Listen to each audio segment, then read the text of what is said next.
that our flag was still there. Oh, say does that star-spangled banner yet wave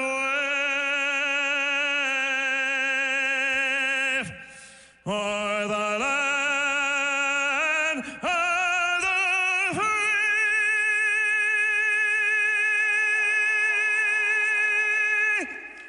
and the home of the brave.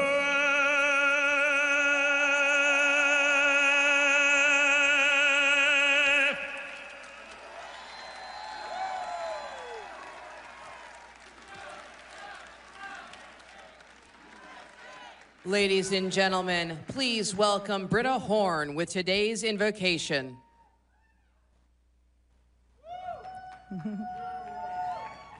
Please bow your heads.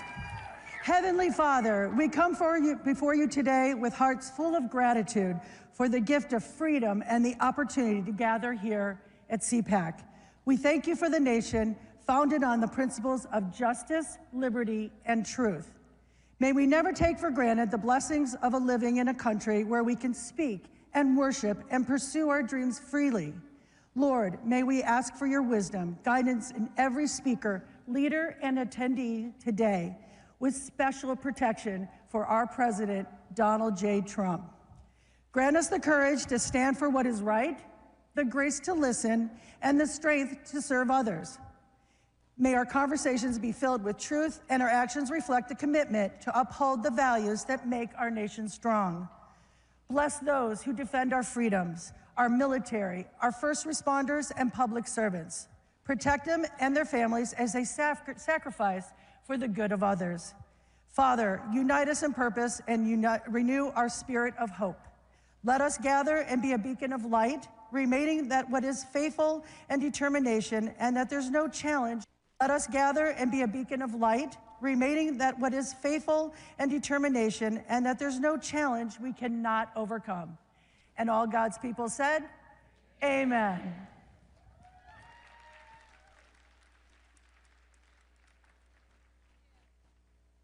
It's our America. We conquered it. We built it. Great values like honesty and fairness. Great courage. A great nation needs a free press. Newsmax is it. 30 million Americans regularly go to Newsmax when they really need to know. They watch Newsmax TV at home. On the free Newsmax app, they go to Newsmax.com. Start today. Newsmax is real news for real people. This lunacy will end on my first day back in the Oval Office. I promise you it will end immediately.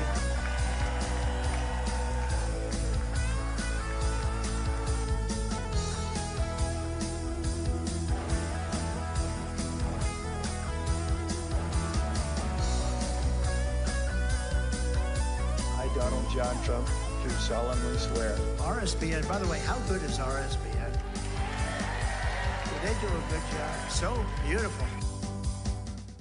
Who's AARP really watching out for these days? They've made billions partnering with big health insurance corporations while opposing reforms seniors want, like applying big discounts to medicines directly at the pharmacy counter. Instead, AARP supports liberal price-setting schemes, giving politicians, not seniors, control over any so-called Medicare savings. With no guarantees, funds won't be spent on unrelated programs or pad big insurers' profits. If AARP and Congress believe America's seniors aren't watching, think again. Paid for by American Commitment. Every institution today is under attack. The home, the church, the government. And many people are asking, what is the truth? Jesus Christ claimed the ultimate truth. Are you willing to face the truth? Do you think the MKUltra project ever actually ended? The Central Intelligence Agency is actively involved in mind manipulation. We all answer to one God and one Savior. And he's there to change your life for the better. Hey, it's Matt Schlapp with CPAC. You know, we've had a huge problem in this country with election fraud. But at CPAC, that's not a problem. Our only problem is getting each and every one of you to vote. So look at your badge. You have a number on that badge.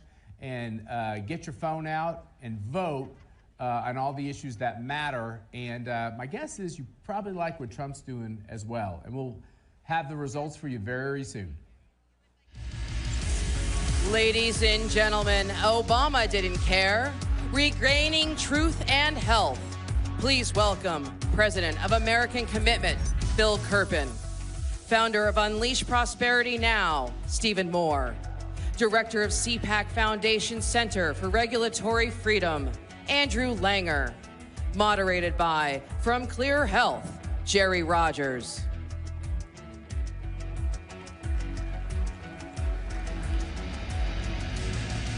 Holy crap.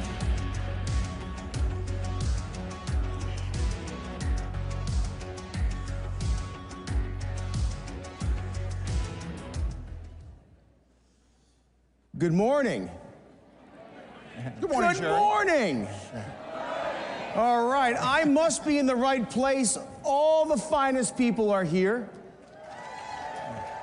And of course, I'm here with the heads that know things about health policy. And yes, health policy is very sexy. And we're going to talk about it today. Really? You're going to talk sexy at 8:30 on yes. a Saturday Well, sex and morning? health go together, right? That's true, yes. Let's get right to it. We were introduced. Obama didn't care. Look, healthcare is a mess, and we can fix it. The Trump administration is ready to do it. And let's talk a little bit today about how the rest of the world freeloads on American innovation. Steve, talk about those freeloaders. Well, hello, everybody. Great to be here. Don't you love 2.0 Trump? It's Here, even better here. than Trump 1.0. Amen. And what an honor it is that the four of us get to be Donald Trump's warm-up act. Yes, so that's right. fantastic. And Javier Milei's. Yes, there you go. So I'm very, very qualified to talk about the economy and healthcare. I worked at McDonald's for 1 year, so I'm very qualified. I'm here to tell you a couple quick things. Number one, I just turned 65, and I will not join AARP. It's an evil organization. They're too liberal. I call it American Association for Ripping Off Old People, and we should get out of that. Number two, we need more... Phil, you're not old.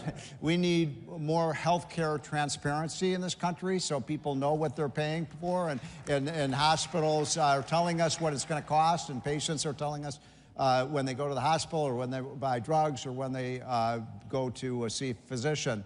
You know, no one knows what these things cost, so we have a market that needs to be fixed.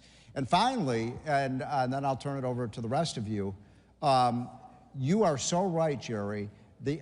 We lead the world in drug innovation. 18 of the last 20 wonder drugs in America came from American pharmaceutical companies. And what's happening is the rest of the world is ripping us off. They're stealing our intellectual property. They're not paying their fair share. And we have to make sure we can bring drug prices down in the United States if these other countries pay their fair share. So let's do it. And let me interject on this, Steve. One of the things we need to fix that was a holdover, you know, we talk about the importance of intellectual property rights in terms of our innovation. One of the things that had, God forbid, had Kamala Harris been elected was, remember, she had pledged in 2019 to seize the patents of drug companies and pharmaceuticals in the name of price controls.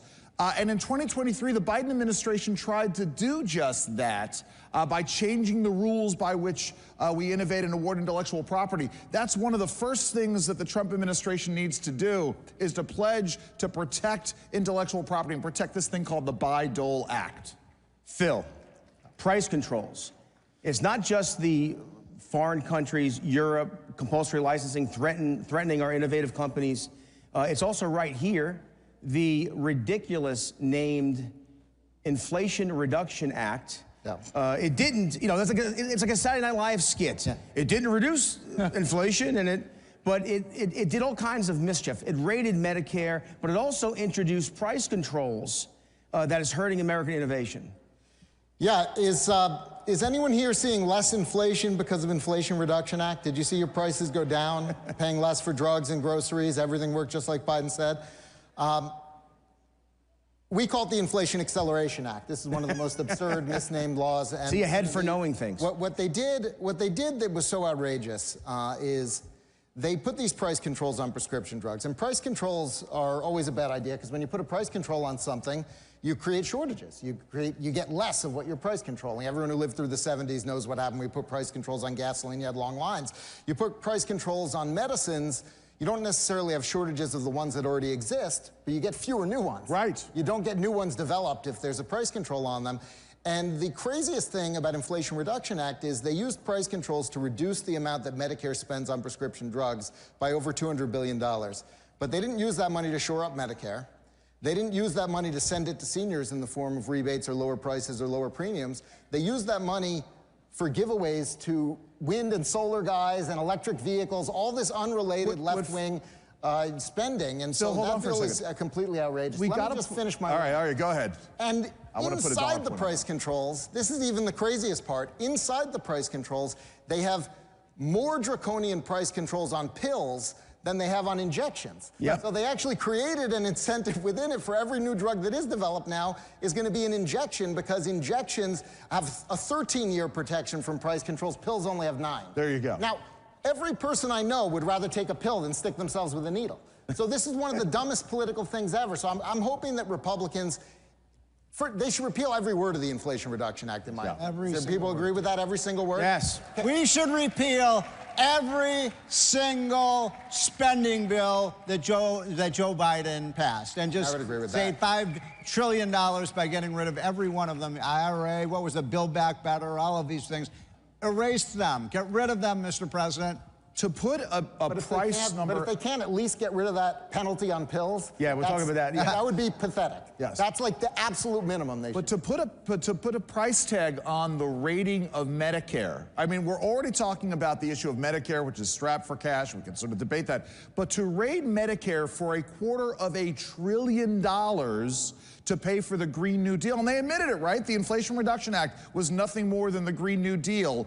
Something has to be done. I know we're going to talk a little bit about the EPIC Act. You know, and what that does. The funny thing is, during the debacle debate, when Joe Biden, former President Biden, said we killed Medicare, that wasn't a slip.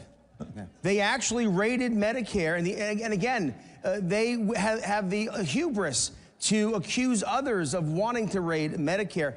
Real quick, guys, talk about the pill penalty. So.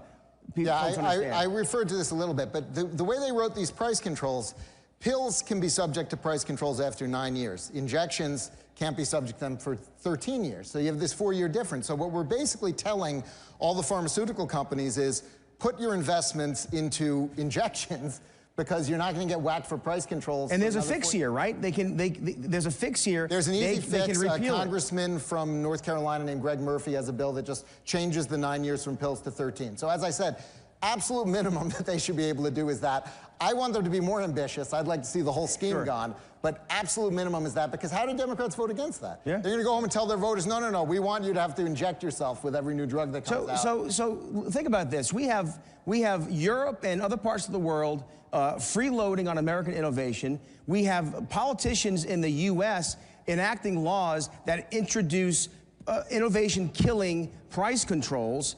We want to bring... Who here thinks they pay the right amount for health care?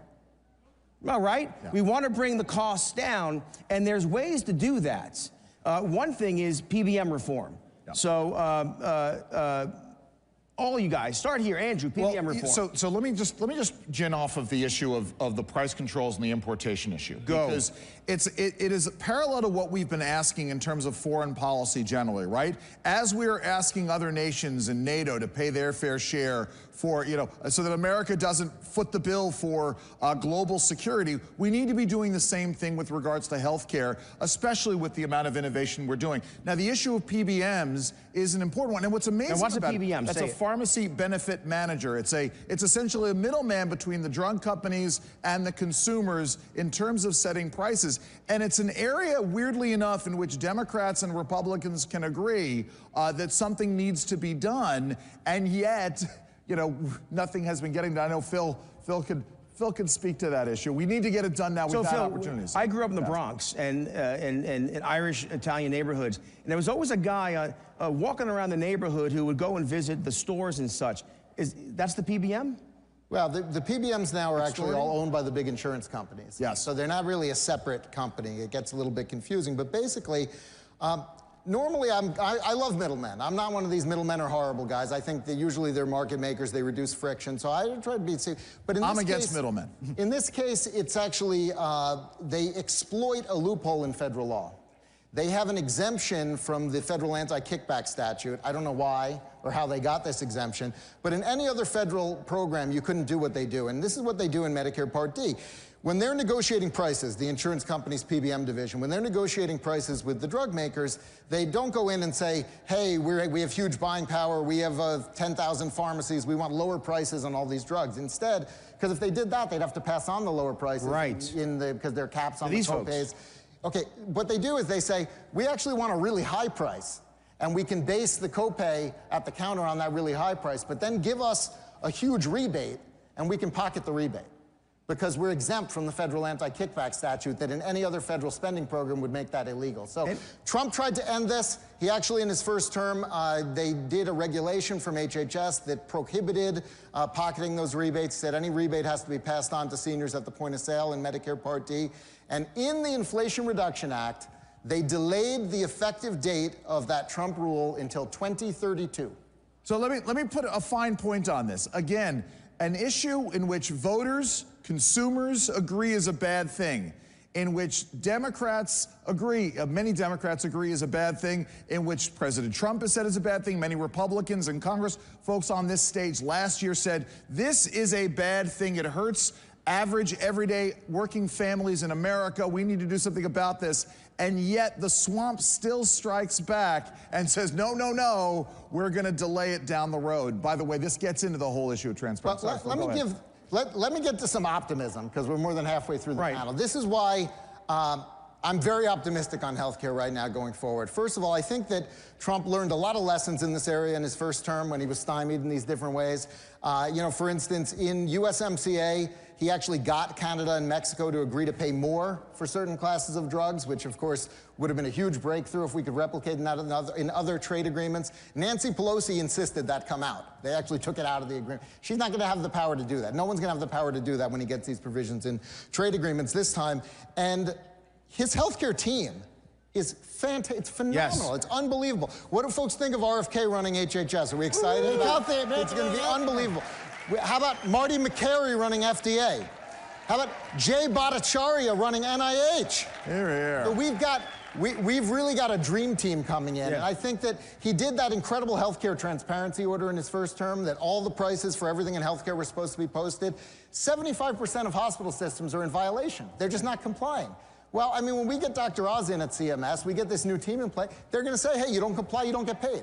And we're going to force them to comply. Steve, so I'm really optimistic with the team we have coming in. Speaking of lessons learned from Trump's first term, and we all want to make America healthy again. That's why RFK Jr. is going to be one of the great HHS secretaries ever. But can we all agree, everyone in this room, that never, never, never again will we let the government shut down our schools. Never again should they shut down our government. Never should they shut down our churches. What they did was so terrible for our health, and we will never let the government do it. It was the greatest abuse of power ever.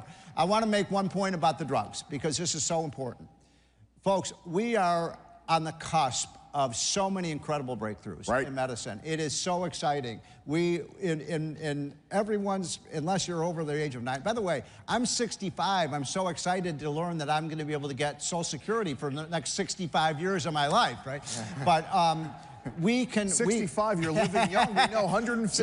Exactly. So look, we are going to have cures soon for cancer, for epilepsy, for multiple sclerosis, for all of these horrible diseases.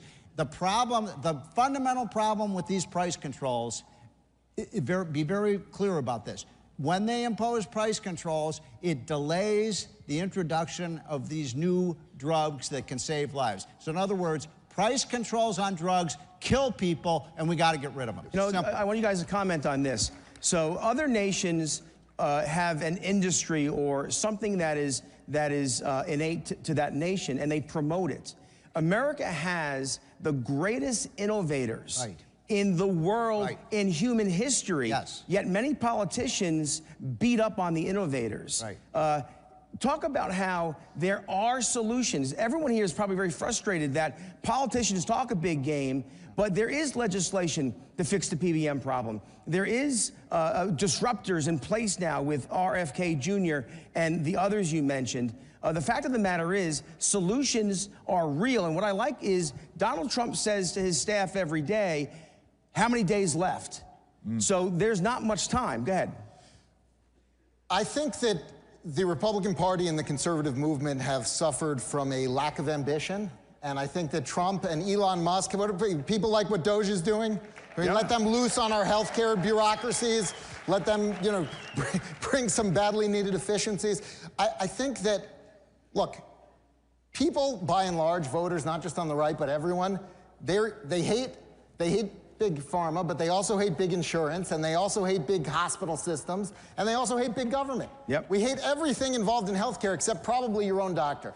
And one of the problems that we have is that everything that's happened in the last 20 years in healthcare has pushed towards bigger, more bureaucracy, more consolidation. You know, we have a situation now in Medicare. This is so crazy. We have a situation in Medicare where if you go to your physician's office and they're an independent physician and they're not part of a hospital system, they have to bill Medicare a lower amount than if you go to the exact same office and they're part of a hospital system. And so all the physicians' offices are getting bought up by the hospital systems because we'll pay them more. That is an insane incentive because now they're part of some huge bureaucratized system that is generally inefficient, and they are less able to exercise their own medical judgment. So what I've been telling people, and I think we have the right team in place to do this, is be willing to blow everything up. Be willing to get a real functional market in healthcare that's free of all these bureaucracies, government. Well, and that's why these disruptors are so important. Look, before you say, I want to get to the EPIC Act, because that's the solution, but Langer, go ahead. Let me just add to this, because it goes beyond, obviously, the pharmaceutical side of it, the drug side of it. But again, if you are changing the way we reimburse doctors for their time, what you're going to do is, like everything else with price controls, you're going to get fewer of them. We should have been, for the last decade, doing whatever we can to produce more medical care, more doctors, more nurses, and more physicians' assistants. We are facing a massive gap between the number of physicians that we have and the number of patients who are going to need them. This is the coming crisis in medical care. We need to be starting today with fixing that. Another point. And something that Trump did in his first term that's highly underappreciated and something we have to expand on in his second term, and I think all of you would agree with me, everyone should have the right to try these drugs. So in other words, if they have a new cancer drug or a new drug for heart disease, right now, you know, the government holds these up by 6 or 7 or 8 or 9 years. And Milton Friedman used to say, you know, this is a perfect example of how regulation kills people. You know, they say, oh, look at how, you know, all these drug approval processes. And you know, they say, oh, there's a new drug that's going to save 50,000 lives a year. If the government, as Milton Friedman would say, if the government holds that up for 3 years, guess what? The government just killed 150,000 people. Right. So everybody in this country should have the right to try experimental drugs. How many of you with me on that? Hey guys, we're getting to the 2-minute warning. There's another side of that coin, though, which is no mandates ever. Yes. It's your decision. No mandates ever. All right, guys. I think we'd all agree when we follow politics, patience, innovation get hurt. There's no reason why the Republican Party or the conservative movement shouldn't be the party and the movement of science and solutions. But we're short on time. Real quick, one solution, the EPIC Act. Tell me about the EPIC Act. This is a one-page bill that just fixes that pill penalty that we were talking about. Very good. I want to say, it's pretty rare to have a one-page bill. I'd like to see more one-page bills in Congress.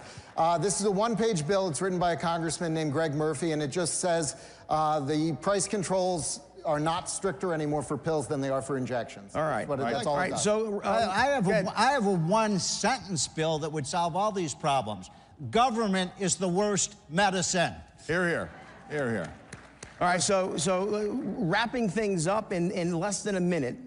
It's like being on the radio and I'm looking at the clock. Yeah, looking at the clock. How can we be more pro-science, more pro-patient? The right medicine, the right therapy to the right patient, the right time, at the right price. Well, I think this is the challenge to the new team that's coming in with RFK and Marty McCary and Jay Bhattacharya, and I think we've got a lot of people who have been very committed to science, and you got to do it by don't tell us, show us. Yes. Publish the results, prove it. Don't expect us to take your word for it. Steve? I'm going to go back to what I said at the very outset. No, we're up on we have a lot of seniors in this room, a lot of people in their 50s. We're going to make a pact today that we're going to get, everybody's going to get out of AARP and we're going to join AMAC, okay? That's the way and to no solve more the problem. freeloading. No more freeloading from other countries on our innovation. Hey, we are in a good place in this country. We should be hopeful and understand that innovation in science is on its side. And how cool is this, by the way, that today you're going to see the two most popular leaders in the world, Javier Milei and Donald J. Trump. I mean, how about that for a Thank you very much. Thank you all very much. Thank you very much.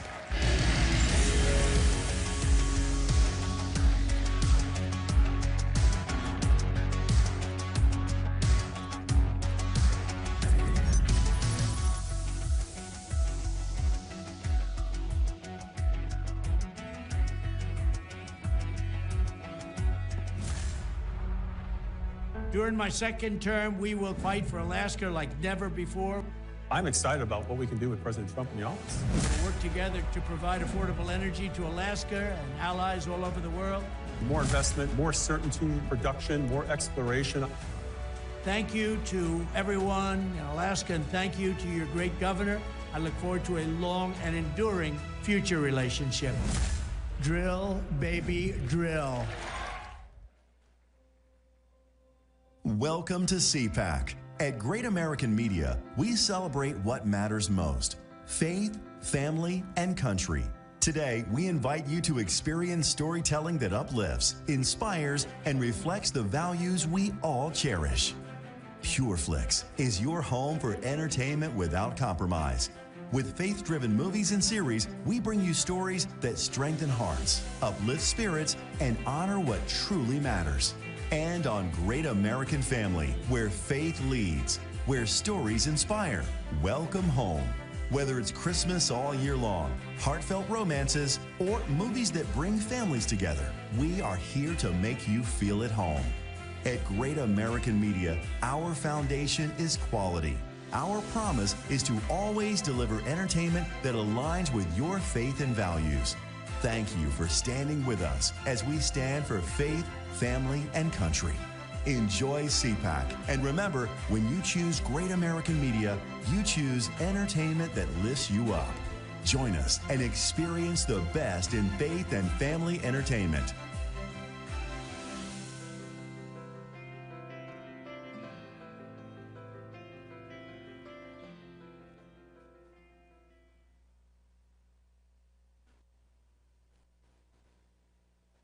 America is under attack. Our families are being crushed under the politics of a radical agenda.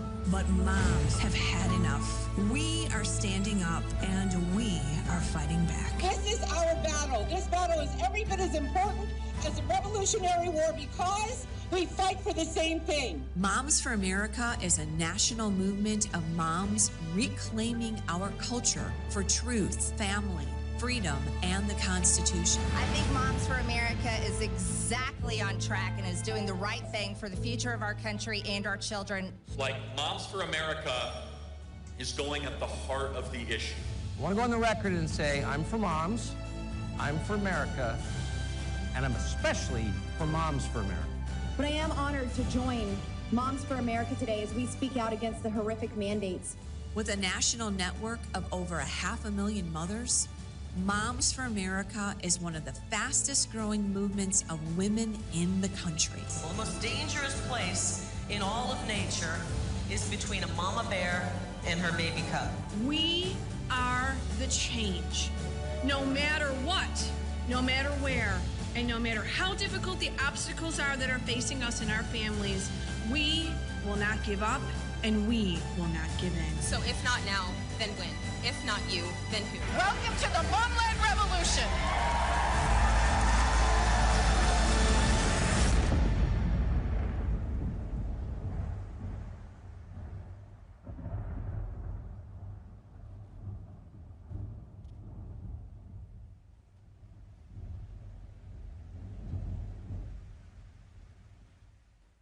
The Freedom Foundation is not your average think tank. The Freedom Foundation is a battle tank. Our job is to defend the rights of public employees against the nation's biggest bullies, government unions.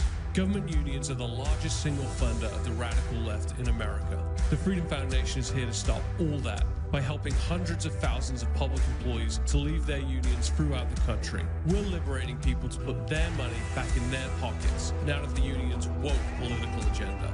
This is how we take back America. Hey, it's Matt Schlapp with CPAC. You know, we've had a huge problem in this country with election fraud. But at CPAC, that's not a problem. Our only problem is getting each and every one of you to vote. So look at your badge. You have a number on that badge. And get your phone out and vote on all the issues that matter. And my guess is you probably like what Trump's doing as well. And we'll have the results for you very soon. Ladies and gentlemen, it's Trump's world now. Please welcome co-founder Unplugged, Eric Prince, and CPAC board member, Gordon Chang.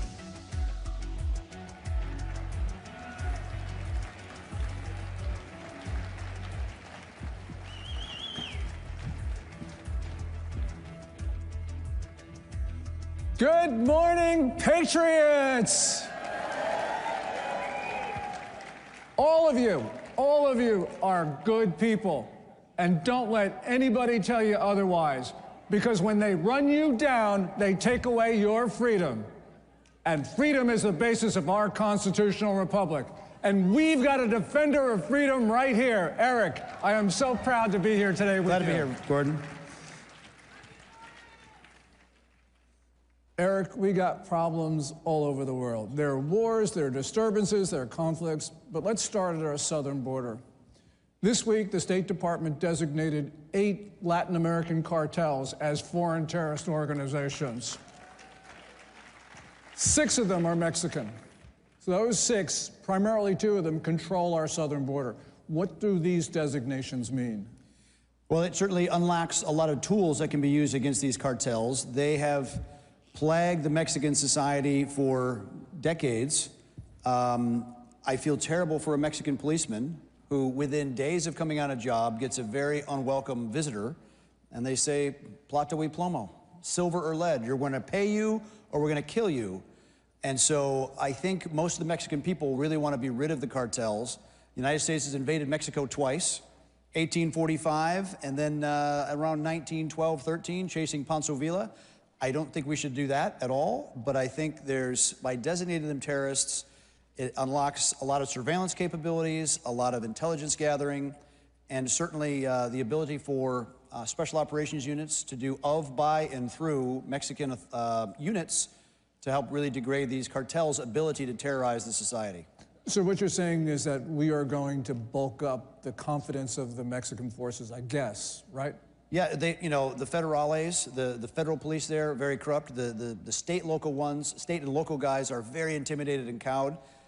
They've actually had to use the Mexican Marine Corps as one of the only reliable forces against the cartels, and even they have problems. So again, having a true mentorship, providing significant technology to overmatch the cartels, hopefully helps degrade their ability to terrorize that society. But again, part of the guilt is on America. We need to stop our own drug appetite, because that still flows through Mexico, and that illicit profit screws that society up. You know, it's interesting. Do you think that the Mexican forces can actually outfight the cartels? Because I get the impression the cartels are pretty good. They're pretty good, but they've never met a JSOC level force. Okay. You mentioned 1845, President Polk sends the U.S. Army down there. What happens if we have to resort to that? That's a long time from now. Look, we don't want our southern neighbor collapsing. We don't want it to be a narco state. Colombia was on its way to becoming a full narco state. Remember during Pablo Escobar, and he blew up the Justice Ministry and blew up airlines, and The U.S. never had to invade. They sent advisors of, by, and through, severely degraded the cartels, the FARC, et cetera, and eventually got them to a peace deal. So I think that kind of solution is possible, but we just have to be extremely careful. I think there's been talk about even allowing the private sector to help the government, because the more government we send, we don't have a great track record of stabilizing difficult countries like Iraq or Afghanistan. So I think being extremely light in the touch and being very severe in the cartels is necessary. Okay, we got a problem not only at our southern border, we actually got a bigger problem at our northern border. They call it the longest undefended line. Well, you know, the number of terrorist watch list suspects apprehended at our northern border is more than double the number apprehended at the southern border, even though the number of migrants coming across our southern border far exceeds those from Canada. And the problem is that the Canadian government has actually allowed dangerous elements to use Canadian territory essentially as a staging ground for assaults on America. What do we do about Canada? I know the president has imposed tariffs, the Canadians have done this and that, but what do we do? Some weeks ago, when the president was threatening tariffs on both Mexico and Canada, it was about that border issue, and I think Canada committed to spending a couple of $2 billion in some very specific border security capability. The RCMP, the Royal Canadian Mounted Police, not a bad organization. It requires leadership. Canadians have fantastic special operations units, so they can interdict the terrorists within their own border. It comes down to leadership, and hopefully the Canadian people will dump Trudeau very soon. We got a lot of problems in the world. Let's go to Europe. What did Britain just do to Apple a few days ago? They just tore up the Magna Carta. You know, I remember a few years ago, the Magna Carta was visiting the Museum of the Bible, and it's such a significant document because it's the first time that it defines a citizen's role versus the government. And I feel like we should keep it because they've lost the right to have it. Because what the British government did, they forced Apple to turn over the encryption keys for their cloud storage. And so the government, police can have unlimited access to anyone's iCloud account and all the pictures, content, whatever, with no warrant or any probable cause. It's the biggest invasion of privacy in the world. It's something that not even occur in China. You know, it's interesting because J.D. Vance at the Munich Security Conference last week talked about how freedom was being eroded in Western Europe. This is really the same thing, isn't it? Case in point. I mean, terribly. It's that surveillance state that there's a reason our founding fathers have a constitution, but immediately a Bill of Rights to define what government cannot do, and the British people don't have that, and they are lacking for it. And you can see the slow eroding, even destruction of that society. Because in Britain and in other places, we have these pictures of like people being rounded up for posting nasty comments. Yeah, you can misgender someone and actually go to jail. There was a guy that, as JD pointed out, a guy sent to prison for praying for his unborn child less than 200 meters away from an abortion clinic, and he was sent to prison for that. It's extraordinary. Wasn't doing anything violent. He was praying. Okay. I got to have time for a commercial. The Trump tribe of Texas is over there. Everybody give them a hand.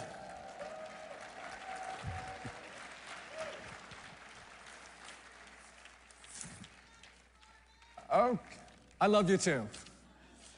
I asked Twitter what they wanted me to ask Eric. And if I were sort of up to date, I'd actually take out my iPhone 5 and scroll down and get to the answers. But I'm not only old, but I'm old school. So here is a question for you, Eric, from Twitter, a guy named @NIXREL828. And he asked, what are we going to do with regard to future relations with Korea? There's a lot in there. So if you haven't noticed, Korea had a bit of a political meltdown. There is massive North Korea-sponsored and CCP-sponsored subversion inside South Korea to shift their government leftward. The previous president saw that, declared martial law, probably a bit clumsy in how it went down, but it was because there was a lot of funded, organized subversion to capture that government, and now they're in real political turmoil. The beyond even North Korea threat for South Korea, their biggest threat is demographic. They are collapsing. It's one of the lowest birth rates in the world, and it's like people have stopped having children. They don't date, they're not married, they don't have kids. Demographic collapse is a real possible problem for them. And what we're seeing is a possibility that the communists could actually take over South Korea. And I know that sounds inconceivable, but the people who are now leading in the popularity polls, they are pro-North Korea, they are pro-China, they are anti-America, they're pro-communist. This is a dangerous situation because South Korea is a really important country. An extraordinary economic success to literally climb out of a very agrarian, super poor, starving society at the end of the Korean War to one of the highest standards of living in the world, with unbelievable internet connectivity, productivity, industry. I mean, they make an enormous amount of vehicles, steel, electronics. Their aerospace industry is incredible, and I can't believe they're throwing it away. Yeah, and that really is a situation which is hard. We've got Korea CPAC here. Talk to these people around the... They are fantastic. And, oh, there they are. Save Korea. You know, and the good thing, Eric, is that when conservatives in South Korea...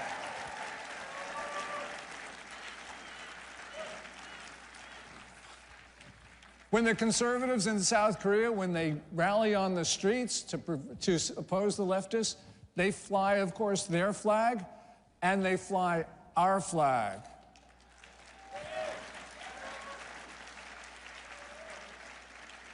Well, and it's important to remember, 1953, we were still fighting against millions of Chinese communist troops there.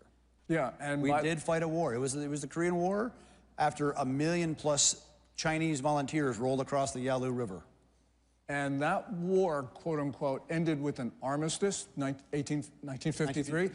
And there has been no peace treaty, which means there is still technically war on the peninsula. The North Koreans actually believe it because every once in a while they have these big terrorist events and cyber attacks all the time against South Korea.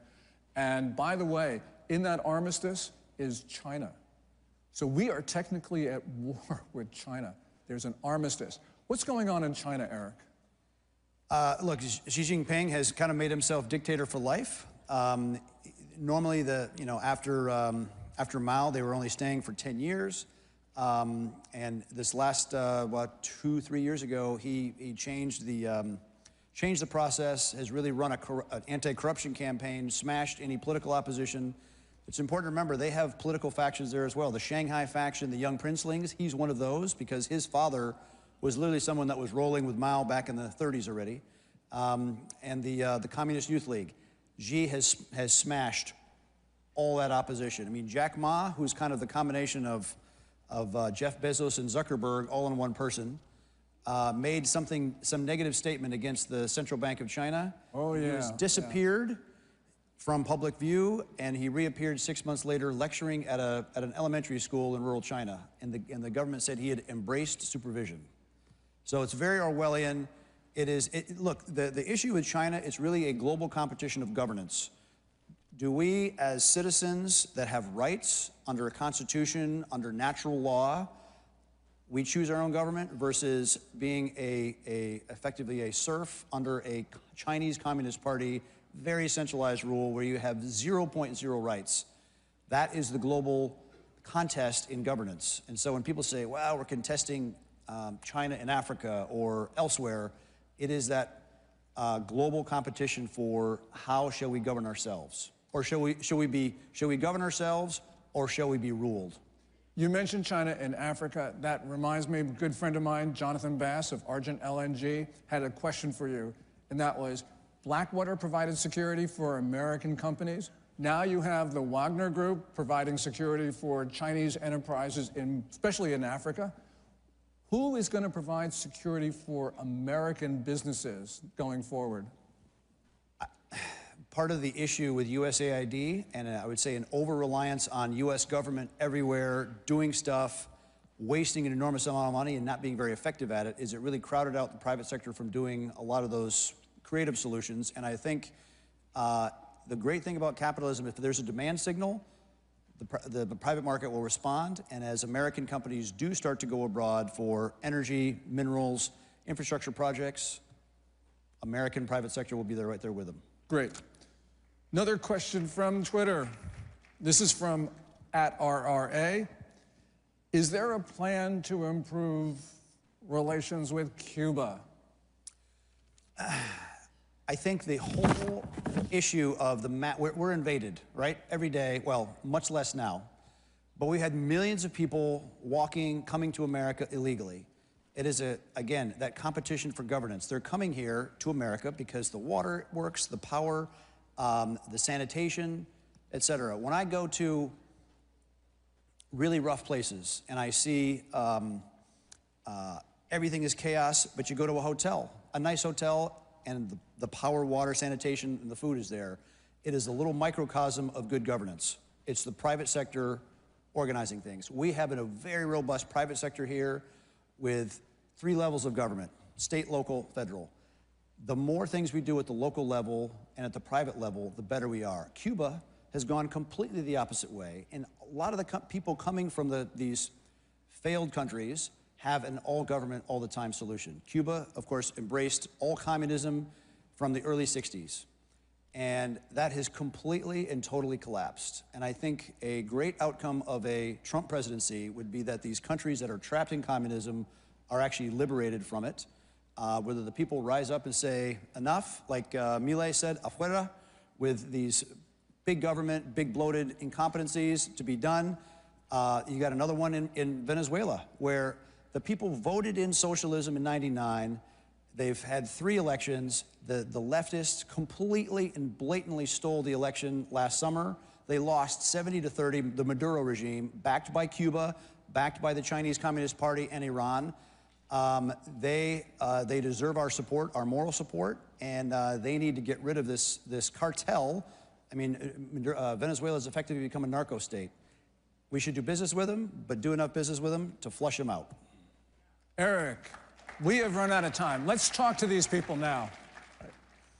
You talked about the Trump presidency, which means that, of course, America is back. But there are a lot of bad actors in this world, so you need to tell them what we Americans are. So hear it.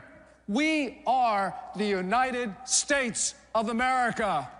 And remember, everybody, USA. Come on, let's say it. USA. USA. USA. USA. Thank you, everybody.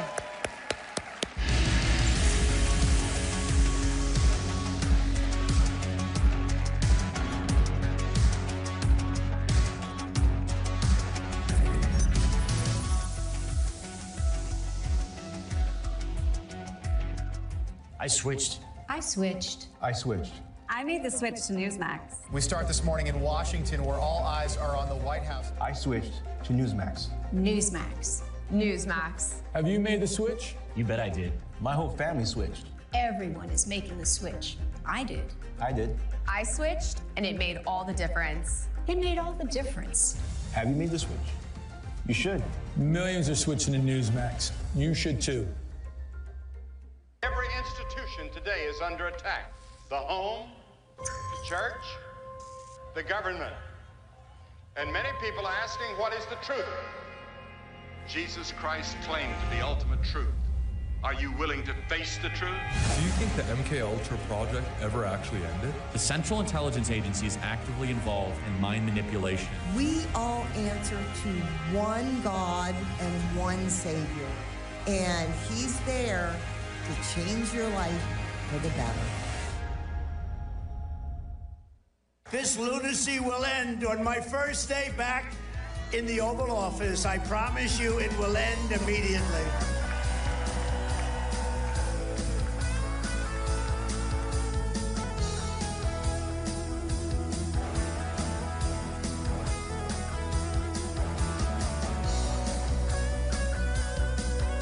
I, Donald John Trump, do solemnly swear. RSBN, by the way, how good is RSBN? They do a good job. So beautiful. Who's AARP really watching out for these days? They've made billions partnering with big health insurance corporations while opposing reforms seniors want, like applying big discounts to medicines directly at the pharmacy counter. Instead, AARP supports liberal price-setting schemes, giving politicians, not seniors, control over any so-called Medicare savings with no guarantees. Funds won't be spent on unrelated programs or pad big insurers' profits. If AARP and Congress believe America's seniors aren't watching, think again. Paid for by American Commitment. Every institution today is under attack. The home, the church, the government. And many people are asking, what is the truth? Jesus Christ claimed the ultimate truth. Are you willing to face the truth? Do you think the MK Ultra project ever actually ended? The Central Intelligence Agency is actively involved in mind manipulation. We all answer to one God and one Savior. And He's there to change your life for the better. All right, America is back on track 2025. But next year, CPAC 2026 is going to be even bigger. Go get your tickets now. Go to cpac.org and join the movement. Ladies and gentlemen, this is Changing Laws and Changing Lives, Stopping Human Trafficking. Please welcome Attorney General of Georgia, Chris Carr, National Correspondent, Blaze Media, Julio Rosas, award-winning investigative reporter, Sarah Carter, and your moderator, CPAC Chairman, Matt Schlapp.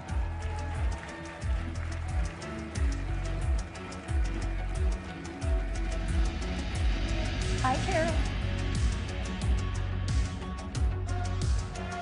I love Sarah too.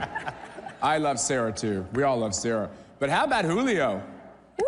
Guayavera, huh? I like this. It's a bold move. Red, white, and blue. Still, yeah, I love got it. the Latin flair, but still patriotic. It's good. It works. It's kind of like a little. It adds to the international flavor of this. I just missed Florida, so I'm looking forward to going back. Yeah. All right, guys. Let's dive into this awfully important topic. I want to be made irrelevant in this conversation because all of you are doing amazing things.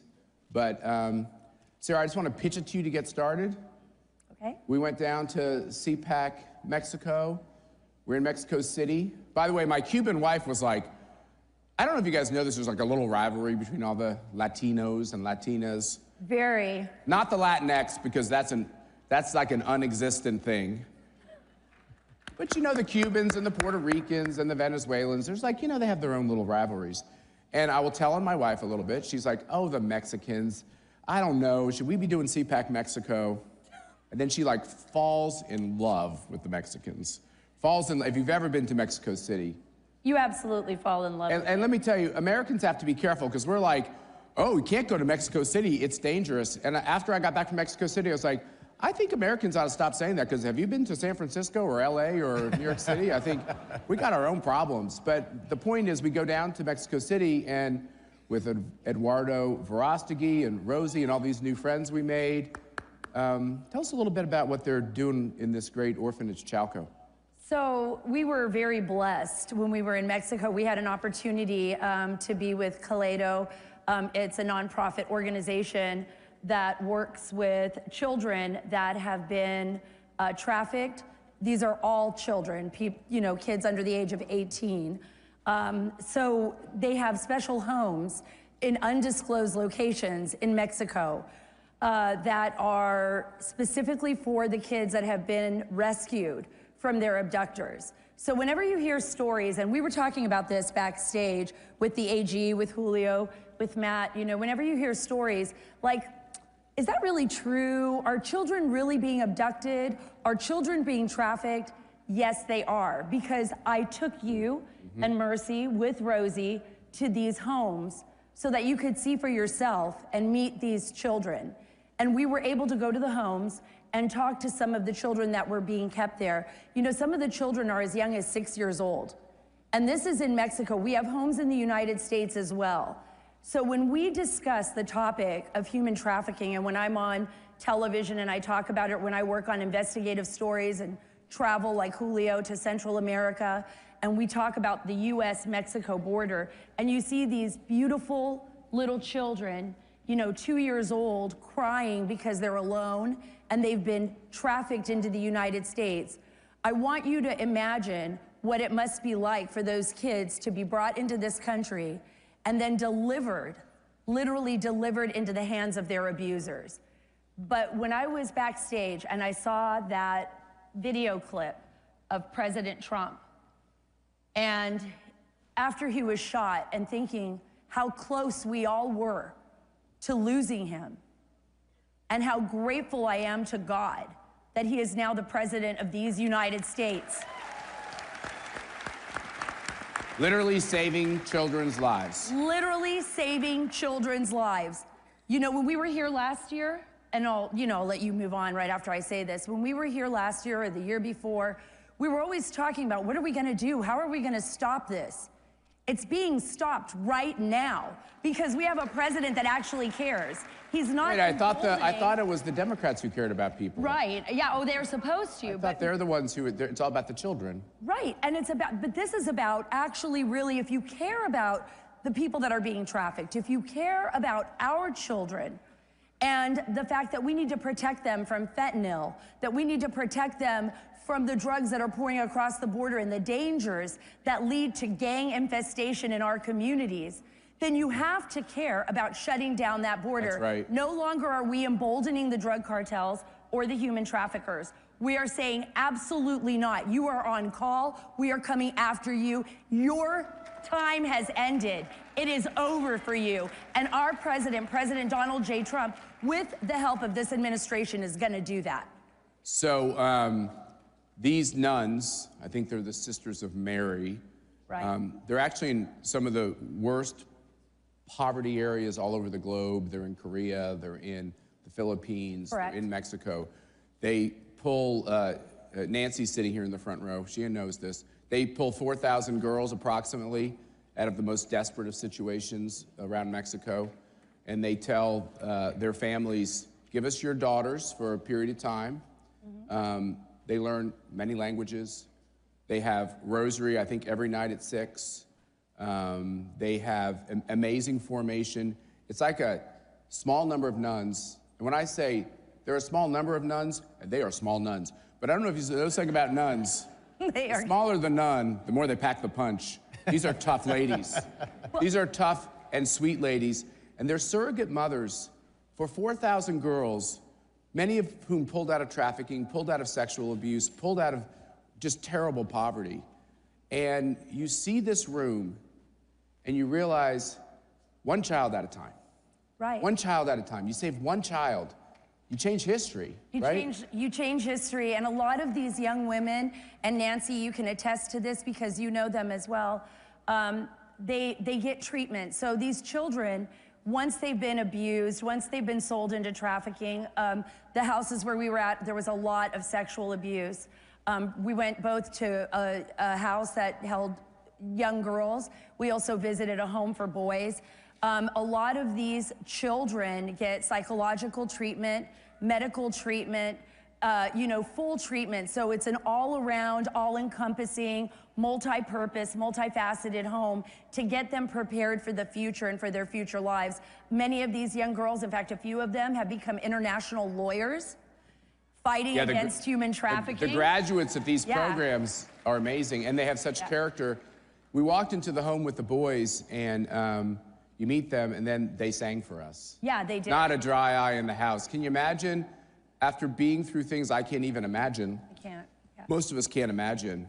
They still have the character and the strength to raise their voices to God and to, have this beauty about them. And so it's, I'd just like to encourage you all to, if you ever read cynical reports of, what's this trafficking thing? I don't know. It seems like they're making it up, putting it in movies and everything else. Chris, you and I are old now. You seem to have lost your hair. I seem to have had my hair turn a different color. We both had brown hair at one point when we were working together on the Hill. You're now doing great work in Georgia. What can this room do? What can CPAC do to help those of you who are in law enforcement get the bad guys and make sure they don't victimize any more kids? Well, and Sarah was talking about one element. That's restoration. think about it. Let's talk a little bit about what human trafficking is, sex trafficking. And what we see in Georgia, we're talking about the average age of a victim is a 14 to 17-year-old girl. So we're talking about the 8th to the 11th grade. And human trafficking breaks human beings. And I believe everybody in this room believes in the dignity, value, and worth of every human being, and we have an obligation to put those human beings, try to put them back together. But you do it through restoration, but you also do it, Matt, through legislation. And that's why your ranking system matters, to make sure that legislators and the public understand what laws need to be passed. Because as you said, 8 years ago when I became Attorney General, people said that we were making this up. But we're literally having children. Making it a political issue. Making it a political issue, trying to scare people. But when you have 14 to 17-year-old girls being bought and sold 5 to 10 times per day, this is an issue that I think we not just have a legal obligation, but a moral one as well. So absolutely. So education. Every single person in this room can be trained on the signs of human trafficking, and I'd encourage you to do it. We in Georgia, our First Ladies, put a training system together. You got to educate, you've got to legislate, but you also have to prosecute. And that's what we've done. So in 2019, in our state, our governor, our legislature gave us the authority to prosecute human trafficking. In these 5 years, we've rescued and assisted over 200 victims. That's 200 lives that will forever be changed. We've convicted 50 individuals on trafficking, and this is sellers as well as buyers and enablers. What's an enabler? Well, we prosecuted a clerk in a hotel that was in on the act as well. And as Sarah said this, you cannot be serious about fighting human trafficking if you're not willing to secure the border. Because gang-affiliated, human trafficking, 80% of human trafficking is gang-affiliated, both in the country as well as transnational gangs as well as the cartels. And finally, we have an administration that's not willing to coddle criminals, but President Trump and A.G. Bondi and Kash Patel, they're willing to go after and partner with us too. So the cavalry is coming, and the people in this room are the cavalry as well, and God bless you for doing it. So when you go to the airport and the either TSA official or the airline official, you know, I have 5 daughters, and when they look at me and ask me a couple extra questions, or my daughters a couple extra questions, you might think that they're harassing you. They're not. Because what these perpetrators do is they act like the little girl with them or the little boy with them is their kin. And oftentimes, especially with all this illegal immigration, they're not. And so welcome those questions. And if you see something that doesn't look right, go tell someone, I don't think this looks right, because they're masquerading as families, but they're really victimizing these kids. Is that right, Chris? And that's a critically important point.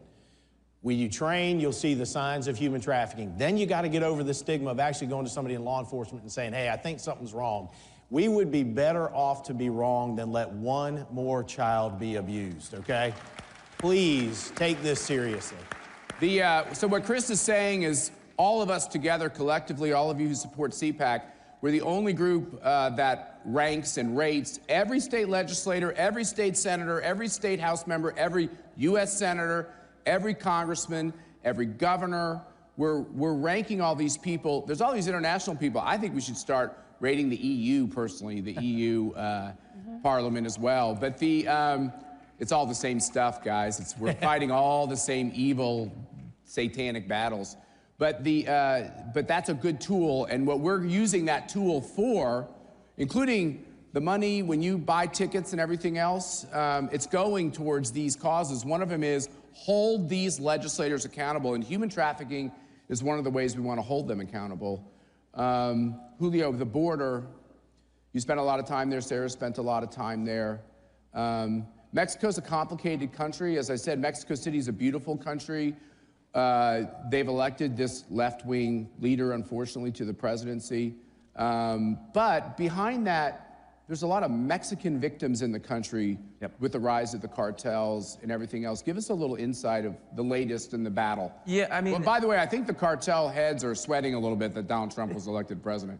Thank God. Yeah, definitely change dynamic. No, I mean, that's what always would surprise me, especially when the border crisis was at its peak, because whenever Republicans would obviously criticize saying this is the wrong approach, they say, well, that's racist. You're just fear-mongering, you know, you're scared. And that would back us down. I mean, You know, I always used to say they used to put me on CNN because I looked like Colonel Sanders or something. It's like when the black commentator knows that they call the white guy a racist, initially 5, 6, 7 years ago, the white guy's like, I got to get out of this conversation. There's no win here. Today, that's all changed because people of color have had enough of everyone being called a racist because there's actual racism and they've ruined the term by making it a political term. Right, and so it would make me upset because obviously with the increase of illegal crossings and human trafficking, that became more profitable than drug smuggling because that became a cash cow. Alejandro Mayorkas, he said one of the most idiotic things, but it's because he was forced to by policy. Which one? It was at the very beginning of the Biden administration where he said, if any child comes to the border by themselves, we will take them in.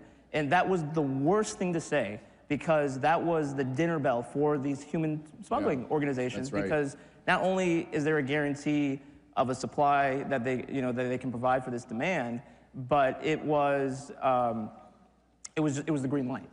It was a green light for that. And then of course, as the cartels got that influx of cash, the Mexicans became victimized even more from their activities. So by emboldening these very dangerous criminal organizations, not only is it a threat to us here in the United States, but it's also a threat to the everyday Mexicans. And so, having a strong border and actually taking on these organizations is actually the best thing that we can do, not only for the United States, but also for our neighbors in Mexico. And I went to Oaxaca after the election to interview migrants to see what they were planning on doing now that Trump was going to be in office. And we were interviewing these group of Venezuelans. And as we were interviewing them, a small motorbike came up from behind. And if anyone has seen any videos from violence in Latin America, if a motorbike is coming, that's not usually a good sign. And this guy jumps off. He tells me to stop recording. He starts interrogating me and my team. And we're trying to figure, whoa, what's going on? We have permission. We asked, that they're fine with talking with us. And I was very concerned because I didn't know who this guy was. I didn't know if he was affiliated with any local gang or the cartel. It turned out that he was actually concerned about us outsiders coming into this camp because he said, the reason why I'm doing this is, and trying to force you guys out is because there's always people coming into the camps and taking away the women and children. And so this is, as Sarah was saying, this is real. It was the worst it's ever been with the destructive policies and the deliberate policies from the Biden-Harris administration. It is absolutely disgusting that this was not only allowed to happen, but it was made to happen. At the tune of over 500,000 children coming into our country unaccompanied. Just think of that number. Over what period of time? That was during the Biden administration. So you had over 500,000 children. We don't know where they are, right? Over 300,000 were placed into homes we have no way of tracking.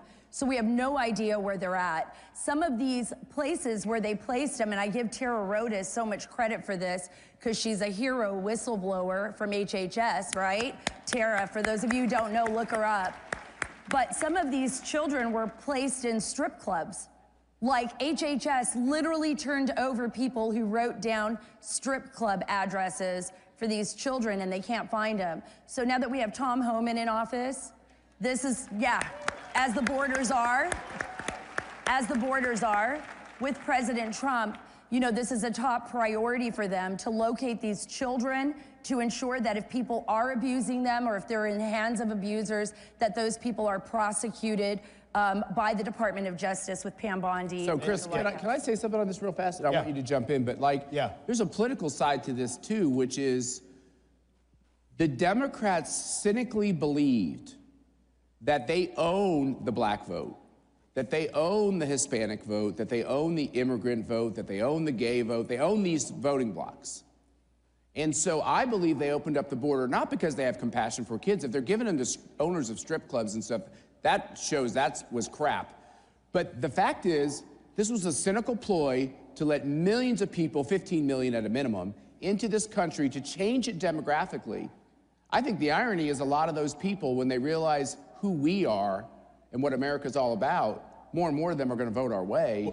But what's your take? Am I wrong about the politics? No, you're right. And here's the other thing that I think this is important for conservatives to understand. You know, when I got into this 8 years ago, we didn't have a lot of criminal jurisdiction, but now we have human trafficking and gangs and organized retail theft. And I was told by somebody on the other side, be careful dealing with some of these issues because, Matt, like you said, you're going to get criticized for who the criminals are. And I said, well, I don't care what the criminal looks like. I care about the act that they engage in. But if we're going to look at something, let's look at who the victims are. Who is most often terrorized, vulnerable to human trafficking? Lower income, racially diverse immigrant populations. Who's most susceptible to violent crime and gangs? Lower income, racially diverse immigrant population.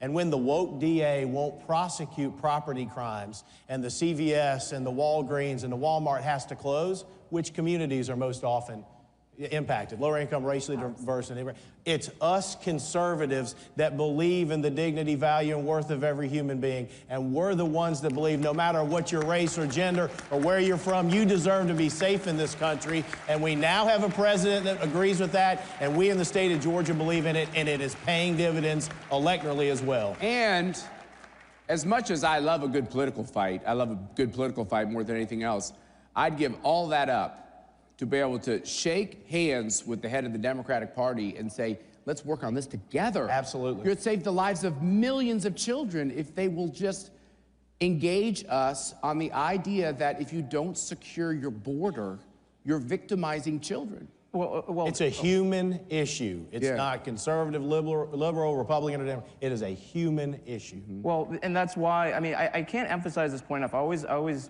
make sure to, you know, whenever I'm talking about this issue, no one had heard of Tren de Aragua before 2021. Yep. They started in Venezuela when all the Venezuelans were starting to leave back in the 2010s. It then became a Latin American issue, and then when Biden opened the border, and then we had all these Venezuelans coming, Tren de Aragua followed. And now we have cells all across the United States, and like, okay, it's great that we're really trying to make efforts to crack down on them, but it had to take cases like Lincoln Riley in order for people to actually take this seriously, and so many other victims as well. And that's why I have to laugh, because as we all seen, there's been anti-ICE protests by people who look like me. And they're, you know, say, we have to stop deportations, you have to, you know, screw ICE and all this stuff. They're taking away hardened gang members right now. That's who they're prioritizing. Come on, Julio. I know you're as cynical as I am. How are these? First of all, I wouldn't take on Tom Homan if you gave me like $1 million. He scares the hell out of me. You know, he's going to be here, and I'm going to be very deferential. Second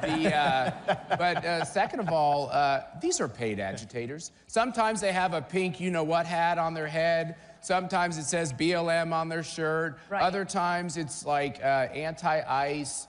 This is a coordinated, well-funded campaign to destabilize our political gains, right? And momentum. And Antifa.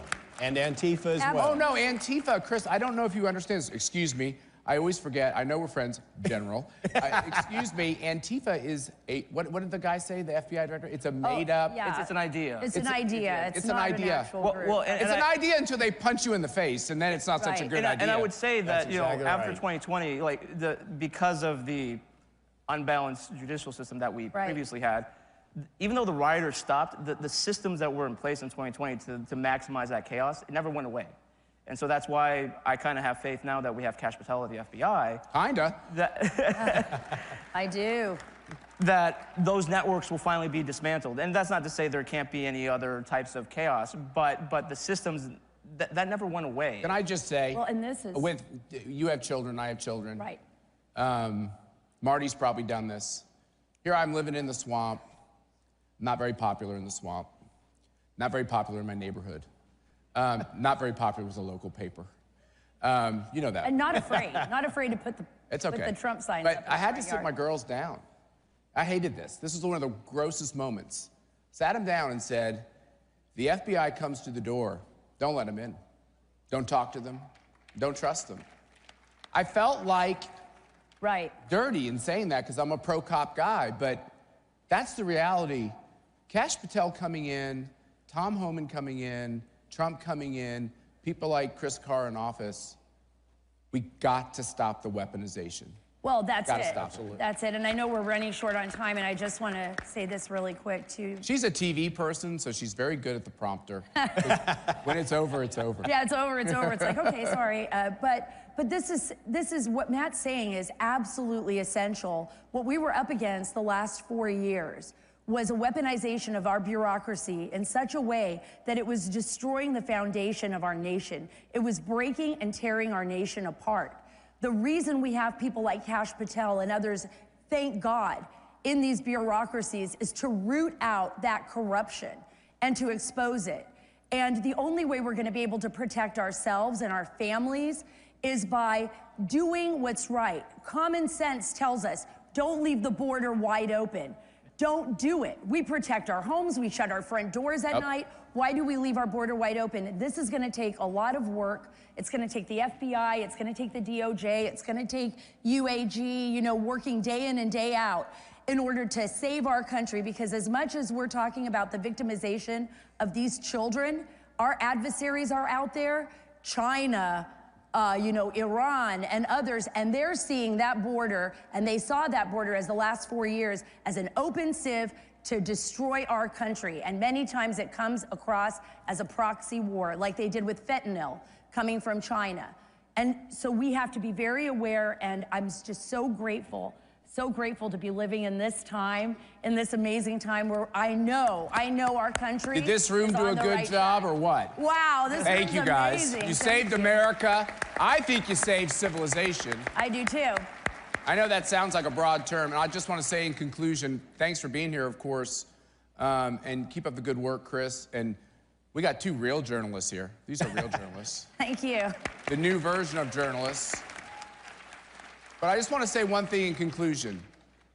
When you see the videos throughout the next couple of years, when you read the false charges about how either Kash or Tom Homan or Kristi Noem or Donald Trump or fill in the gap are destroying the lives of these mostly Hispanic people who are here illegally as deportations occur, all the lies and slurs that will come out, videos that will be true, probably deep fakes. Right. You know, instead of the ones when they said, well, Biden doesn't really have Alzheimer's, he's actually sharp as a tack. Yeah, whatever. When you read all that, understand behind that, what they're doing actually in securing the border is saving the lives of millions of kids who would have committed, you know, killed themselves with fentanyl, who would be victimized because they don't matter in our system. So don't let them lie to you. Know what's behind the headlines. Every country that believes in freedom starts with a border. And Chris and I are Catholic, even at the Vatican, by the way. You can't get in the Vatican without an appointment. That's right. And a country shouldn't be any different than that. So thank you all for being here today, and keep up the fight, okay? Oh, yeah. Appreciate it.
Blessed are the prosecuted, fixing justice. Please welcome Attorney General of Pennsylvania, Dave Sunday, Mayor of Knox County, Tennessee, Glenn Jacobs, CPAC's Nolan Center for Justice Senior Fellow, Savannah Chrisley, and your moderator, Director of CPAC's Prosecutors and Law Enforcement Advisory Council, Frank Russo.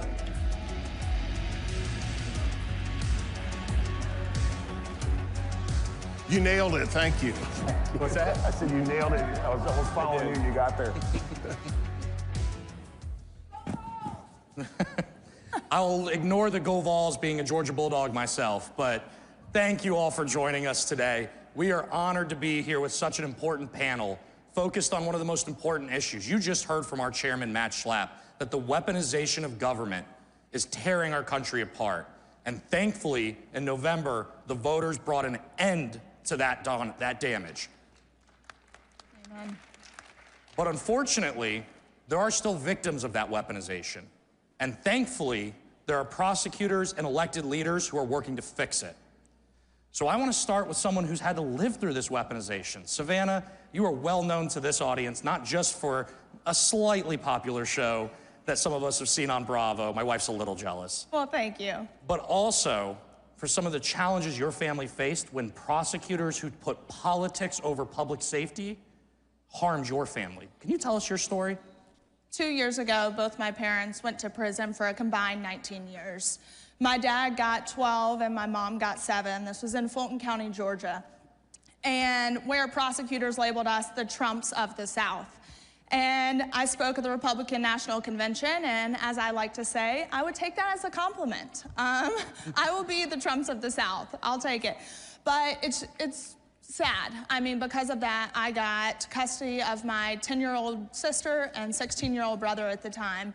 And that's when I learned to fight. That's when I learned to fight and to uncover the injustices that happen with us. There were huge Fourth Amendment violations, and the government even went to accuse us of money laundering and terrorism just so that they could access certain financial documents. And when you have things like that happen, it taints the entire case. And I tell people all the time, if you want to convict them, I'm fine with that. But do it based off of the truth. And the government shouldn't be allowed to break every single law in order to get a conviction. And our judge, too. That's a whole other story. First off, I do not believe prosecutors should have full immunity. That, we have to get rid of that. People have to be held accountable. And our judge, she is the youngest African-American female appointed by Obama. And you look at her Wikipedia page, and her notable cases are ruling against Trump for mail-in ballots. She also refused to allow the victims of Hurricane Helene to register to vote late.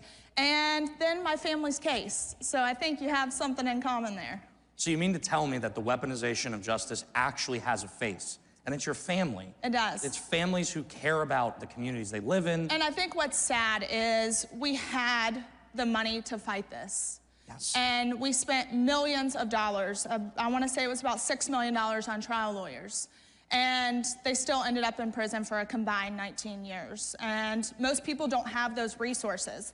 That's why the DOJ has a 98, 99% conviction rate, because they scare people, and people have to plead out no matter if they're guilty or not. And 1 in 20 criminal cases result in a wrongful conviction. I would argue it's more than that, and that is why I had lunch at the White House on Thursday, and that's why I am a daughter fighting for justice for my parents and to get them home.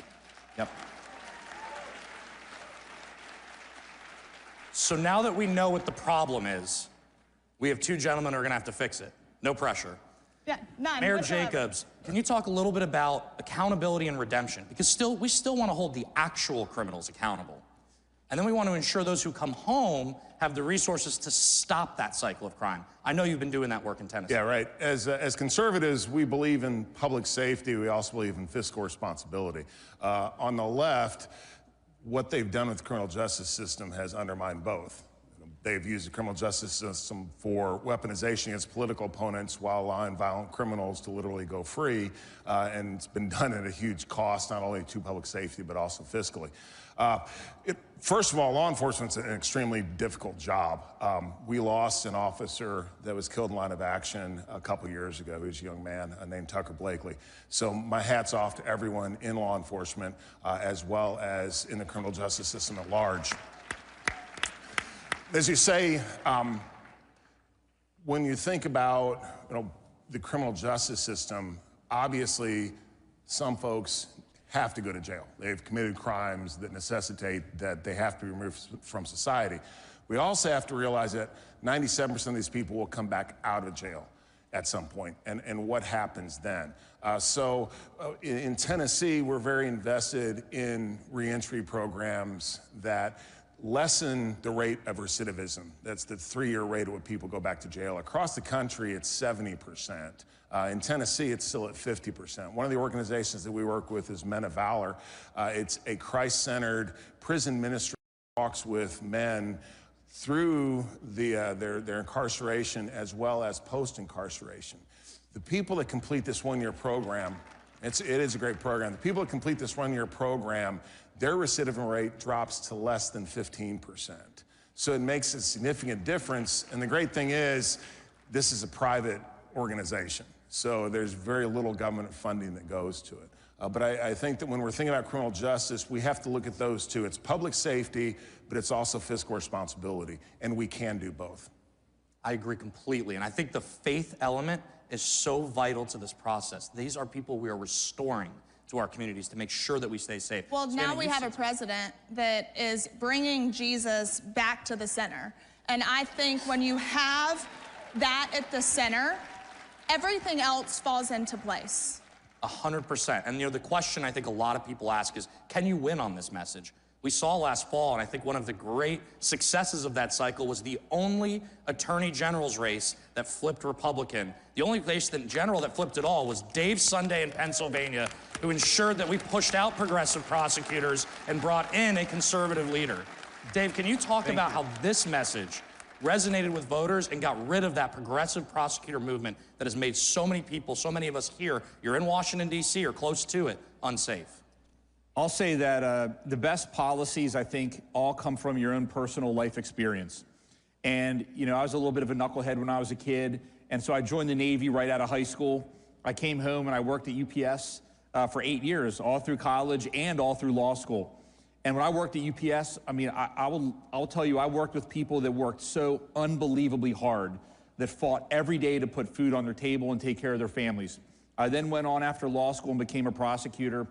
Prosecuted, everything from gang murders to domestic violence killings, drug traffickers. And what I realized all those years of prosecuting and putting people in jail, that the reality was if our community is not safe, nothing else matters. And the only way we could get to that place was by not only holding people accountable, but by embracing redemption for those that have already served their time. When people come out of prison, what I want to see is them work. I want to see people have career jobs. I want to see people take care of their families and pay their taxes and pay restitution. And more importantly, recognize that they have the power within themselves to change their lives. They don't need government to do it. They can do it themselves. And when you apply that to the criminal justice system and work with the business community, the manufacturers associations, when you work with the faith-based community, with substance use counselors, mental health counselors, you get everybody together, then what happens is magic, and crime rates go down. And our crime rate went down almost around 45%. Our homicide rate dropped by over 80% during that time period. And this is critical because success breeds success. And then other people that weren't quite sure started coming to the table. And we realized our prisons are full of people that have severe mental health illness, severe mental health illnesses. And so we tried to find a way to help get them to get mental health treatment. It took the pressure off police departments because the police need to be out there doing their job and getting the bad guys, not sitting, at a hospital staring at someone who's going through treatment. So my point very simply is, I wasn't sure how the community would respond to that. That's my life story and how I've handled myself. And they responded in a very resounding and positive way. And that speaks volumes, I think. Yeah. Well, I think when you speak about mental health within the prison system, there was a hearing, and the former director, Colette Peters, which I say former, thank God, she was probably the worst thing to happen to the Bureau of Prisons, and I'm saying that as a woman. When she was sworn in, she gave me hope. I was like, finally, there's a woman in power, and she let us all down.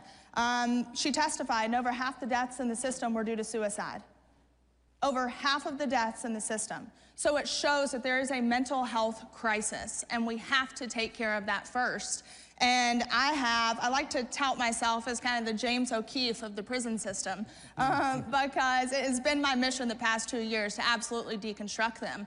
And the things that I have uncovered are extremely damning. I mean, the corruption that goes on within these facilities, these officials should be the ones in prison. And until we hold them accountable, we're gonna continue that same rat race over and over and over again.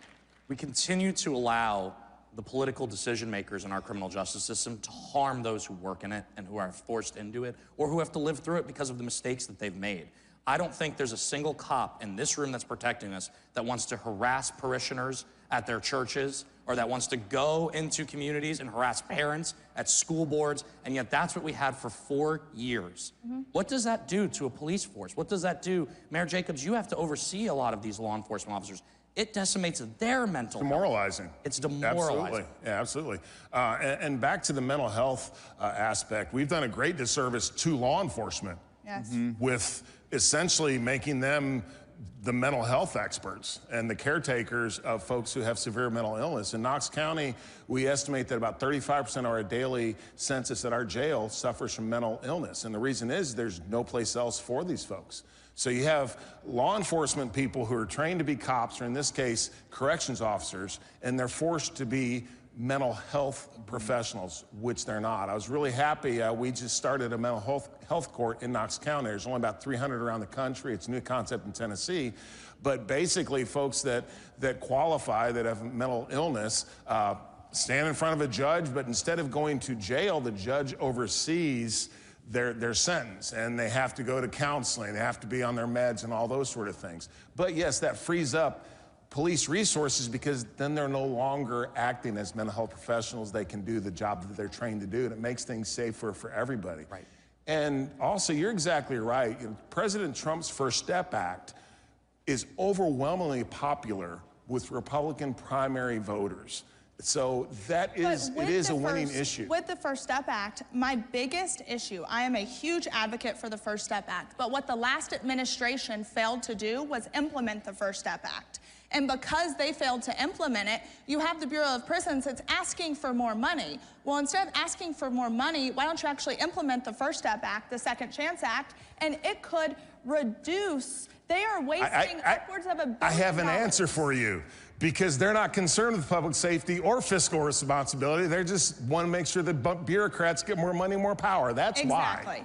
And I think, too, taking the Bureau, I have heard, and let's hope this is right, but taking the Bureau of Prisons away from the DOJ and giving it to DHS is going to be the most brilliant move, in my opinion, because I do not believe the DOJ should be able to charge you, sentence you, and house you too. We spent 4 years with the Biden administration acting as judge, jury, and executioner. Yep. And in that pace, I think what we don't talk enough about is what did that actually do to law enforcement? In my hometown of Roswell, Georgia, we lost an officer 2 weeks ago, the first one in 40 years. We've talked a lot about the problem, and there are real consequences. The good news is there is a solution, and that solution was delivered by all of you in November, and I'm excited, Dave, for you to talk a little about how we're gonna keep communities safe now that you have a federal government that supports law enforcement, supports the rule of law, and thanks to Kash Patel, Pam Bondi, Kristi Noem, and others, is going to actually start solving these problems. You deserve to be safe. Dave, I know you're part of that solution because the voters sent you up in Pennsylvania to solve this. They did. I mean, I ran on, if our communities aren't safe, nothing else matters, and it's something that I believe in my heart. I mean, when you look at the challenges facing us right now, if you think about, I mean, millions of times a day, someone online is trying to get to our children. Every single day, all day long. We have an aging population in America, and every single day, millions of times a day, people are trying to steal our seniors, the money that they saved up throughout the course of their life. And I don't care if it's $1 or $1 billion, they earned it, it's their money, they can do with it what they want until the day they die. And I find it, and so when you add on the technology right now with AI, it's become so complex. Drug trafficking has become complex. And so what I look forward to doing is collaborating with all of our partners, from local law enforcement to state law enforcement to federal law enforcement, and really bring everyone together with a common goal, which is to make our community safer. That's to get fentanyl off of our streets. I mean, that's to go after the organized crime, these gangs that are shooting up our cities, and hold them accountable and put them in prison. The data shows that when you get the right people in prison, the right people, okay, crime goes down astronomically. And so you have to use precision policing, targeted prosecutions, and you have to do it in a manner that's fair and that's safe and that's constitutional. And at the end of the day, that's how we'll make our community safer. So. Mayor, you have now the keys to solving a lot of these problems within your own city. You've actually seen the successes and talked about it.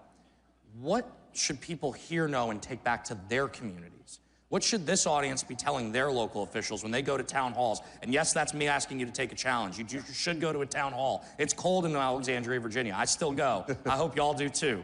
Can you tell them what message they should be bringing to their elected officials? It ain't rocket science, okay? This is not. You get the violent criminals off the streets, make sure that the people that are going to reenter society have a pathway to do so successfully, and that's pretty much it. That solves so many of these issues. And the justice system should never be used for political purposes. Justice is supposed to be blind. And for the past 4 years, it's had a target on certain individuals because of politics. And that's absolutely, in fact, of all the things all the horrible things that happened under the Biden administration, and there's a lot of them, all right? I think that was the worst thing, because a politicized, weaponized justice system, that is literally the definition of a banana republic, and we were this close to slipping into that. Yep. Savannah, I'll ask a similar question. What can people know about your story? How can they make a difference and impact, and how can we get your family out of this nightmare and back to the rule of law in our society? Yeah, for me, I believed bad people go to prison. That's just what I think as a kid is ingrained in you. And that is so far from the truth. These men and women are going to enter back into society. And I believe that God put us on this earth to love people and love people well.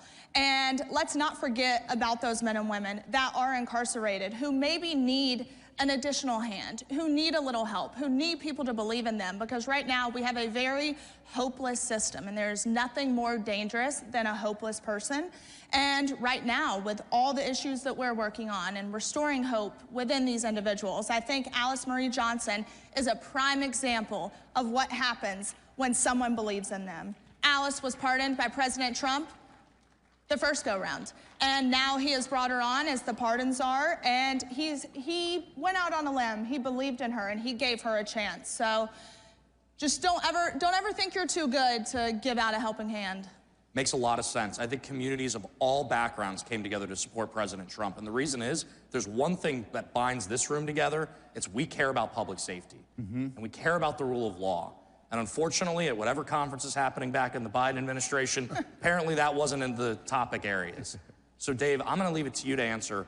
What do we do next? What do we expect to see next? And how do we restore, how do we do the hard work? You've touched on what you've already done in Pennsylvania. Yep. How do we do the hard work going forward of fixing this problem? Because unfortunately, as you've heard over the last 3 days, the Biden administration apparently left us with a lot of problems. I don't think any of us are surprised by that. Shocker. So I'll try to be as quick as I can. I'm looking at the time. Yep. So to start with, we have to have the courage to fight tough battles. And what I mean by that is a lot of the things we're talking about up here, severe behavioral health problems, the opioid epidemic, issues with regard to trauma on children. These aren't things that we can solve in a day. These are things that will take time and courage to be able to work through them. They're greater than the political cycle. And when we come together as a community and we work on this, and these are all conservative values, and we come together and we do this, our community will begin to get better. You have to have the courage to do it. The second thing is we have to support police. And what you said something earlier that was so fantastic. We expect our police to be domestic violence counselors, mental health counselors, substance abuse counselors. We expect police to have the answer to every single problem within a split second, oftentimes 10 to 15 times a day. And we have to get them the support so that they can do their core function of patrolling, keeping communities safe, and investigating very serious crimes and putting the bad guys in jail. So support your police. And I said, don't always have the courage to take the tough battles, like winning Pennsylvania. Like winning Pennsylvania, Right? that was an important one. Yeah. I think it's easy to conclude on this. Today, we are being protected by strong, brave men and women of the Secret Service, of law enforcement. We owe it not just to ourselves, but to them to make America safe again. We know President Trump will do that. We know that our friends up here on the stage will do that. And CPAC remains committed to ensuring accountability and redemption are what are the tenets of law in this country. Thank you for joining us, and let's make America safe again this year.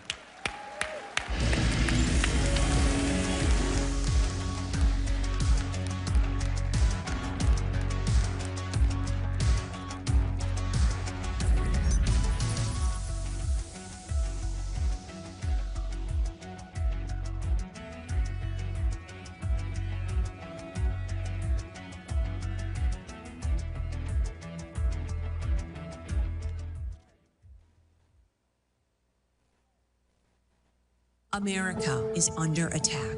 Our families are being crushed under the politics of a radical agenda. But moms have had enough. We are standing up and we are fighting back. This is our battle. This battle is every bit as important as the Revolutionary War because we fight for the same thing. Moms for America is a national movement of moms reclaiming our culture for truth, family, freedom, and the Constitution. I think Moms for America is exactly on track and is doing the right thing for the future of our country and our children. Like, Moms for America is going at the heart of the issue. I want to go on the record and say I'm for moms, I'm for America, and I'm especially for Moms for America. But I am honored to join Moms for America today as we speak out against the horrific mandates. With a national network of over 500,000 mothers, Moms for America is one of the fastest growing movements of women in the country. Well, the most dangerous place in all of nature is between a mama bear and her baby cub. We are the change. No matter what, no matter where, and no matter how difficult the obstacles are that are facing us and our families, we will not give up and we will not give in. So if not now, then when? If not you, then who? Welcome to the Momland Revolution.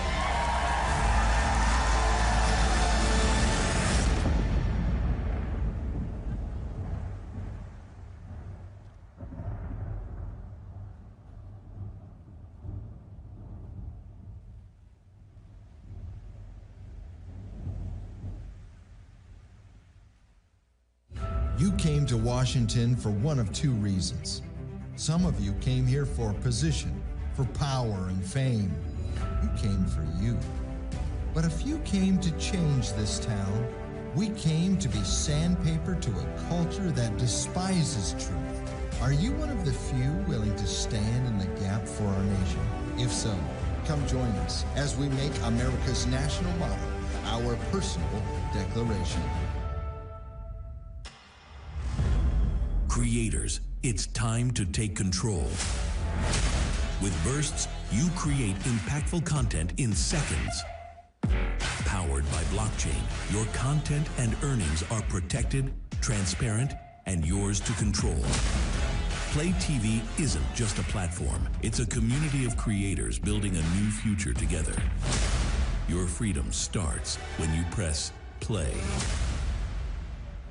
Conservative movement has come a long way. Back in the 1990s, there were so few college women who were interested in conservative ideas that we all fit in a very small boardroom table.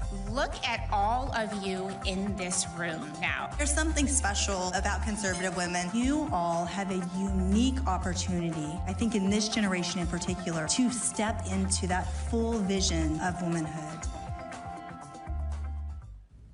All right, America is back on track 2025, but next year, CPAC 2026 is going to be even bigger. Go get your tickets now. Go to cpac.org and join the movement. Ladies and gentlemen, please welcome White House Deputy Chief of Staff, Dan Scavino.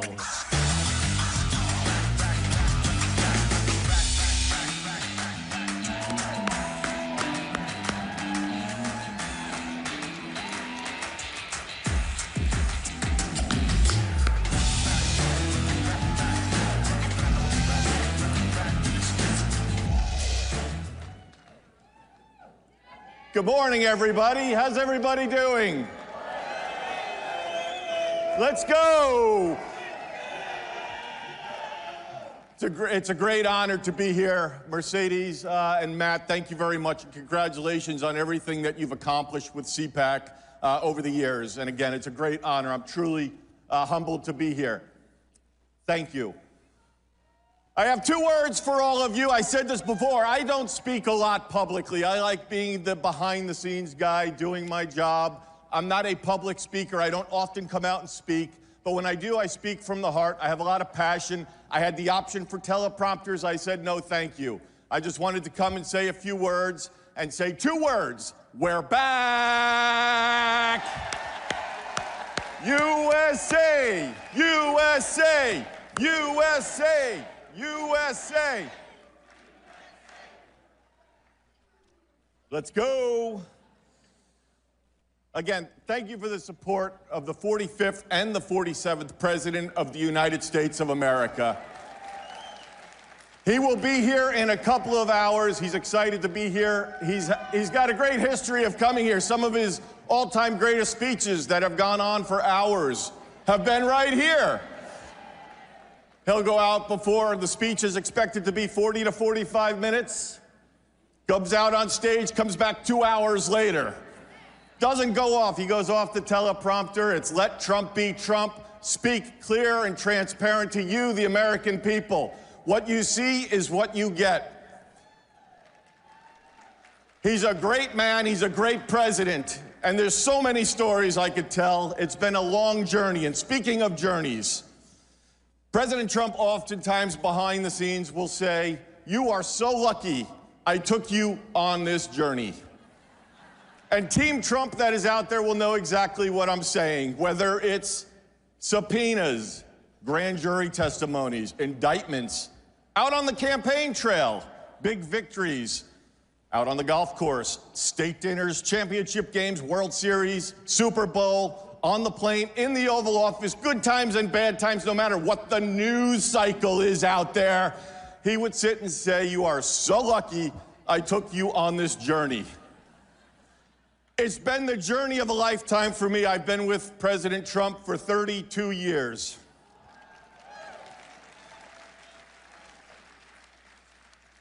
I started caddying for him back when I was 15 years old. I caddied, I worked in the bag room, and this real estate mogul came up to Westchester County, New York, to buy a golf course.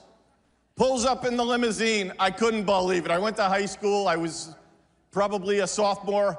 That Monday in school, you won't believe who I saw, who I met. The New York State real estate mogul and tycoon who redefined the New York City skyline, Donald J. Trump. And here we are 32 years later, and Mr. President, if you're watching, this has been one hell of a journey, the greatest journey of my lifetime. Thank you for having me. And by the way, thank you for joining us and supporting us, everybody out there, all great American patriots. We appreciate each and every one of you. We campaigned in a courthouse this past summer. We were all over the place. Literally, the campaign run out of the courthouse. Not only the courthouse, but we would be running around the country, barnstorming every state rather, seeing all of you out there campaigning. So much fake news out there, all of the leaks, all the defamation, all the BS that went on out there. He went out there, the indictments, everything, the lawfare. He went out there, and as he raised his hand in Butler, Pennsylvania, during that assassination attempt, and raised that fist and said, "Fight, fight, fight." That's exactly what he does behind the scenes every day. He could be out at Mar-a-Lago every day, golfing in Palm Beach, Florida, California, New York, New Jersey, Philadelphia, but he'd rather choose to be out there and fight for putting America first and making America great again.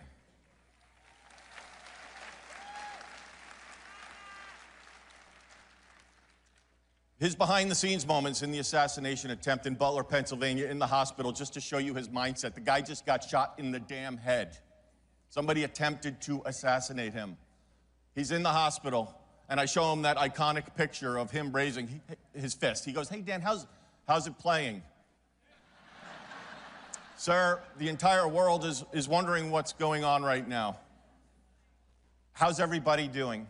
How's the team doing? And myself and Susie Wiles and Stephen Chung and Walt Nauta were back with him. He cared about everybody else. He cared about his family. We're connecting him with Meloni, Ivanka, Don Jr., Eric. He's speaking to them. How's it playing? I showed him that iconic photo. Doug Mills took it from the New York Times, great photographer. He stared at the picture, just stared at it. And he said, how is Doug Mills doing? Is Doug okay? Call Doug and see if he's doing okay. That's his thought process with everything going on. He's just a fighter. He's truly, I call him like America's greatest host because he's a great man, and everybody in the administration, the cabinet, and the people that spend those moments with him behind the scenes will understand, and they get what I'm saying. He just loves America. He loves people.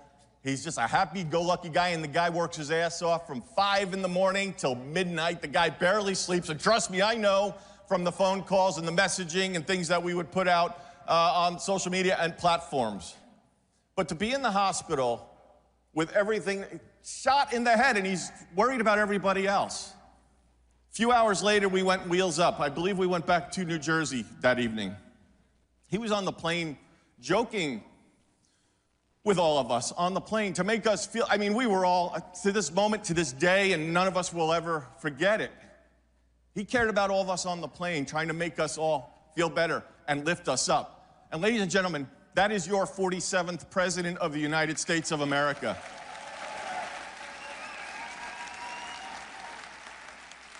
I have hundreds of stories I could share with you. Let's talk about in Pennsylvania, when he got excited to go work at McDonald's, because that's where Kamala claimed to have worked. For 2 weeks, we heard about going to work at McDonald's. He was excited to go do it. And sure enough, you all saw in those viral videos and on the news, he was at McDonald's having a good time with that French fryer and the people driving through. I'll never forget that moment when we pulled in with thousands of people lining the streets. That was the night he also went to the Pittsburgh Steelers game. But the guy couldn't wait to get to McDonald's, and he knew that it was a big moment for us. And it was pretty damn awesome, was it not? McDonald's. Joe Biden, you guys are all garbage. Trump supporters are garbage. Oh, really, Joe? Garbage. We're going to Wisconsin. And the team, Justin Caparelli, give him a lot of credit with regards to being on the plane. We're heading out to Wisconsin, and he comes up and he says, Mr. President, we can have a garbage truck upon arrival on the tarmac. I mean, what a time, what a campaign. What a campaign. Oh, sir, and by the way, before we went wheels up, I have an orange vest for you to wear. If you want to wear it, you go wear it off the plane. Give me that vest. Let's put that vest on. He puts the vest on the plane. We're still flying. He's being brief. We're going to land. There's going to be a garbage truck upon our arrival. It's going to say Trump 2024 on it. And sure enough, an hour and a half, 2 hours later, we land the plane. We look out the window, and there's the garbage truck being escorted to the motorcade. And there's the president sitting with his orange vest on, just looking out the window like this. I mean, just total classic and priceless. He gets off the plane, he wears the vest into the garbage truck, right? Great moment. But then he wore it in the motorcade to the rally. Then we get to the rally, he meets Brett Favre, who endorsed him. Backstage, taking photos and clicks, laughs, good times, he's getting ready. We're feeling good because this election's coming up. Where's the garbage vest? Out onto the stage. I don't know if you heard the stories of why he wore it, but he thought he looked rather trim in it. And so he's sitting, looking in the mirror. I look rather thin in this. I look very trim, I look good. He wears the orange vest out. Hour and a half rally, comes off stage, walks back out. Time to get in the motorcade to go back to the plane, right? You take the vest off, right? He wears the orange vest into the motorcade. He said, I'm not taking this off till we get on the plane. He kept the vest on the entire time. That was a big moment for us when we were all garbage. It was like that deplorable moment. We're all sitting backstage saying, here's the moment. I could go on all day, but I don't have that much time left. We're very grateful for you. There's so many times that the president is just so grateful for the support he sees out there on social media. I mean, we won the election in an electoral landslide, swept all 7 swing states. And we not only have the 45th president and the 47th president of the United States, we got a great president who's gonna put all of you first. He's gonna fight, fight, fight, and he's gonna continue, and his legacy will go down as one of the greatest presidents of all time. And together, everybody in this room, with your support, we're going to make America great again. God bless each and every one of you, and thank you for having me. Thank you. Thank you. Thank you.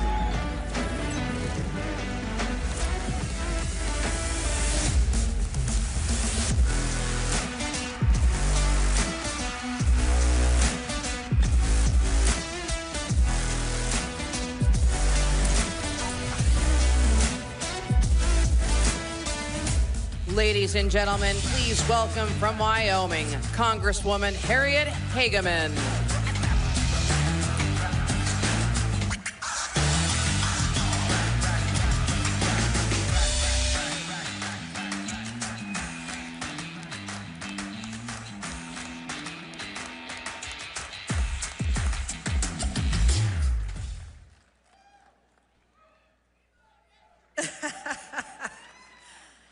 I bring you greetings from the great state of Wyoming,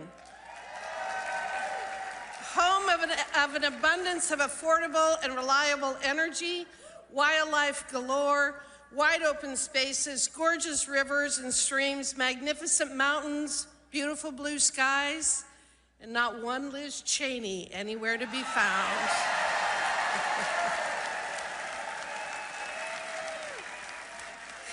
In 2024, Wyoming provided President Trump with his largest margin of victory of any state in the nation, and we are so proud of the job that he is doing.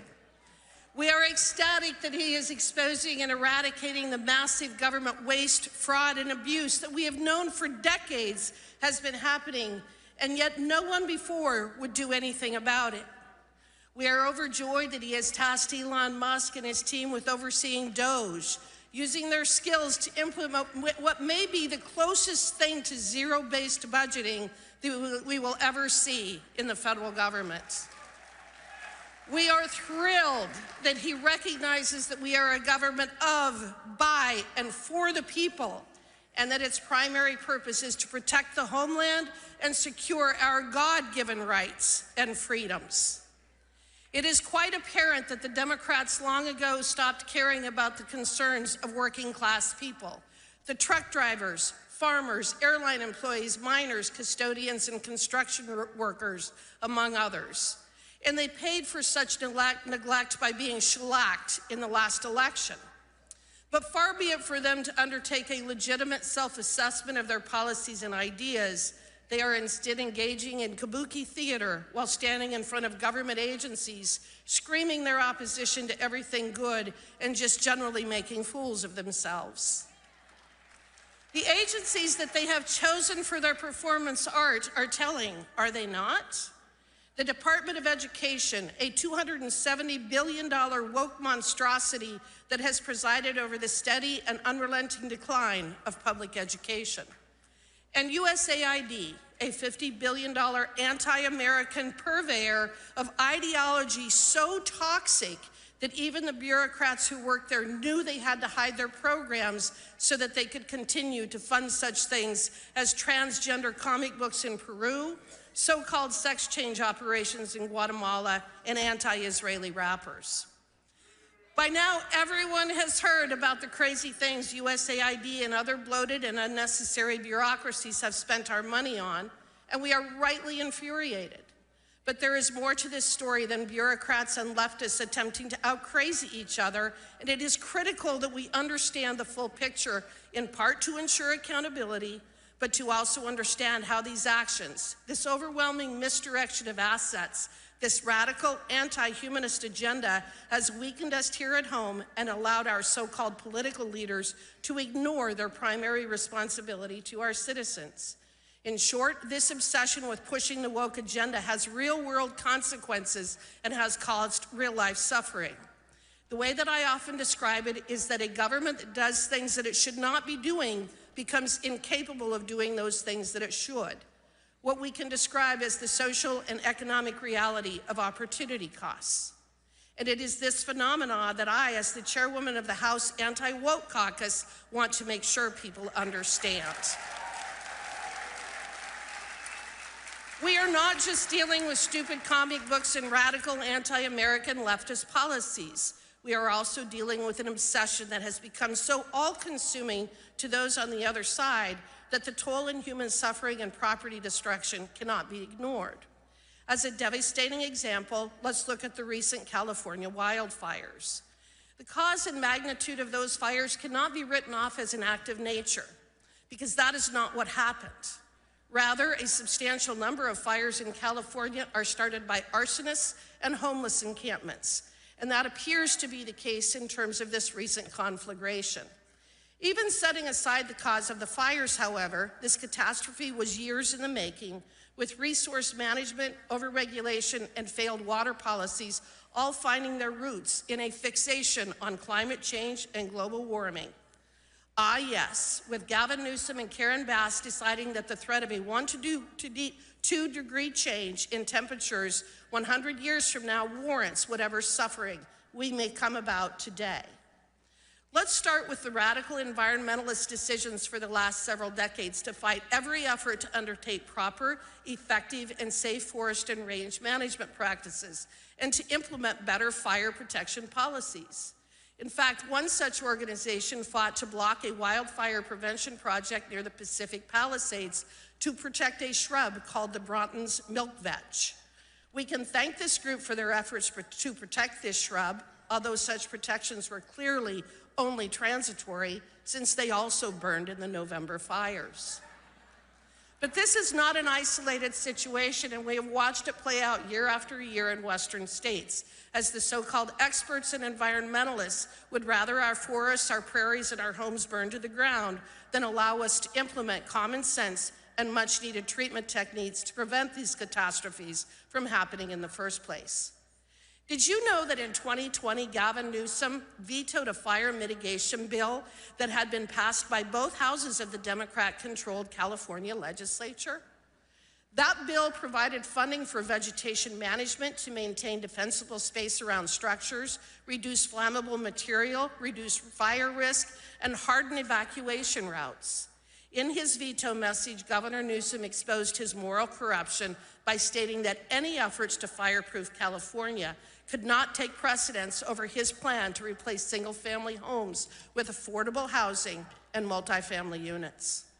I could spend hours regaling you with the many ways in which radical environmentalism and the fear-mongering surrounding our ever-changing and healthy climate has destroyed our natural and human environment, but I think you get the gist.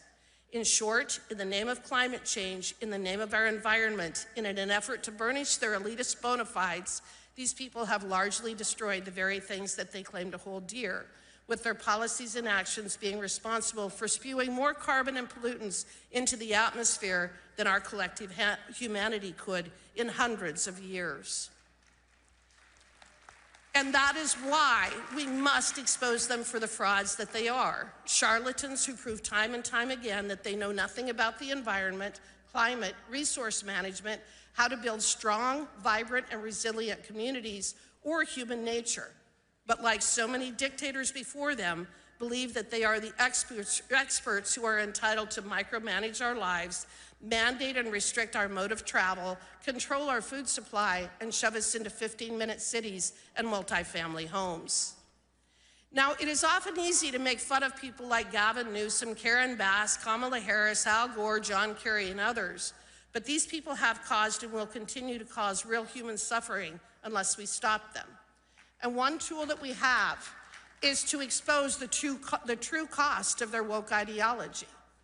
But it isn't just failed environmental policies that are to blame. We must also call out the entire DEI industry as being one of the many culprits resulting in the death and destruction that we have suffered.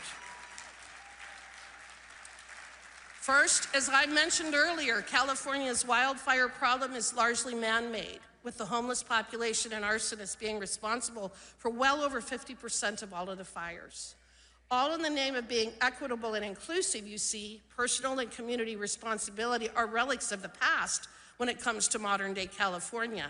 And nothing epitomizes that more than in allowing the homeless to literally run your cities into the ground and, when they so choose, to burn them down.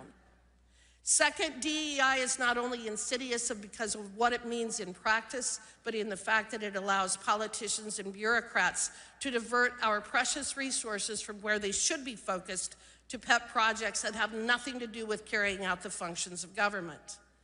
The stories from California are legion, of millions of dollars being spent on DEI workshops and training, of hiring based on race, sex, sexual orientation, and intersectionality, rather than on whether the individual could physically do the job.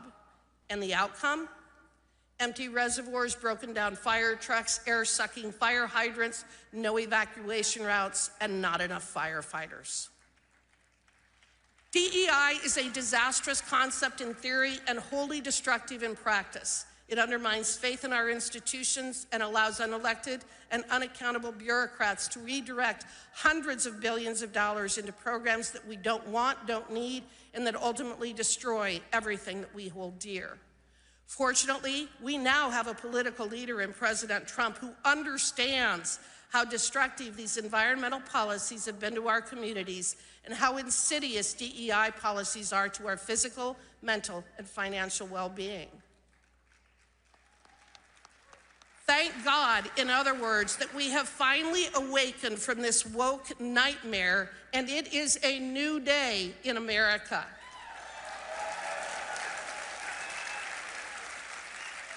God bless CPAC, God bless President Trump, God bless our warriors who are fighting on behalf of all of us, and God bless America. Thank you very much.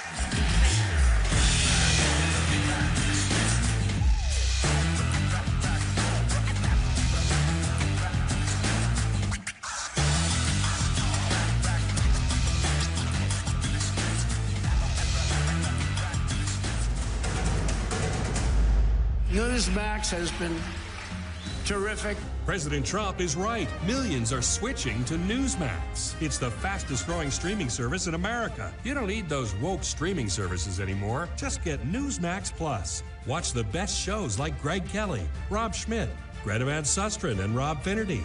Greg Kelly over at Newsmax. The Newsmax people have been really terrific. Gain access to exclusive documentaries, series, and special briefings. It's free to start. So go to NewsmaxPlus.com now to sign up and watch Newsmax anytime, anywhere. Welcome to CPAC. At Great American Media, we celebrate what matters most: faith, family, and country. Today, we invite you to experience storytelling that uplifts, inspires, and reflects the values we all cherish. PureFlix is your home for entertainment without compromise. With faith-driven movies and series, we bring you stories that strengthen hearts, uplift spirits, and honor what truly matters.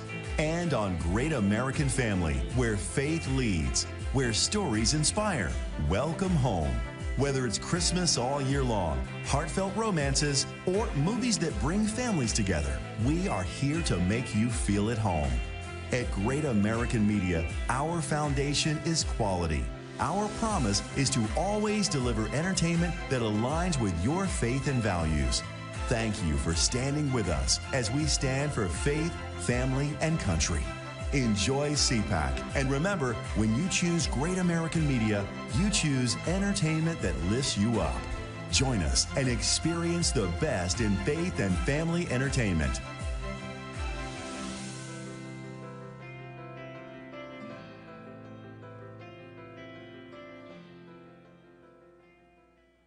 Hello, I'm Jim Paff, president of the Conservative Caucus. The Conservative Caucus has been winning battles in Congress for all 50 years of its existence. In fact, we're the oldest conservative grassroots organization in America. We helped re-elect President Trump and win the Senate. And with your help, we will continue to advance President Trump's MAGA agenda. Join the team to help Trump make America great again. Go to theconservativecaucus.org and sign up now.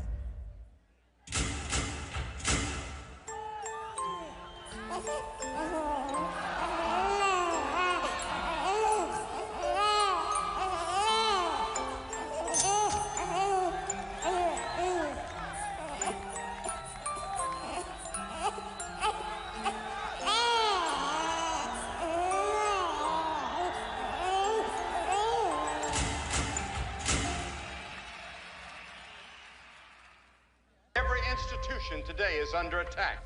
The home, the church, the government. And many people are asking, what is the truth? Jesus Christ claimed the ultimate truth. Are you willing to face the truth? Do you think the MKUltra project ever actually ended? The Central Intelligence Agency is actively involved in mind manipulation. We all answer to one God and one Savior. And He's there to change your life for the better.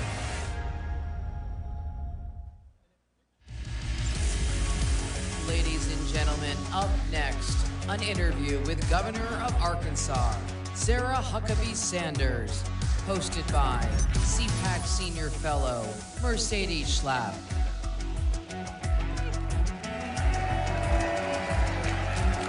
Hi, girl.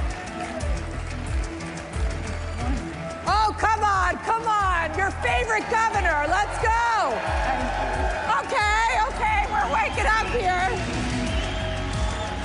All right, I think Governor Sanders, Sarah, Sarita, my sweet Sarah. Oh my gosh, I'm so excited to have Sarah with us. We are in countdown mode right now because guess who's coming? Who's gonna close out CPAC? I mean, just a slightly well-known individual, maybe the most popular human on the face of the planet right now. Yeah. So, America's favorite president. That's right, President Trump. Are you all excited? So this is such a blessing for me. Sarah and I worked together at the White House for several years, and I mean, Sarah, seriously, what you have accomplished is amazing. And we're so proud of you. Thank you. Just to start right there. We were trying to raise our kids during that time. Trying being the key word there. We were trying to raise our kids, and somehow they turned out amazing. Yeah. Which says a lot, really, truly. They were all in the backstage. Sarah brought her daughter Scarlett with my girls, and they were doing the whole posing of taking pictures together. We were like, this is the next generation of leadership, seriously. But let's get to it. Okay, so you were at the National Governors Association dinner, and President Trump had this interesting exchange with the governor from Maine. We're all in the family here. Tell us what happened. Well, I think it was classic Donald Trump. If he doesn't like something, he's gonna call it out. I think it's one of the things that has made him so incredibly popular. And one of the reasons he's been able to get so much done is because he doesn't care who's in the room, what it looks like. He's gonna tell you exactly what he thinks in that moment. And that's what he did. And frankly, he's on the right side. I'm so tired of hearing the left say that they care about women when they can't even tell you what a woman is. And we finally have a president who will stand up for women and fight back. And I think that it's a great thing to see Donald Trump being the one to sign executive orders that defend and define what a man and what a woman are, which it's sad that we have to do that, but also as a mom of a daughter that is a 12-year-old volleyball player, that we have somebody that's saying, no, we're not gonna let men play girls' sports. And Donald Trump is doing that, and I think he's right to call people out who are on the wrong side. So we have a rating system that we rate at CPAC, all the state legislatures, all the governors, all the federal legislators as well. Governor Sanders has ranked the top conservative governor in America. The top, #1. And I know partly is because we're related, but no. But Sarah, tell us about, you're in the middle of the legislative session. You have so much going on. You've been in office now. And what are you planning to accomplish this legislative session? What do you think the people of Arkansas really want and what they're focused on? We're working on that, and President Trump is very quick to remind us on that every time I see him. But what we've really focused on is bringing conservative principles back, and everything from opening up universal school choice. We were one of the first states in the country to do that. Starting next semester, every single student in Arkansas will be able to choose where they go to school, and their parents will be empowered to make that decision. And I'm really proud we were one of the leaders of that. We've cut taxes 3 times in the state of Arkansas in just 2 years, now making us competitive with every other state in the region. We are getting indoctrination not just out of our K through 12, but also out of higher education. And we don't care if you're tenured or not. That is one of the big pieces of legislation that we have going through this cycle. We're also removing cell phones from the classroom, and I signed legislation this week. Bell to bell, no cell, and really proud of what we're doing for young people, for parents, for families, and we're going to continue fighting and making Arkansas the most conservative state in the country. And people are moving in. It is becoming a popular destination. I mean, walk us through why your state, and you know, we always talk about these federal elections, and obviously having President Trump in office is such a critical win. But these states are just as critical as well, because we meet people from California who talk about how horrific it is to live under Democrat oppression. Let's just call it what it is. And here we have a perfect example of what you're doing in Arkansas to be that blueprint for other states. What's your advice to other governors, especially Republican governors, that are trying to do the same? And we talk about conservative principles, but these are American principles of being pro-family, pro-economic prosperity, pro-safety. Well, one of the big differences now is we actually have a partner in the White House instead of somebody we have to fight every single day. I got to see Lee Zeldin yesterday. He's the new head of the EPA. I said, I'm just glad we have somebody there that we don't have to sue every single week and we can actually work with to get things done. You know, over the last several years, Republican governors are the ones who have held the line. While Washington was a completely broken, dysfunctional mess, Republican governors are the ones who stepped up and worked on securing the border. We sent Arkansas Guard to the border 2 separate occasions over the last couple of years because Joe Biden wouldn't get the job done. Now we have a partner in Donald Trump who's not going to just be a partner, but he's going to be a leader. He's going to be the #1 fighter, pushing back on some of the crazy wokeness that we have seen the left try to impose on our families, on our schools, on our businesses. And Republican governors are going to be right there with him. We're going to make sure that our schools do not become indoctrination factories for the left. We're going to make sure that you can run your business the way that you want to and that you can raise your kids the way that you want to, as it was intended in this country. And I'm proud of the work we've been able to do. Arkansas is now the #1 state in the country that people are moving to. It's not Texas, it's not Florida, it's not Virginia, it's Arkansas. So if you don't live there yet, we're ready for you to move and call that your home. We're the #1 state for economic growth. We're the lowest cost of living. We are booming on all fronts, and it's because we're implementing good conservative policy that lets you live your life without constant government intrusion. And that's something we're proud of and something we're going to continue to do in our home state. Gosh, wouldn't she make a great vice presidential pick in 2028? I think so. I do. Sorry, Sarah, you don't have to respond to that. Okay. I'm not. Very happy to be in Arkansas. Okay, maternal health, you're providing funding. I really want you to talk about this problem that this crisis you discovered in your state, how you're solving it, because it's not only impacting states like Arkansas, but other states as well in the South. Walk us through what you're doing there. You know, one of the things that I think is so important for the pro-life community is that we don't just focus on the baby when they're in the womb, but it's what does that look like after, and making sure that we are actually fighting for kids every single day. And that's something that's really important in our state. We had about 10% of moms in Arkansas that were never seeing a doctor until they were in labor. That's unacceptable, especially when they have that access to care. They just weren't taking advantage of it. We know that healthy moms make healthy babies, so we've invested heavily in making sure that those women get the care that they not only need and deserve, but they know that their life and their child's life has value. And it's something that we want to protect at every single stage, and so we're investing heavily in the maternal health problem in Arkansas, and something that we're going to expect to see a dramatic impact and dramatic results just in a short amount of time. So we've seen President Trump right now, where he's been in office for 32 days. It feels like it's been like 10 years that he's been in office. It's so remarkable to watch the amount of work he's been able to accomplish. Now, as us, the Trump 45ers, is that what we are? Yeah. Okay. Makes us sound older than we are. Makes us sound so old. Help me figure out here. Like, I'm watching this and going, I'm amazed.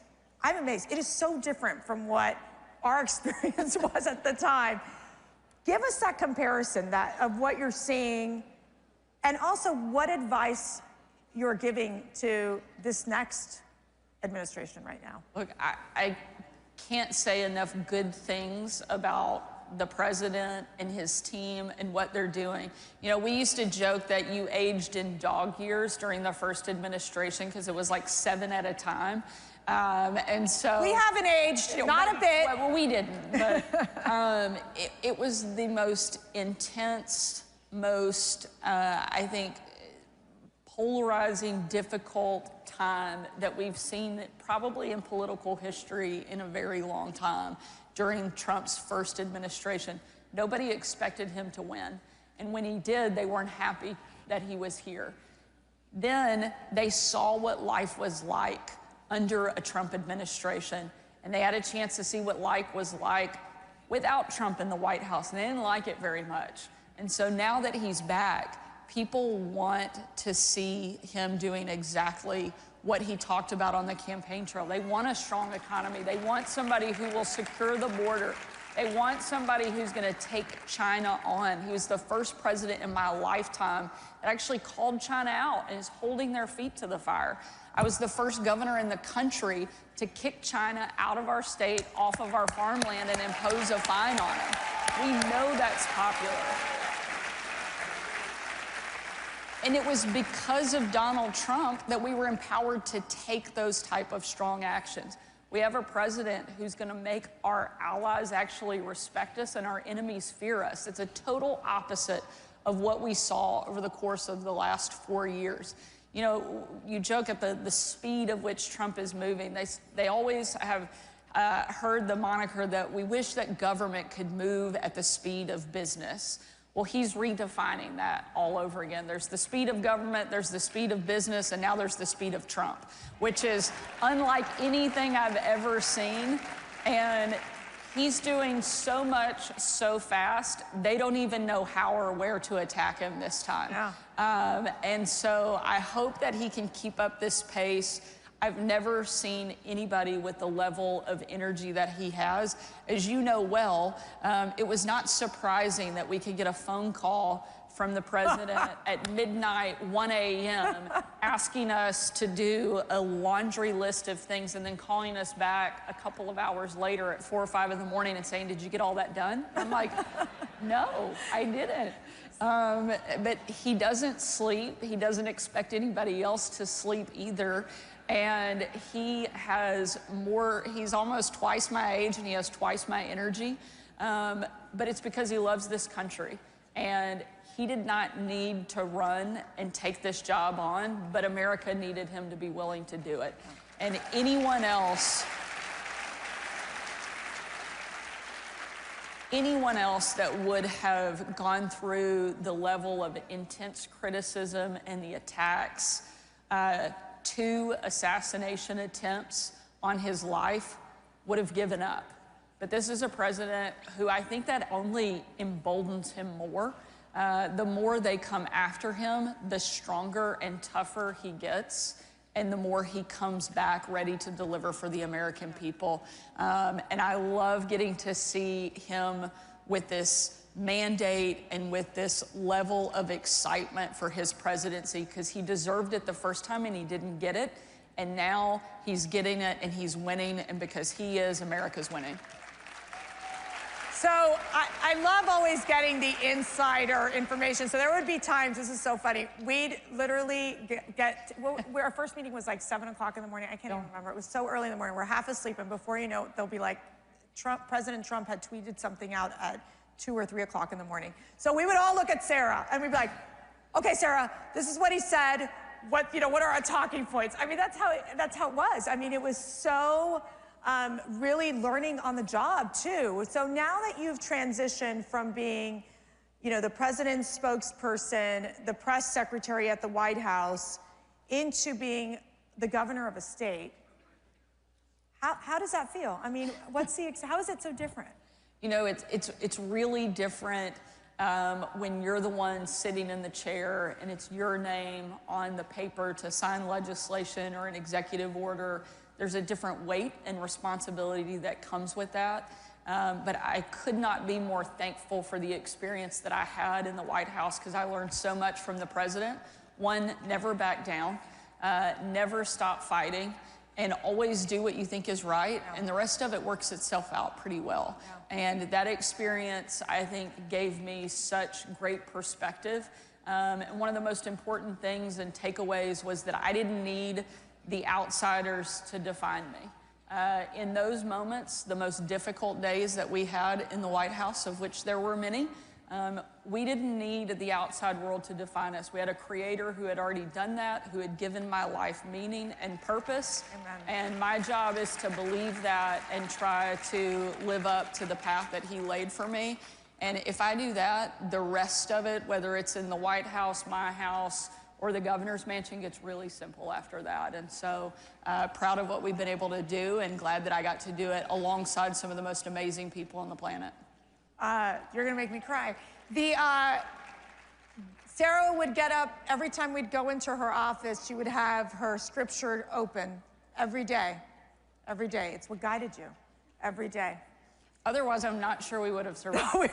I would agree. And I'd come in with my holy water, the Protestant, the Catholic, we're all in it together, okay?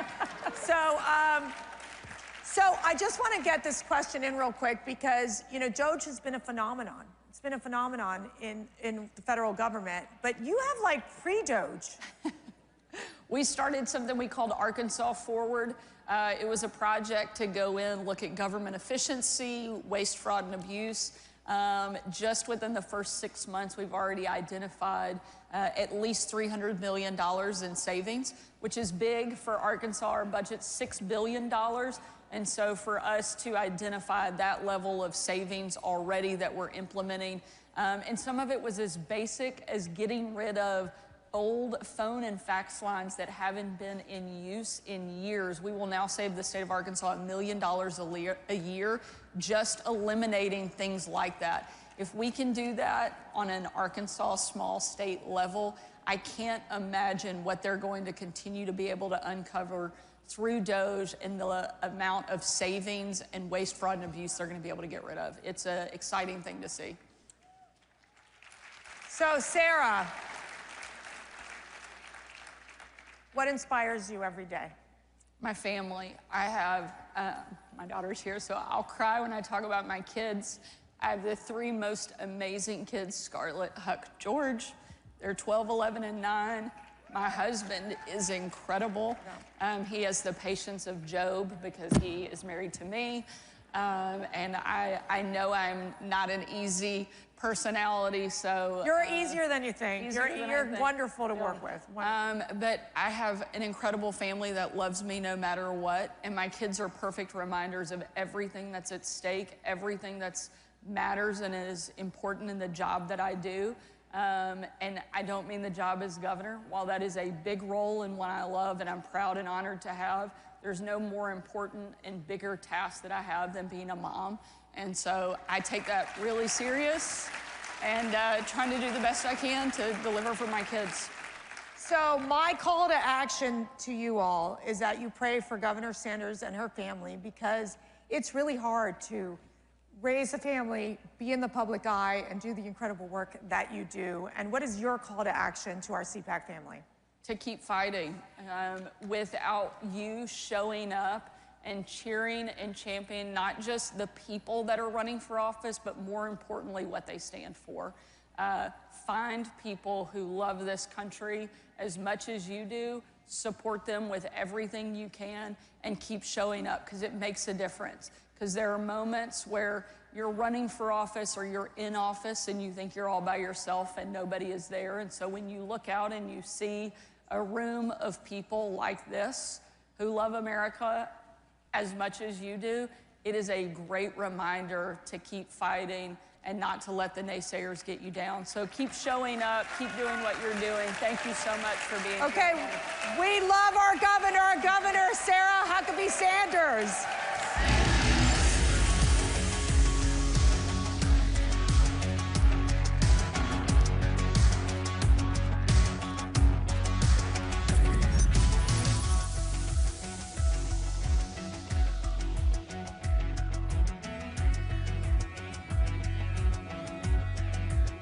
Away in the Blue Ridge Mountains of Lynchburg, Virginia, you'll find us, Liberty University. Here, we pursue excellence in all of our academic endeavors, from anywhere.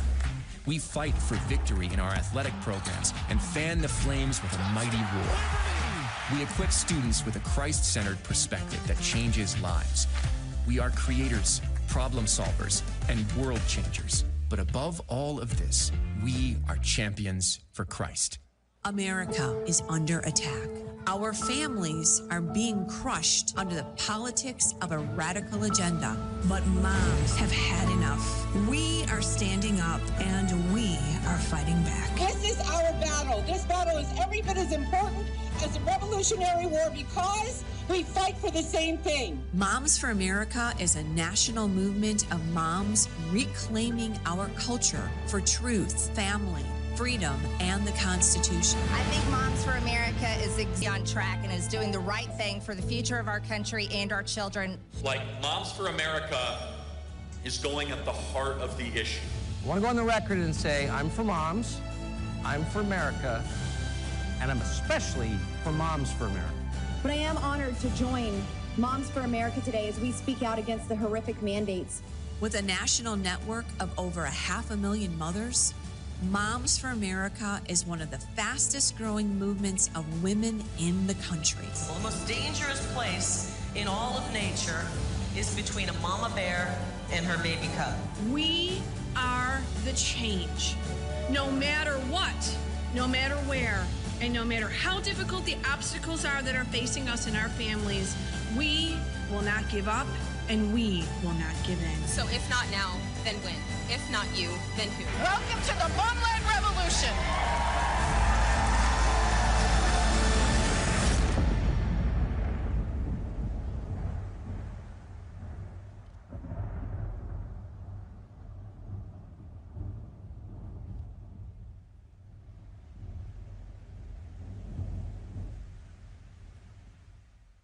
The steal was stopped on Election Day, I think in no small part thanks to Judicial Watch's heavy lifting.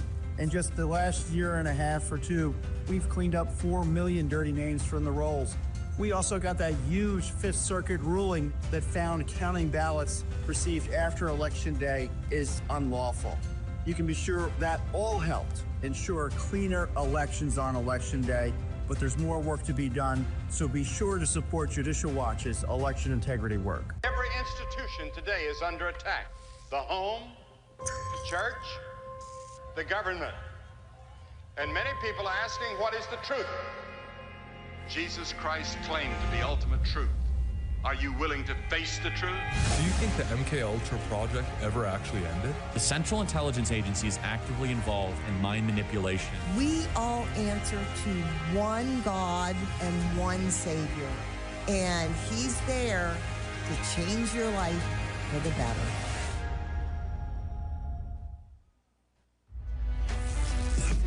Ladies and gentlemen, please welcome the President of Argentina, Javier Milei.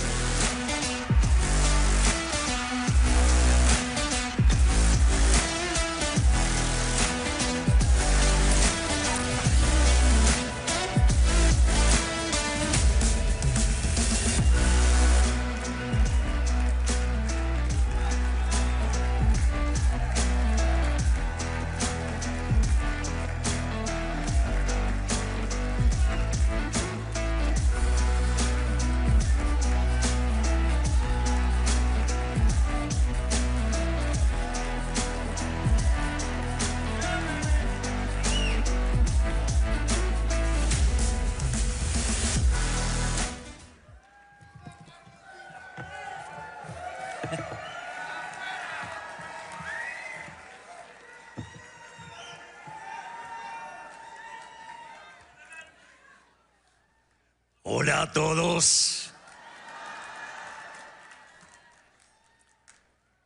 Es una gran alegría para mí estar nuevamente en los Estados Unidos y es un honor poder hablar ante todos ustedes hoy.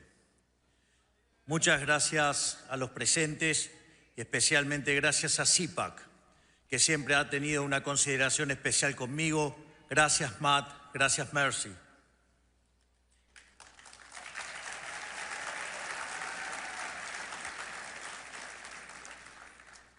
Hace apenas un mes dije en el foro de Davos que creo que estamos atravesando un punto de inflexión en nuestra historia.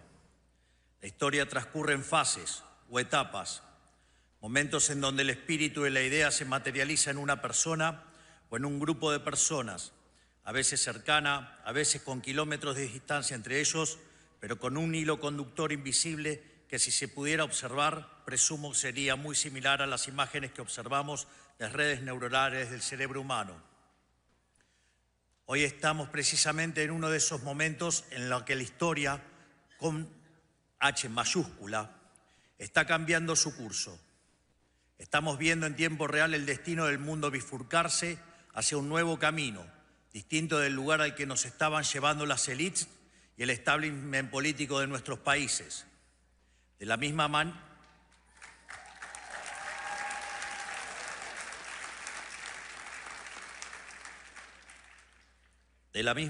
que en la década del 30 se podía vislumbrar que la llama de la libertad se estaba apagando y que comenzaba un nuevo cambio de servidumbre para la humanidad, hoy finalmente podemos decir que la era del Estado omnipresente ha terminado.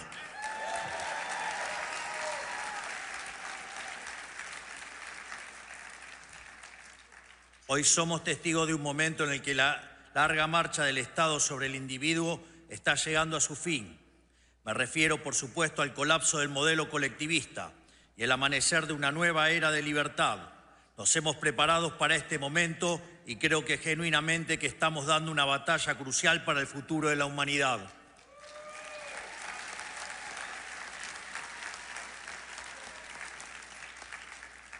Pero como siempre digo, solo se puede obrar de forma eficaz si el diagnóstico desde el que uno parte es el correcto. Hay que entender dónde estamos parados y a qué nos enfrentamos para poder saber cómo llegar a donde queremos.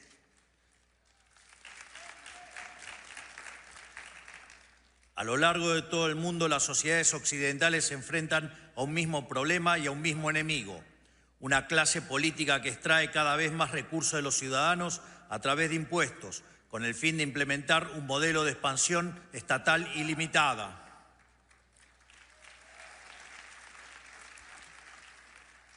Una clase política con complejo de Dios, que pretende regular cada aspecto de la vida de la gente, haciendo honor a una de las máximas del fascismo de Benito Mussolini: dentro del Estado todo, fuera del Estado nada y nada contra el Estado. Hemos Hemos llamado a esta clase política el partido del Estado, una casta extendida cuyos miembros, más allá de diferencias superficiales, comparte la idea fundamental del avance del Estado sobre la sociedad. Son todos aquellos que por interés económico o convicción ideológica o incluso cierto idealismo ingenuo trabajan para los intereses del Estado. Los medios de comunicación tradicionales o ligas y media, la oligarquía sindical, los empresarios prebendarios, los burócratas permanentes no electos y en consecuencia intrínsecamente irresponsables, las organizaciones mal llamadas no gubernamentales que hacen el trabajo sucio de los políticos, las instituciones académicas que proveen el marco teórico para la expansión estatal, los organismos supranacionales y todos los que de alguna manera pertenecen a la gran secta del colectivismo mundial.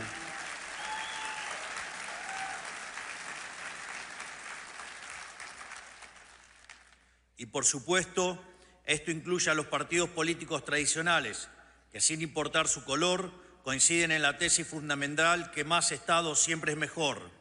En Argentina, por ejemplo, teníamos un sistema político compuesto por unas 50 sombras de socialismo. En Estados Unidos existía la ilusión de bipartidismo de un partido demócrata que marcaba la agenda y un partido republicano incapaz de enfrentarlo hasta la llegada del presidente Donald Trump.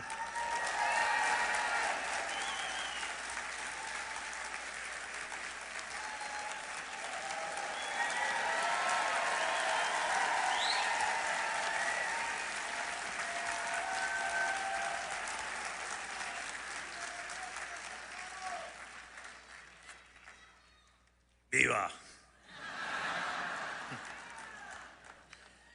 Curiosamente, el mío lo van a tener que esperar hasta el final. Curiosamente, el presidente Trump es un outsider, igual que yo, porque la tarea que tenemos por delante, el desafío que tenemos por delante, no es para políticos tradicionales que han vivido toda su vida del sistema. Es para gente que no le debe nada a nadie, que no está comprometida por los vicios del sistema y que sabe que es más importante el cambio que el poder por el poder mismo.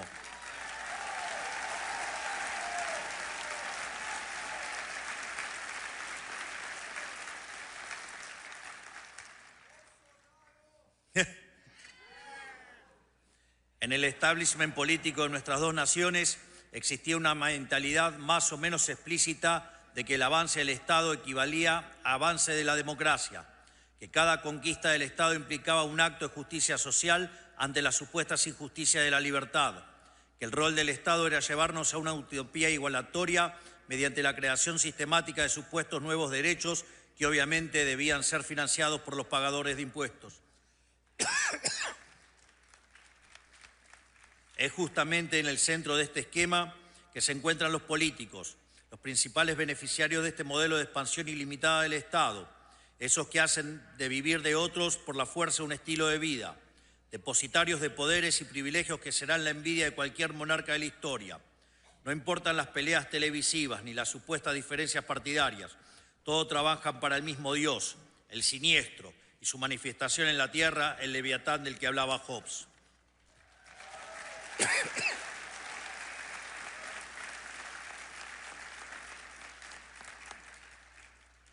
Por eso, salvando algunas particularidades propias de cada nación, todos los que estamos aquí tenemos una misma misión: quitar el poder al partido del Estado y devolvérselo a la sociedad.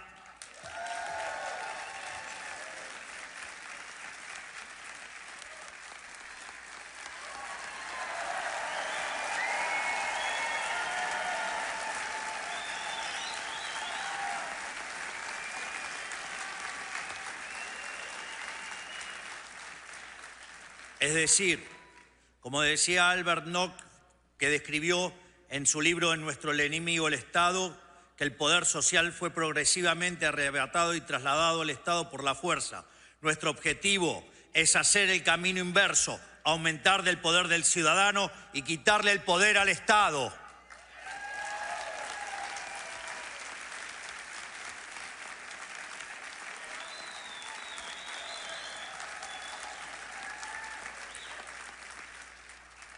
Por su...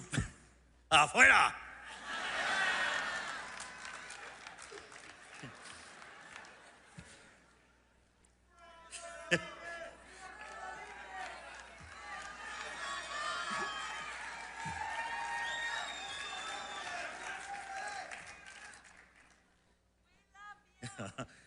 Me too.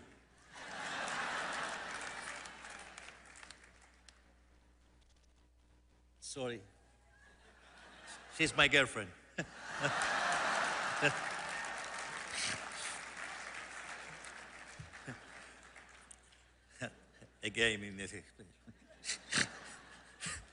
Por supuesto, no puede hacerse gestionando mejor el Estado tal cual existe o simplemente administrando correctamente los recursos de que dispone, sino que el único camino racional es achicar el Estado hasta su mínima expresión posible. Reducir el tamaño del Estado es en sí mismo un acto de justicia, porque cada erogación del Estado es una sustracción del pagador de impuestos.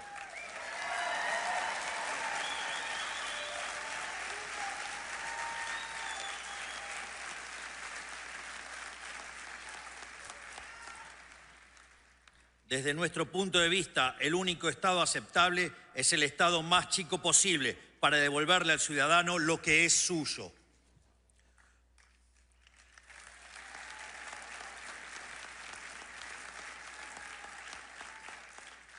Por eso, todas las atribuciones que no tengan que ver directamente con la protección de los tres derechos fundamentales, que son el derecho a la vida, a la libertad y a la propiedad privada, deben volver a su origen, los individuos asociados de forma voluntaria sin intromisión del Estado.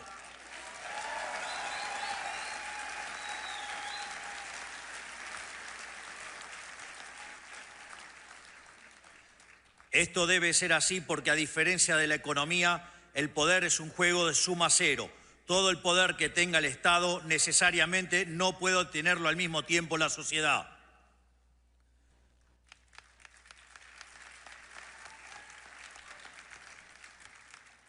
Por eso no creemos en soluciones parciales o compromisos de centro. Sabemos que hacer las cosas a medias es una invitación al regreso del Estado, que como un cáncer metastásico solo sabe expandirse y debe ser obligado activamente a retroceder. No sirve intentar alcanzar un justo medio. Todo lo que exceda su función esencial debe ser definitivamente quitado de su órbita o más temprano que tarde volverá a usurpar lo que no le pertenece.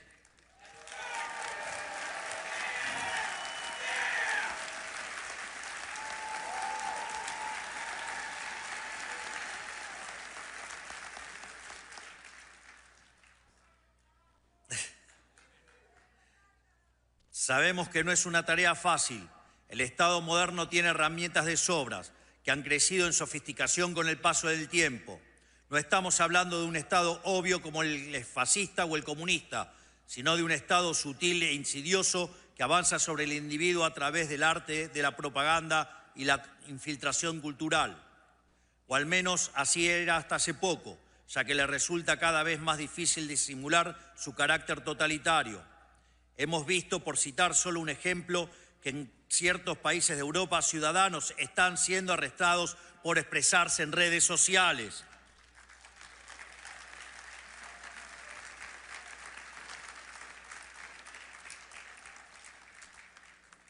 Pero en términos más generales, hablo de la financiación de la academia, incentivando la elaboración de estudios que justifiquen la implementación de políticas públicas intervencionistas y de la compra encubierta de medios de comunicación mediante la pauta pública. Hablo de las múltiples ONGs que viven de nuestros impuestos, de los subsidios a la cultura para producir propaganda. Y aquí en Estados Unidos, por supuesto, el escándalo de USAID, que destinaba millones de dólares de los pagadores de impuestos a financiar desde revistas y canales de televisión, a fraudes electorales como en Brasil, o gobiernos con aspiraciones discriminatorias como el de Sudáfrica.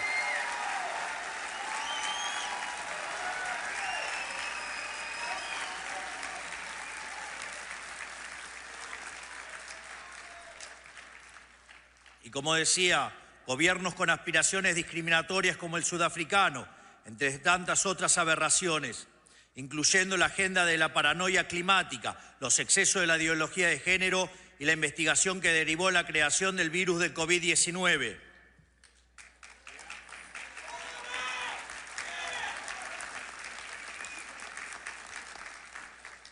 Sin embargo, lo único que realmente logra este mecanismo de bajada de línea globalista es transferir riqueza de la clase baja de un país rico a la clase alta de un país pobre. En pocas palabras, Hablo de una red global de influencia y formación de opinión pagada con los impuestos de los ciudadanos, un aparato de propaganda sin precedentes en la historia humana, quizás el escándalo político más grande que hayamos visto.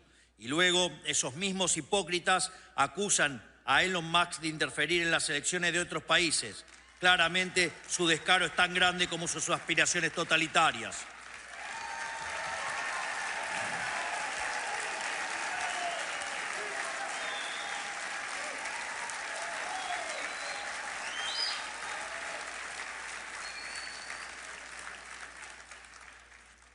Y si ese nivel de colectivismo en sangre hubiera tenido soluciones, sus apologistas tendrían al menos algo a lo cual aferrarse. Pero ni eso. Esa fue históricamente la excusa de los estatistas del pasado, que la prosperidad llegaría mediante la administración racional de recursos por parte del Estado, recursos que el sector privado era incapaz de aprovechar. Pregunta, ¿y acaso quién maneja el sector público? ¿No son humanos? Sin embargo, hemos sido testigos de que a mayor expansión estatal, peor es la calidad de vida de la gente. No por nada Hayek dedicó su último libro a explicar este fenómeno, al cual llamó la fatal arrogancia.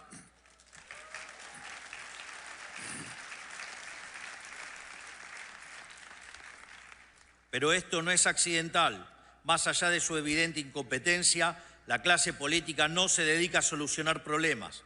Al fin y al cabo, un problema solucionado es un área de la que el Estado debe retirarse. Al contrario, la clase política se dedica a perpetuar los problemas y así vivir de ellos para siempre. Por eso viven creando problemas nuevos, instalándolos desde sus aparatos de propaganda para luego ofrecer a sí mismos como solución. ¿Y en qué consiste esa solución? En la implementación de regulaciones que causan todavía más problemas a ser solucionados por más regulaciones.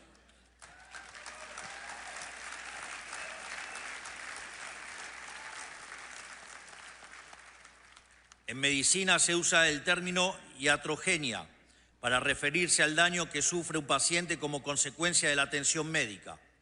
Podría decirse entonces que el régimen estatista consiste en la iatrogenia como política de Estado.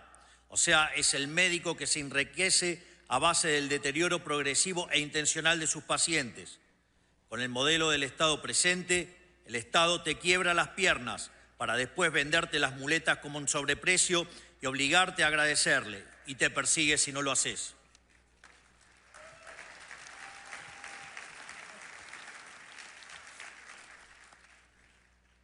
Como contrapunto, dicen algunos testimonios que en la medicina tradicional china, el médico familiar cobraba honorarios de forma constante por mantener a la familia sana.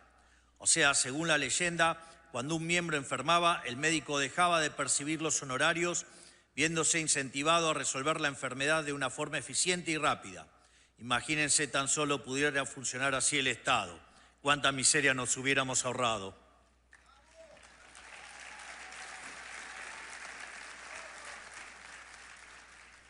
Hoy, a quienes queremos desmantelar este sistema demencial nos llaman antidemocráticos. Pero nuevamente, esta es una tergiversación de las palabras, algo muy propio de la izquierda, para variar. Ellos no le llaman democracia al gobierno del pueblo, sino al paradigma de expansión estatal ilimitada que ellos mismos administran.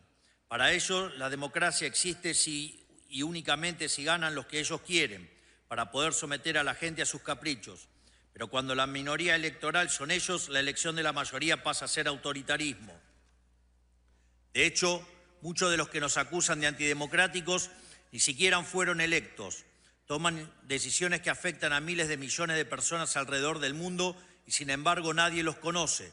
No son responsables ante nadie más que sí mismos y no pueden ser echados por el voto popular. Y así y todo vienen a hablarnos de democracia.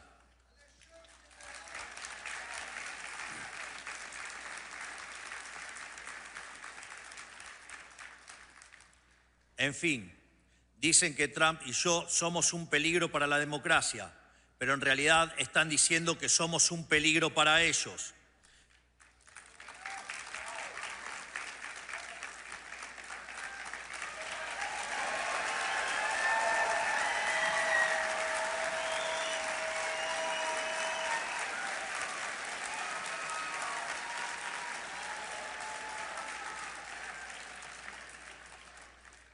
Somos un peligro para el partido del Estado, para quienes viven de su expansión ilimitada, para quienes quieren un individuo dependiente y sometido a sus caprichos regulatorios.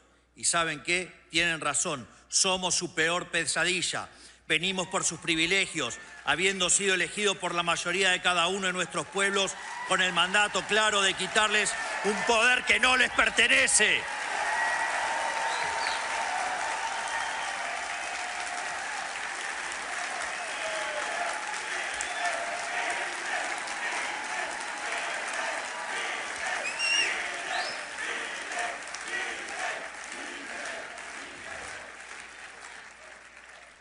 Hoy nuestros países, Argentina y Estados Unidos, necesitan pasar por una segunda independencia. La primera nos liberó del poder de las monarquías europeas. La segunda nos liberará de la tiranía del partido del Estado.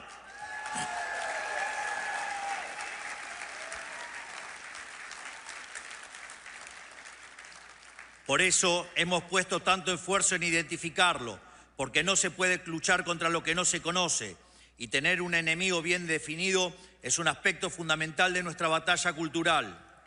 Ahora ya lo conocemos, le hemos ganado en las elecciones y estamos en proceso de desarmar su leviatán, que es una herramienta de opresión perpetua.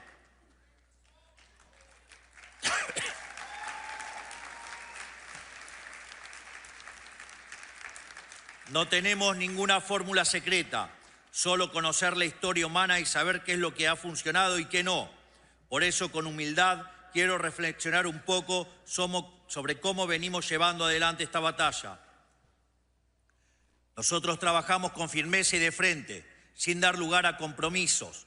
Defendemos un conjunto de valores que no estamos dispuestos a negociar, así como ellos no han estado dispuestos a negociar a la hora de quitarnos nuestra libertad.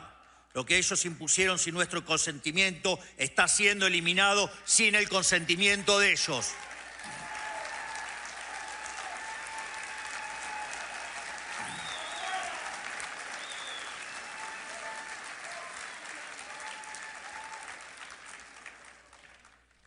Por eso hemos pasado la motosierra por los sectores y atribuciones del Estado que consideramos superfluos, redundantes, innecesarios o directamente perniciosos para la sociedad.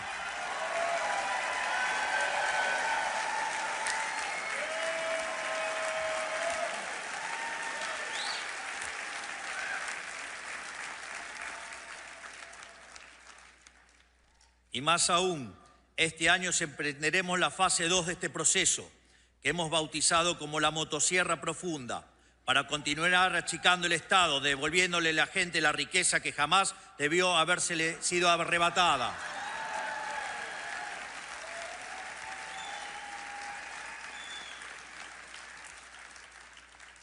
Lo interesante es que este proceso de justicia tiene un correlato político, porque por su naturaleza el partido del Estado se financió históricamente de gasto público mal asignado y de negocios turbios con el Estado.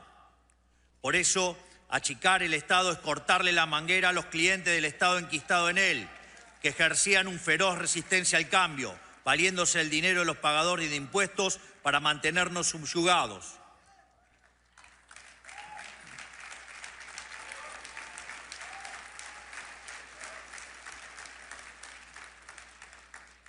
Nuestro método es similar al de nuestro querido amigo Elon Musk: revisar oficina por oficina, conservar lo que sirve y funciona y descartar el resto.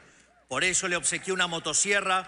Con nosotros nadie que no pueda justificar el costo de su salario en impuestos está a salvo.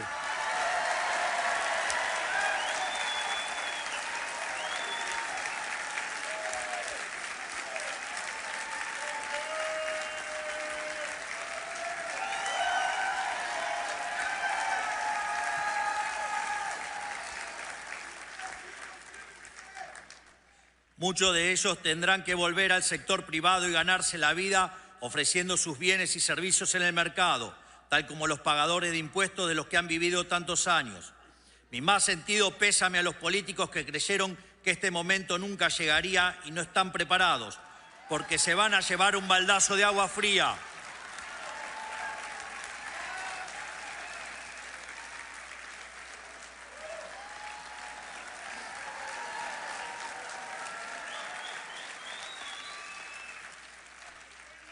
Por suerte para ellos, en toda desgracia hay una oportunidad.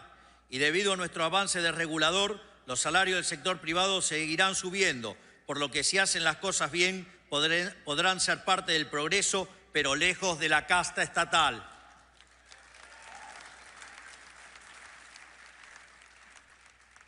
Como ya he dicho, esto no es una tarea sencilla. Aquí en Estados Unidos, burócratas rebeldes han intentado sabotear el trabajo del Departamento de Eficiencia Gubernamental y están recurriendo a mecanismos burocráticos ilegales para intentar bloquear cualquier reforma, lo cual también sucede en nuestro país y es algo con lo que debemos luchar día a día.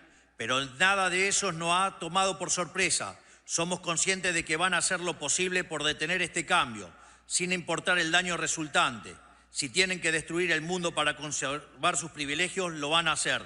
Y nosotros vamos a seguir luchando.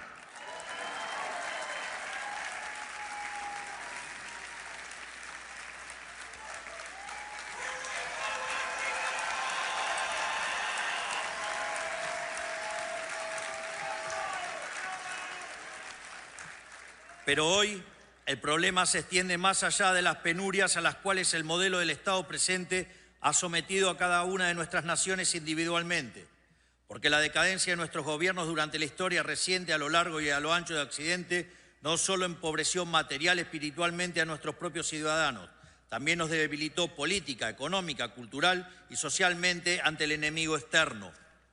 Nos volvió moralmente débiles y nos hizo vulnerables ante las peores expresiones de la barbarie, los peores enemigos de la libertad.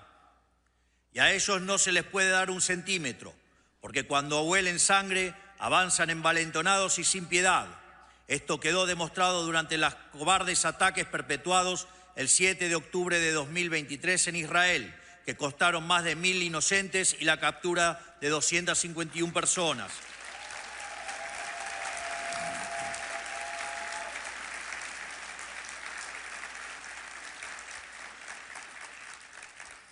Esta semana Israel recibió los cuerpos sin vida de la familia Vivas, que permanecían secuestrados por el régimen terrorista y asesino de Hamas, entre los cuales se encuentra una madre y sus 2 hijos, un niño de 4 años y un bebé de tan solo 9 meses. Es tan inescrupuloso y sanguinario este régimen que, en el último gesto canallesco, no tuvieron mejor idea que exhibir burdamente sus ataúdes ante el vitoreo de una multitud sin el más mínimo respeto. Esto es lo que está en juego y no podemos darnos el lujo de fallar. Por eso es fundamental que las naciones que hemos abrazado en las ideas de la libertad permanezcamos unidas y colaboremos unas con otras.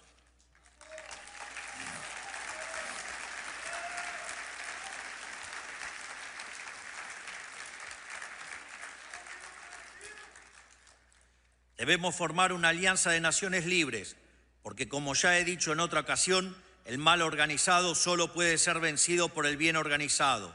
Solo mediante esta internacional de derecha podremos ponerle un fin a la casta política a la que nos enfrentamos, que está hundiendo a Occidente en la más oscura profundidad, y recuperar el ímpetu para proteger a las fuerzas despóticas que nos quieren subyugados.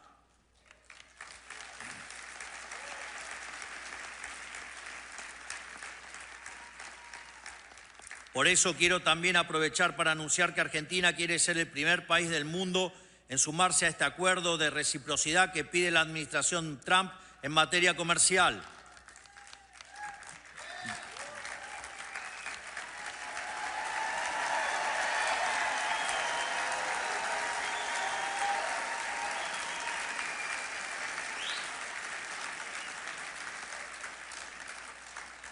De hecho, si no estuviéramos restringidos por el Mercosur, la Argentina ya estaría trabajando en un acuerdo de libre comercio con los Estados Unidos que sea mutuamente beneficioso y que no cargue injustamente sobre las espaldas de los productores argentinos, pero tampoco sobre los de los americanos.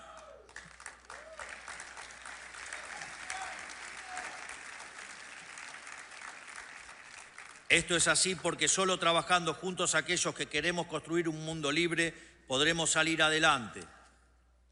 Solo así podremos salir de la pesadilla del Estado omnipresente y así poder seguir haciendo lo que sabemos hacer como Occidente, poner a prueba los límites de lo posible, confiando en la creatividad de la sociedad y no en la discrecionalidad estéril de los burócratas.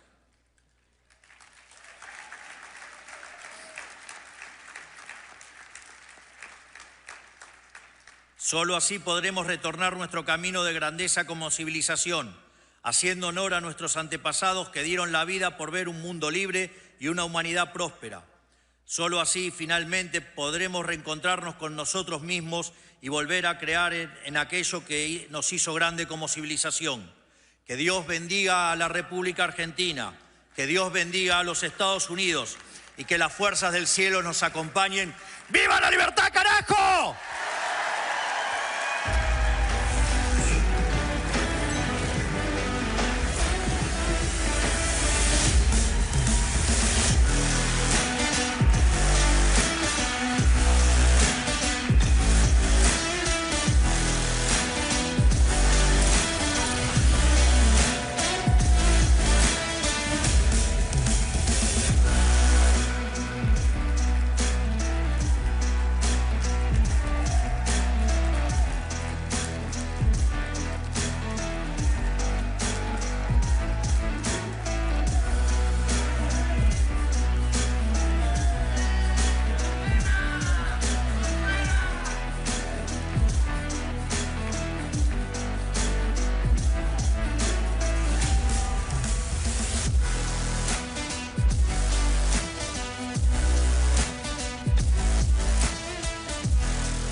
Ladies and gentlemen, please welcome White House Deputy Chief of Staff, Stephen Miller.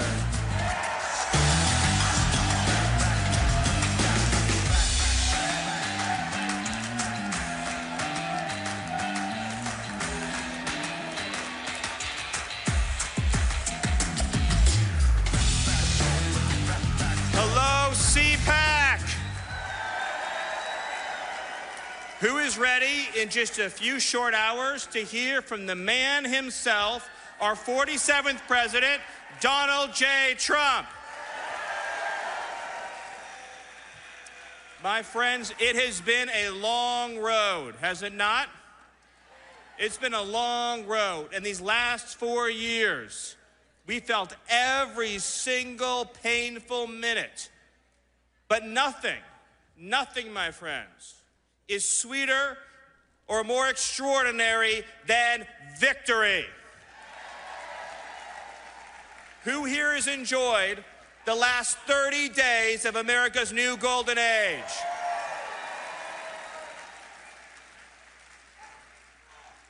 And who here has been filled with pride and excitement in watching President Trump install the most extraordinary cabinet and team any of us has ever seen? Our new Secretary of Defense, Pete Hegseth. Our new Secretary of Health and Human Services, Robert F. Kennedy Jr. Secretary of Homeland Security, Kristi Noem. Secretary of State, Marco Rubio. And of course, we have at the Department of Government Efficiency, Elon Musk. White House Chief of Staff, Susie Wiles. And perhaps the most exciting of all is the fact that every single day, the entire White House staff, the entire administration, the entire cabinet, on behalf of President Trump and his extraordinary leadership, is getting the lies out of our schools, the men out of women's sports, the poison out of our foods, the woke out of our military, the predators off our streets, and the illegal aliens the hell out of our country. It's happening. It is happening. Every day under President Trump, he is saying hell no to DEI. He is saying hell no to CRT. He is saying hell no to the indoctrination of our children. And is saying hell yes to the idea that America belongs to Americans. A historic slate of executive orders have been issued by President Trump to reclaim control of this government, to reclaim control of our destiny, to reclaim control of our future, and to restore the idea that under a democracy, the entire federal bureaucracy works for President Trump and not the other way around. He is the elected head of our government. And to all the people in the media, all the people on the radical left, all the people in the Democratic Party screaming about democracy, Donald Trump is the one who is saving democracy. Donald Trump is the one who is saving our Constitution. Donald Trump is the one who is saving America. And any federal bureaucrat who defies the lawful orders of this president will be fired. President Trump will ensure that whether you work at the FBI, whether you work at the CIA, whether you work at the Department of Homeland Security, the Department of Justice, the Department of Health and Human Services, career civil servants, also known as bureaucrats, work for the American people, and they work for the president the American people elected. They do not set their own agenda. They do not write their own rules.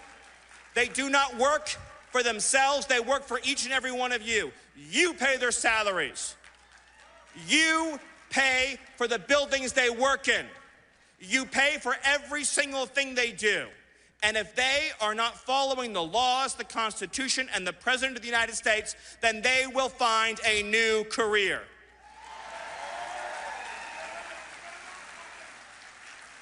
By the way, speaking of the FBI, who here is thrilled about Kash Patel?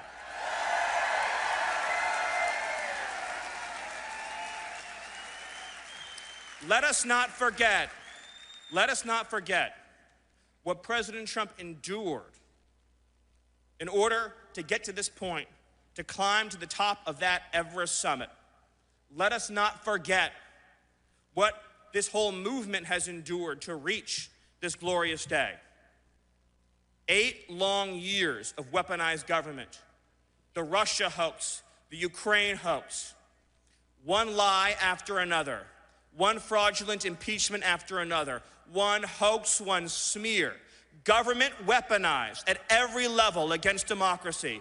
Government weaponized at every level against the people.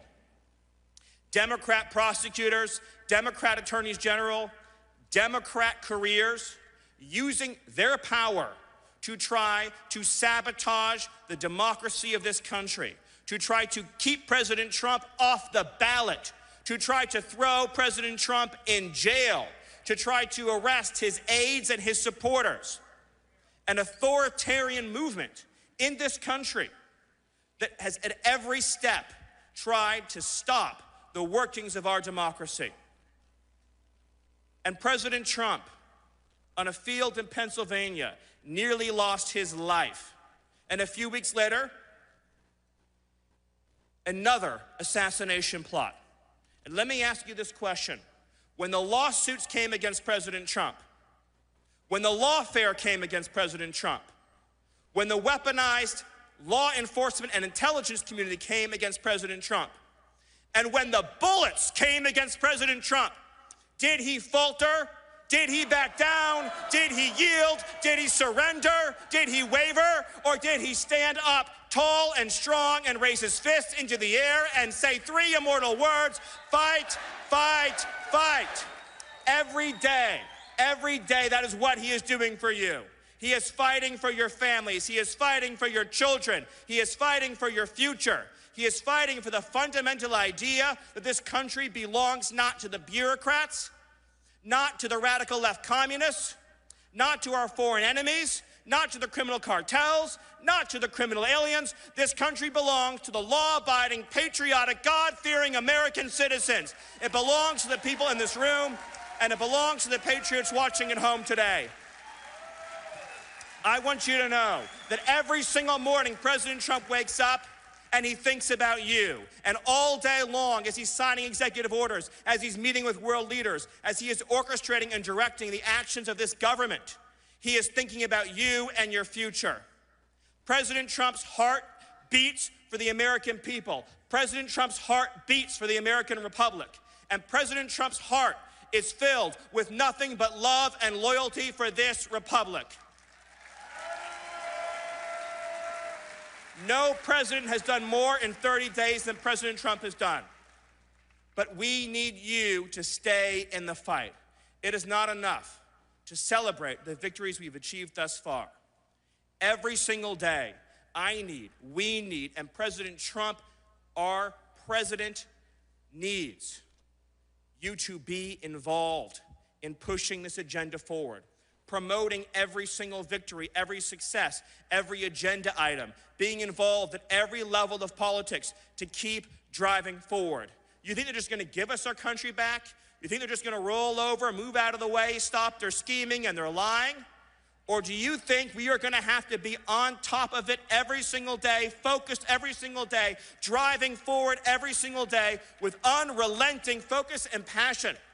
Because God gave us this country. Our founding fathers fought and died for this country.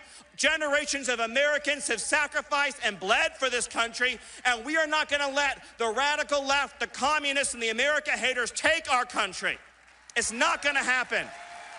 Not now, not ever. But it's going to take everyone in this room to stand with President Trump each and every day, to stand by his side every single day as President Trump boldly and bravely leads us into this golden age.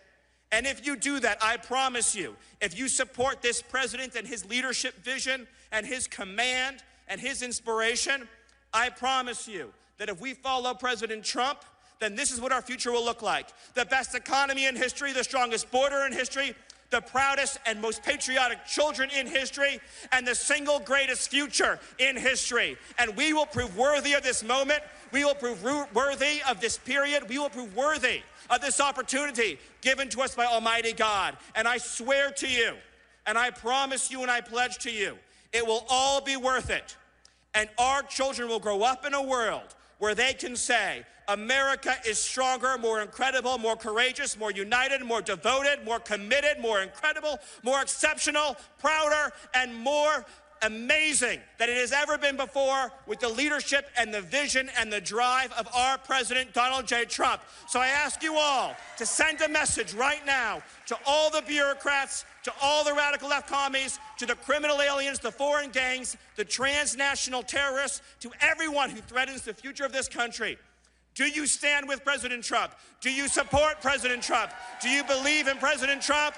And do you believe in the future of America? Thank you. God bless you, and God bless the United States. I love you.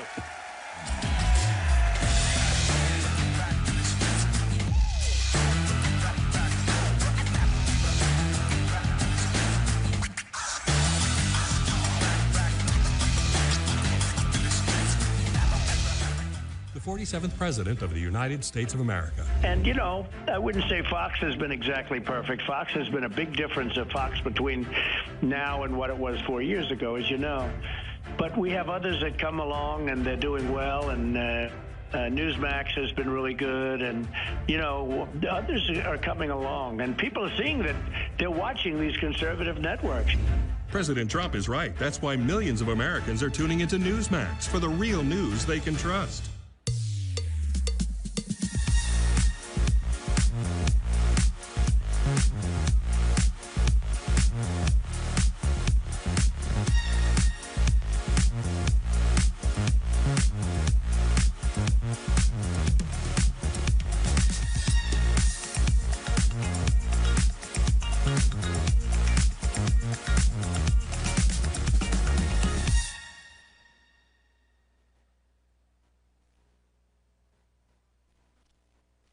Every institution today is under attack.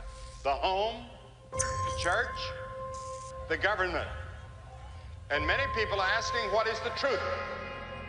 Jesus Christ claimed the ultimate truth. Are you willing to face the truth? Do you think the MK Ultra project ever actually ended? The Central Intelligence Agency is actively involved in mind manipulation. We all answer to one God and one Savior. And He's there to change your life for the better.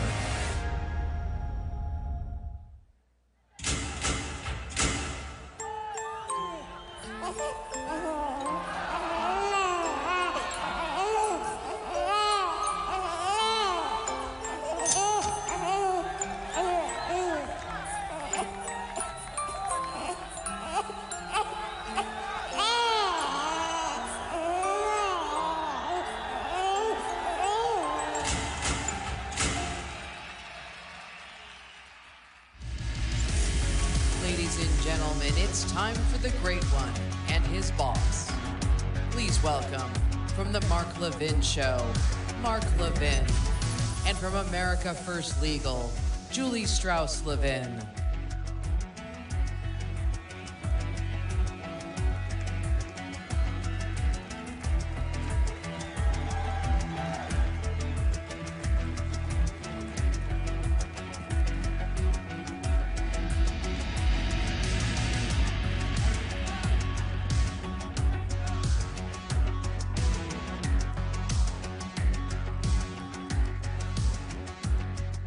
Good morning, CPAC. How's everybody today?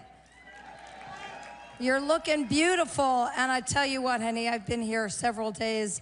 The energy and the excitement in this room is unbelievable. It's hard to believe that a year has gone.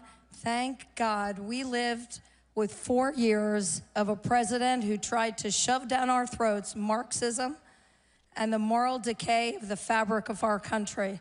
And here we are. Fast forward. We got President Donald J. Trump. We have 2 genders. We have DEI gone. We have equality over equity, border crossings down 93%. And we have a world stage where America is now respected and feared.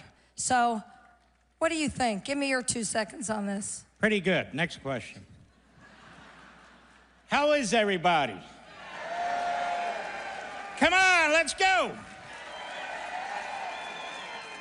It's exciting times, is it not? Well, I was thinking about something about this cabinet that we have now, and thought to myself, we really have a cabinet that looks like America here. First of all, we have a president that knows how many grandchildren he has, and he loves every one of them. That helps. But let's look at this cabinet. We have the first, I'm sounding like a liberal. We have the first person of color as the FBI director. Have you heard them say that? No. First Cuban American as Secretary of State. The first gay Secretary of the Treasury. The first straight Secretary of Transportation in 4 years.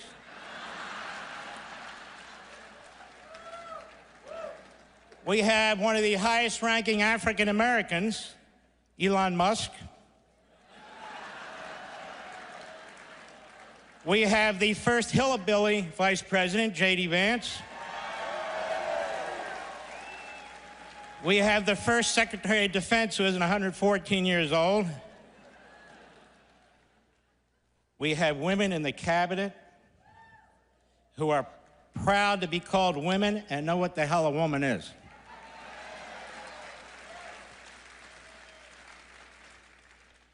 And then there's Donald Trump, who's on course of being the greatest president, if not modern history, all history. Look what he's done in 4 weeks. Bravo, bravo. Give a round of applause. And one other thing about Donald Trump. I told Donald Trump this at a Hanukkah party a few years ago. He's the greatest friend Israel's ever had. And so are you, by the way, and I want to thank you for that. He's the greatest friend Jews have ever had, so we have the first Jewish president in American history, too. Looks like America, that cabinet. So speaking of that, first of all, I want to do a real sincere shout out to Mercy and Matt Schlapp, because their steadfast support of Israel is seen throughout this conference and day in and day out at CPAC. So we really need to thank them for that. It's really, really huge. You know, there used to be a time that depravity, murder, brutality was not acceptable to either party, when Republicans and Democrats alike were determined to eradicate the enemy. But here we are, after an October 7, where we really learned what today's Democrat Party is. It's the Republican Party, it's conservatives, it's Jews, it's Christians who really care about what's going on in Israel and are appalled at the heinous acts that happened on October 7th.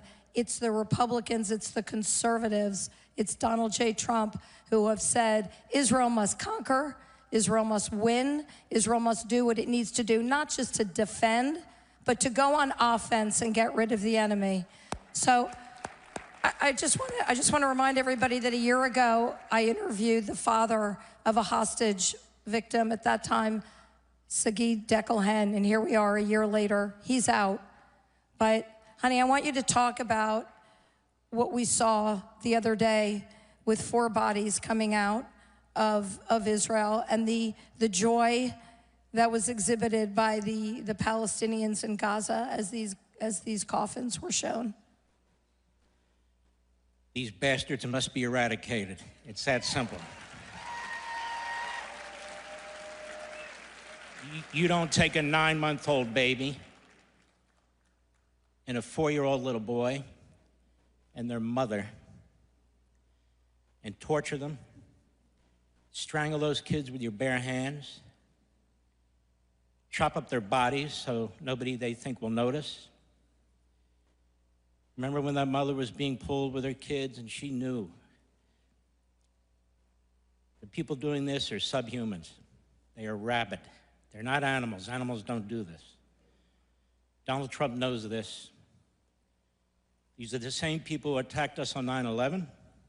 These are the same people who decapitated 70 black Christians in a Congo church 48 hours ago. All of them. This is the enemy. It's not about land. It's not about borders. It's not about any of that. They seek to extinguish us, these Islamist terrorists, and we're going to have to extinguish them before they even have a shot at extinguishing us.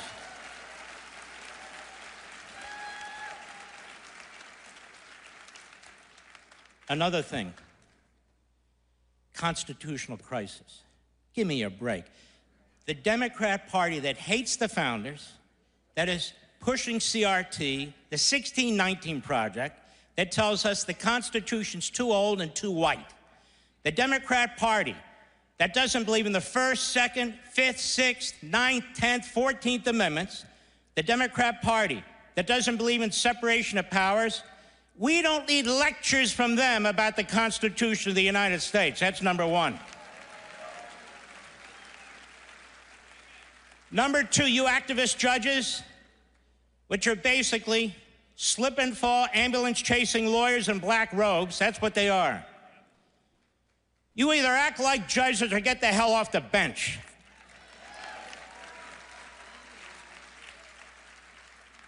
You are the people destroying the Constitution.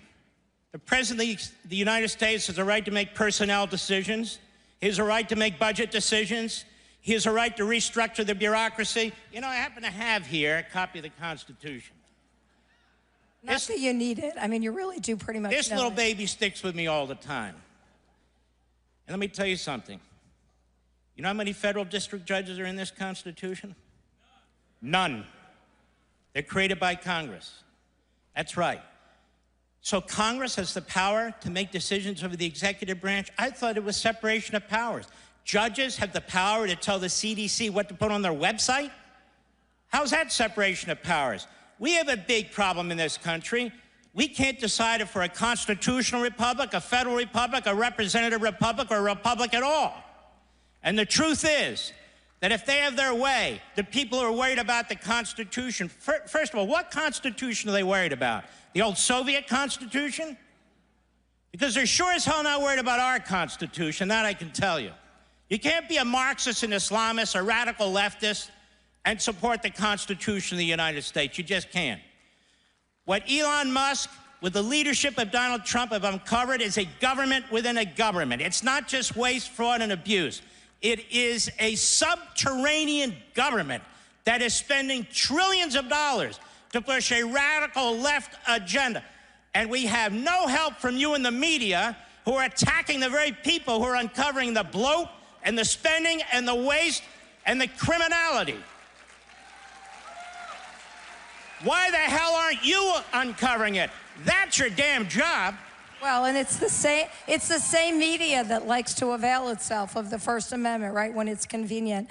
So, oh, can I? Yeah. AP, and the rest of you big corporate media, it says freedom of the press. It doesn't say freedom of the corporate press, okay? President of the United States can decide which press he wants in the press room and which he doesn't. Who died and gave you permanent seats in the press room? NBC and ABC and CBS? Besides, we don't get news from you people. I wrote a whole book on it called Unfreedom of the Press. You're Democrats, you're leftists, we know exactly who you are, what you're doing. You can do whatever you want on your own time. You can pretend you're in the press. We're not going to shut you down. We want you out there. Why? We want the schmucks out front so everybody can see what they look like. Well, that's okay. And not only that, what happened on November 5th? I mean, November 5th proved that the American people are not fooled by the people back there, and they know and they're able to find the truth because Americans are smart and they know American values, they know right from wrong, and no media is going to change that. So, look, we don't have a lot of time. By the way, I know I can't stop. No, but wait. I'm going to let you say something, but I do want to, I need you to reserve, because remember, I'm the boss here. I'm the boss. 30 seconds. I need you to reserve time to talk about the misnomer that is birthright citizenship. I will deal with that. Takes about 14 seconds. But No. You know, the media are funny, aren't they? They lied about Joe Biden. They didn't care. They didn't have any press conferences. And now they're worried about a seat at the table. They're worried about a seat for what? Let me tell you something in the media. Do we agree that Abraham Lincoln was a fantastic president? Yes. He was a great president. He shut down 200 newspapers. Donald Trump hasn't shut down anything. You're going broke because we, the people, are shutting you down. We're not subscribing. We're not buying your damn newspapers. We're not watching your TV shows. We support the First Amendment. We support free speech. We support freedom of the press. You don't. How do you really feel about it, honey? No, just kidding. Okay, so now seriously, I think we need She's pretty. We need to talk about birthright citizenship because, again, this is a perfect example of what the left do. They take words like democracy and the Constitution, and then they exploit them because they don't really care about either of them. So they came up with this term, birthright citizenship, like anybody who comes here illegally and gives birth, that child, that baby, is an American citizen like magic. And that's not true. They cite the 14th Amendment. Do your Mark Levin thing where you give a little bit of a primer. No, because it's really important.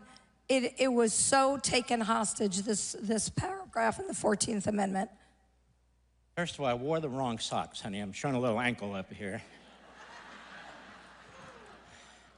I'm not showing any more. Okay, so I wasn't going to bring an intention to All right, let me do it. I've been talking about this for 20 years. Read it yourself. Where's the phrase birthright citizenship in the Constitution? It's right next to abortion. It doesn't exist. So they have this invisible pen, you know, where they write these things in. The 14th Amendment was passed like the 13th and the 15th because of slavery and the Civil War. And the country came together and said, we must, in the Constitution, fix this. We must give equal rights to human beings who have been held as slaves and are now free. We must give them all the protections and rights of a citizen of the United States. Jurisdiction thereof meant the black slaves who were now free were in the jurisdiction of the United States, and all the rights and privileges, including equality and all the rest, would apply to them. It was written by Republican senators. The 14th Amendment was based, this aspect of it, based on the 1866 Civil Rights Act, the first Civil Rights Act.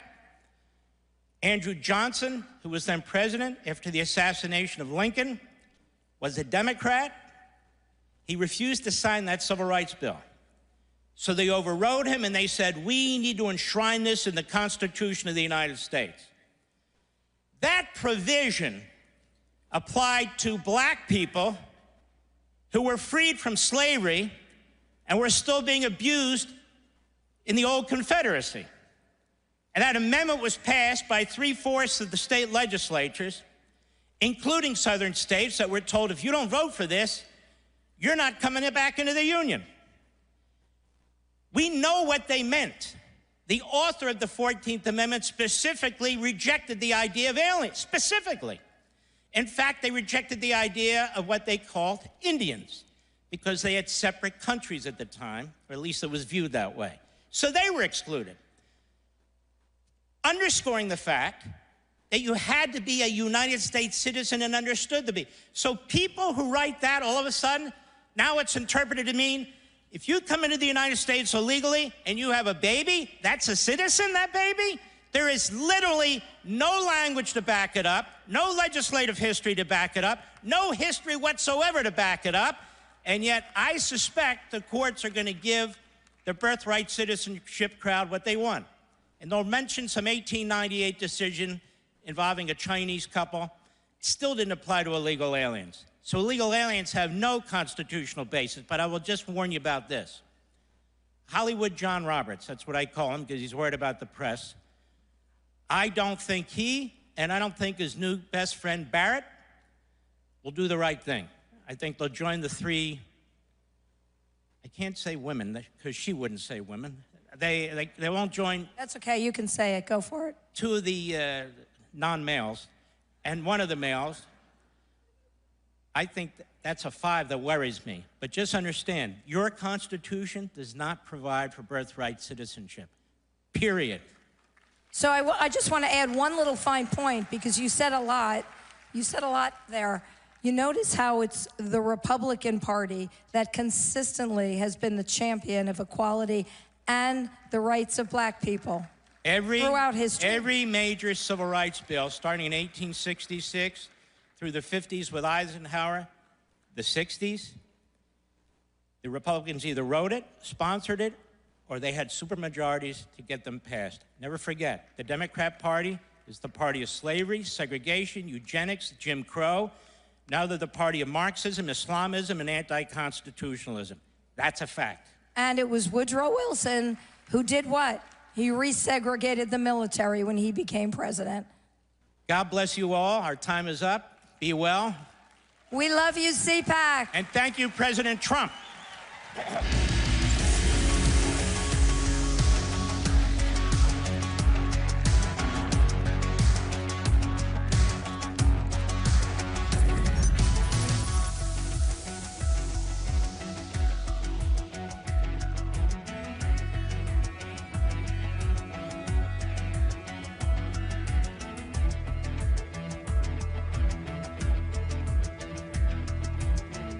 In a time when the very fabric of our nation seemed under siege, one organization was willing to fight for America's principles and defend our children's future. Joining me now, Terry Schilling, president of the American Principles Project. This is what happens when tolerance goes too far. It's a bit shocking to hear Democrats talk about them losing the culture war. After all, they started it. You're denying reality, and you're denying them the care that they need.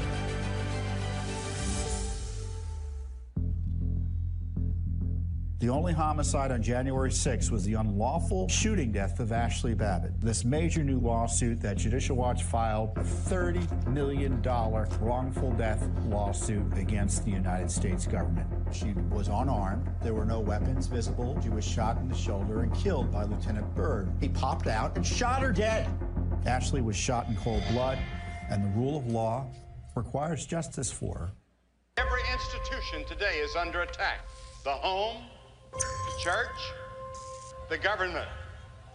And many people are asking, what is the truth? Jesus Christ claimed the ultimate truth. Are you willing to face the truth?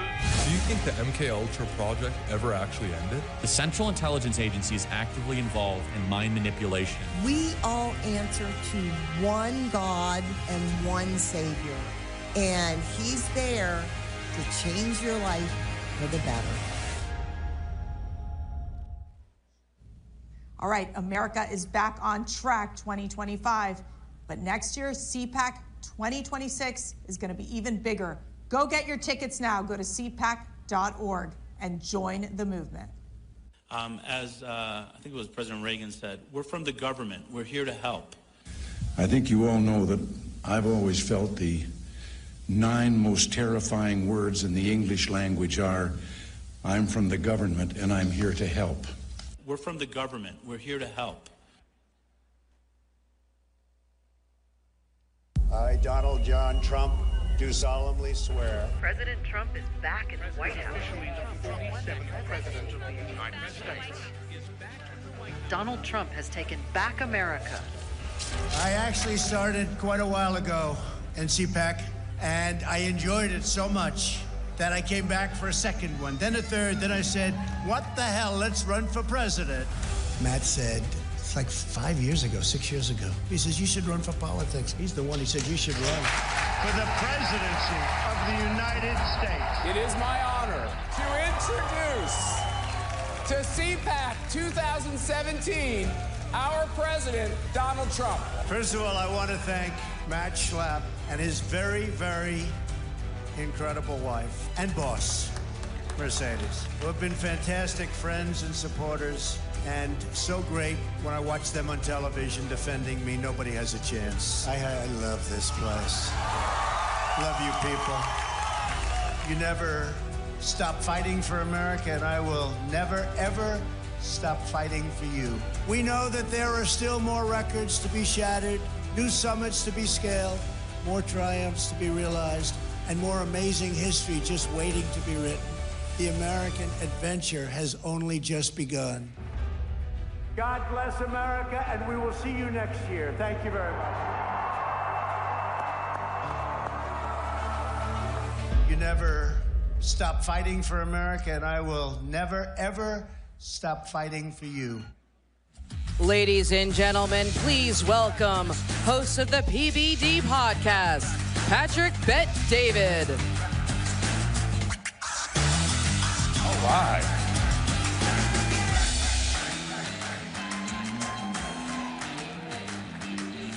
How you doing? How you feeling? Good? Okay. I got the lunchtime slot, which means some of you are either eating or wanting to go eat, but I do have a message for you. How you doing? Yes, it's great to be with you.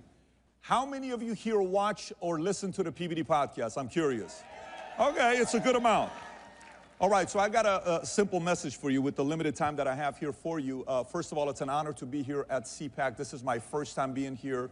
Just had a chance to speak with Matt and Mercedes, incredible people. It's incredible to be around you, especially the fact that the person you wanted to win won in 2024, which is a very big deal. I got a question for you. Can you think about the 2 things tyrants fear? Let me ask the question one more time. What would you say are the 2 things tyrants running a country fear? What are the 2 things? First thing they fear is you and I having guns to protect ourselves. The second thing they fear is you and I having a megaphone to express ourselves. Now, I want you to think about this. In the last 3 weeks, I've interviewed 2 different people. One of the ones I had on the podcast 3 weeks ago, he flew in the entire time he was nervous. He was a former founder of the IRGC, the Islamic Revolutionary Guard Corps. He started the IRGC with Khomeini in 1979. 3 months after I was born, I was living in Iran, and I brought him on the podcast. For many years, we've been wanting to have this man to come on the podcast, but obviously he doesn't want to come because directly and indirectly, millions of people died because of this man. If you go on Google, you type in founder of IRGC, you'll see his name and Khomeini's name. I bring him on. It's a little bit uncomfortable. I say, so let me ask you a question. When you guys took over the revolution, the Shah is gone. That's the last time the Middle East was at peace. No issues. Iran gets along with Israel. No wars. Things are good. Then you come over. You take over Iran. Khomeini flies in. You fly in. What is the first thing you guys did? He says, our #1 mission was to get all the guns out of people's hands. And I said, tell me why. He says, because we wanted to be safe. I said, safe from what? Well, we had to be careful because there was a lot of criminals who had a lot of guns. I said, citizens having guns are criminals. They're trying to protect themselves. So again, what do tyrants fear? First thing is what? Your guns, because you can protect yourself. 2 days ago, I got back from Brazil. We're flying out to Brazil to do a 3-hour interview with former President Jair Bolsonaro. How many of you guys love President Bolsonaro? So we're in Brazil. While we're about to go, they are briefing us on what to be prepared for before we go to Brazil. They say, number one, have an international lawyer ready in case something happens. Number two, make sure you have an armored truck. Number three, come with a good delegation. We went with 9 of us. And then we'll be escorting you all over the place. So we go and we experience everything. And then eventually the president comes. And the president sits there and we start conducting the interview. One of the most emotional interviews I've ever done. This man is crying, tears dropping on the table. I can't wait for the interview to come out this Wednesday. And I hear him speaking. About 15 minutes left for the interview to be done. Somebody comes in and is whispering in his ear, whispering in his ear. Boom. He swipes the hand. Interview ends. Doing all the stuff that he's doing. He gets out. 1 hour later, alert on the phone. Jair Bolsonaro has been charged and is facing 38 years in prison. For what? There's a judge there in Brazil. His name is Alexandre de Moraes. Anybody knows who he is? Okay. If there is a picture for someone that looks like a tyrant, it is Alexandre de Moraes. This man is a tyrant at the highest level. And he is the second man, the second point that tyrants fear is freedom of speech. I'm talking to the former president. He's not comfortable talking about certain things, but he let everything loose. He knows you can't talk. They don't want you to talk over there. So you got guns, freedom of speech, and in the world, we have 195 countries, of which 193 have constitutions. Of the 193 that have constitutions, only one country gives you full-on freedom of speech with nothing about hate speech and Second Amendment. We're the only ones here that we have in America. Now keep this in mind. Sometimes when we sit there, we hear about, next year's gonna be United States birthday for 250 years. It's gonna be amazing. We are one of the youngest countries in the world. It's awesome. Well, think about the oldest countries in the world. Iran, roughly 3300 BC. Egypt, 3100 BC. You got Assyria, you got Armenia, you got China, you got all these countries, right? Oldest. We are one of the youngest. But watch this here. Does anybody know what country has the oldest constitution in the world? What country has the oldest constitution in the world, including UK? We, the people, have the oldest constitution in the world. So now watch this. Some of you are clapping. You're like, I don't know what point he's trying to make here. I don't know where you're going with this. Let me give you some numbers here. Dominican Republic has changed their constitution 32 times. Venezuela 26 times. Haiti 24. Ecuador 20. Brazil's changed it 7 times in the last 100 years. While I'm there in Brazil, we're going to the airport. Our flight's at 4:30. We get there at 2 o'clock waiting. Our flight gets canceled. We have to redirect our flight. We go to Peru, and then from Peru we fly out to Miami. And I'll never forget when we landed in Miami. It reminded me of back in July 15th of '89 when we're escaping Iran on a Lufthansa flight. And while we're going, everybody's waiting for the one magical word from the flight attendant. Anybody knows what it is? It's very simple. You can officially order alcohol. We've crossed the border. And we're like, we're free. This is amazing. We are officially out of Iran, right? So we landed in Miami. I'm like, oh my God, this kind of takes me back to that moment when we left, Iran and experiencing what freedom's like. Then we get down here. And I'm sitting and I'm talking to all these different senators and congressmen in Brazil. And here's a number I noticed. I want to kind of take it back because it's very important for us to be thinking about. In Brazil, they have 11 Supreme Court justices, of which only 2 are conservative.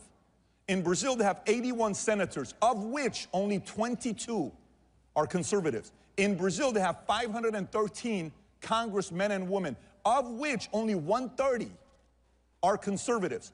let me just kind of take back a little bit and talk to you guys about maybe possibly the greatest accomplishment any president's ever done. If the Supreme Court justice was the other way around, 6-3, and when they said Colorado wants to remove the president off the ballot, and they would have succeeded, Kamala Harris would have been your president today. I understand, I'm with you. But I want you to think about why this is so important. For 25 years of my life, I was an atheist. When you live in Iran, my mother's Armenian, her last name's Bogosyan, my dad's Assyrian, Bet David. I'm living in Iran, we're a Christian family, trying to make it work. We're going to school, you're going to church, kind of keep it quiet. And you dream about one day coming here. You're like, oh my God, I can't wait to one day come to America. It's going to be such a great deal to come to America. I'm sitting there kind of thinking to myself about all this stuff with Iran. And hey, the Congress, the Senate, all this stuff. You bring it to today. This man flips 3 Supreme Court justices. He doesn't do that. Kamala gets in. They would have done everything in their power they could have to prevent the president from speaking. They try to silence him. They took him all the social media sites. There's a lot of people that want to be friends with him today. Same people that silenced him. They said, you can't use social media. Got off. Then you go from there, you dream about coming to America, and you sit there, you think about it, you say, oh my God, I cannot even believe the fact that I'm living in a country like this where you and I, as an atheist, you're like, maybe God this, I don't know about this. People are dying in Iran. I'm in a refugee camp in Germany for a year and a half. You come to the States, I'm a regular guy going to school. Then all of a sudden I join the Army. I go to the 101st Airborne Division Air Assault. I'm in the Army. I'm in my uniform. Quite honestly, I joined at first for GI Bill, and I'm standing there waiting. We're at a Labor Day, a Memorial Day, and I see one of my chief warrant officers on this side in tears. I see another colonel over here in tears. I see a sergeant first class on this side in tears. I'm like, why are these guys crying? Why are they crying? And then we go into the auditorium, they say, there's a movie coming out about your unit. You guys are gonna get a chance to watch it before the world sees it. What's the movie? Saving Private Ryan. I watched this movie at the end, I'm like, I am so proud to be an American. I am so proud to be part of the 101st Airborne Division. I am so proud to be living here. So I watched. While I'm in the Army, because of my PT score, I was able to go hang out at this one camp for 2 days where we could play pool, jump in a lake, and all this stuff. This man hands me a Bible. I'm like, sir, I'm the wrong guy to give you a Bible. He says, my parents gifted me this Bible December 24th of 1974. I think you need it more than I do. I said, I'm telling you, it's not, you don't want to give it to me. I'm the wrong guy. He gives it to me. I start praying 3 times a day. Long story short, 25 years old, life changes, God's in my life. Everything from there has been revolutionary. It doesn't even make sense to me. It's a miracle. Here's what it made me think about. How many of you remember the last time you had one of those nights where you pray for an hour and you're on your knees and nobody sees you? Who knows what I'm talking about? Anybody's ever done that before? By the way, for some of you that are devout Christians, maybe it's a normal Tuesday for you, but for those of you guys that just kind of go to church once in a while, you've only done that 3 or 4 or 5 times in your life. Does anybody relate where you don't do that often? What were you praying about in June of 2024? What were you praying about when you're sitting there? What were we thinking about? What was going on? What were the issues? Everything we're watching, what's going to be taking place? And then you mean to tell me the president is a one look away from this being assassinated, and he lives, and all these miracles happen. President Obama in 8 years flips 1 seat. Trump flips 3 seats in 1 term. You don't think God's hands on America again? By the way, the reason why I'm sharing this with you is sometimes when we start winning and we start making money and we start driving the nice cars and our candidate wins and we're like, yay, it's great and it's awesome, our paranoia goes away. Let me just prepare you for something. We got to stay paranoid. We got to stay optimistic. They're plotting their moves behind closed doors while you and I are here at this event. We got to keep recruiting the next Bobby Kennedys, the next Tulsi Gabbers, the next Elon Musk, the next Joe Rogans, the next anybody. We got to recruit them over with common sense, with values, with the way we treat them. And if we do that, the future of America will look bright like never before. Thank you, everybody. Appreciate you. Thank you.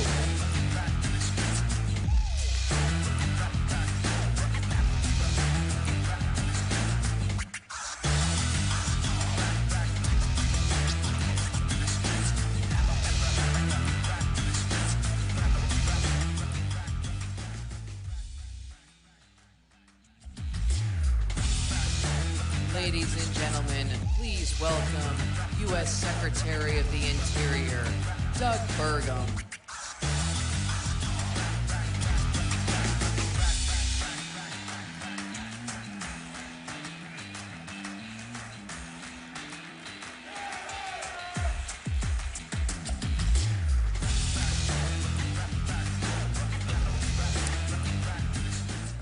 Good afternoon, CPAC. So great to be with you. We are gathered here today at a historic time, and in a few hours you're going to have an opportunity to hear from a very historic president.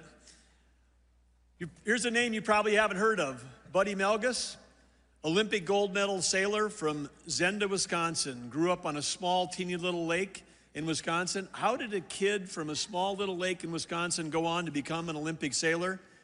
He became an Olympic gold medal sailor because he understood you never have to recover from a great start. So I've got a few questions for you. In our entire U.S. history, which president has been off to the greatest start in history?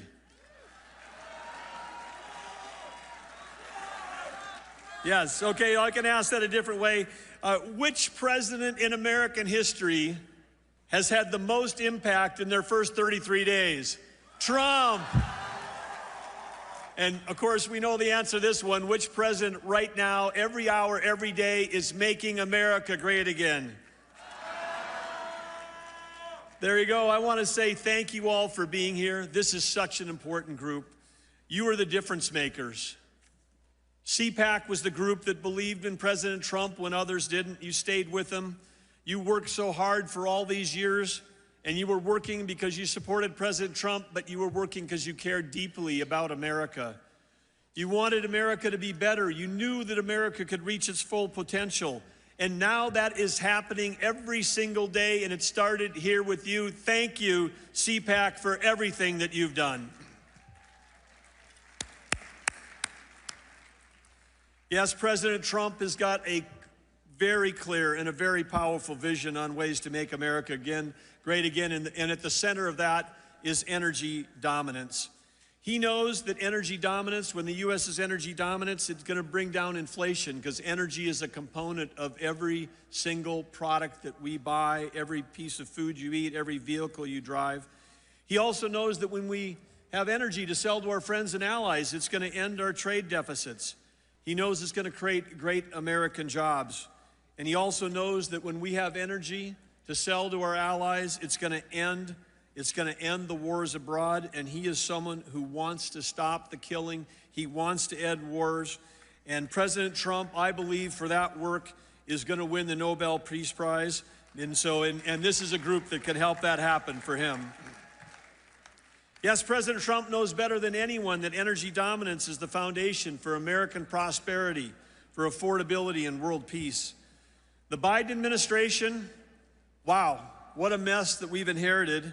The Biden administration, at the core of everything they're doing, we're beholden to a group of climate extremists.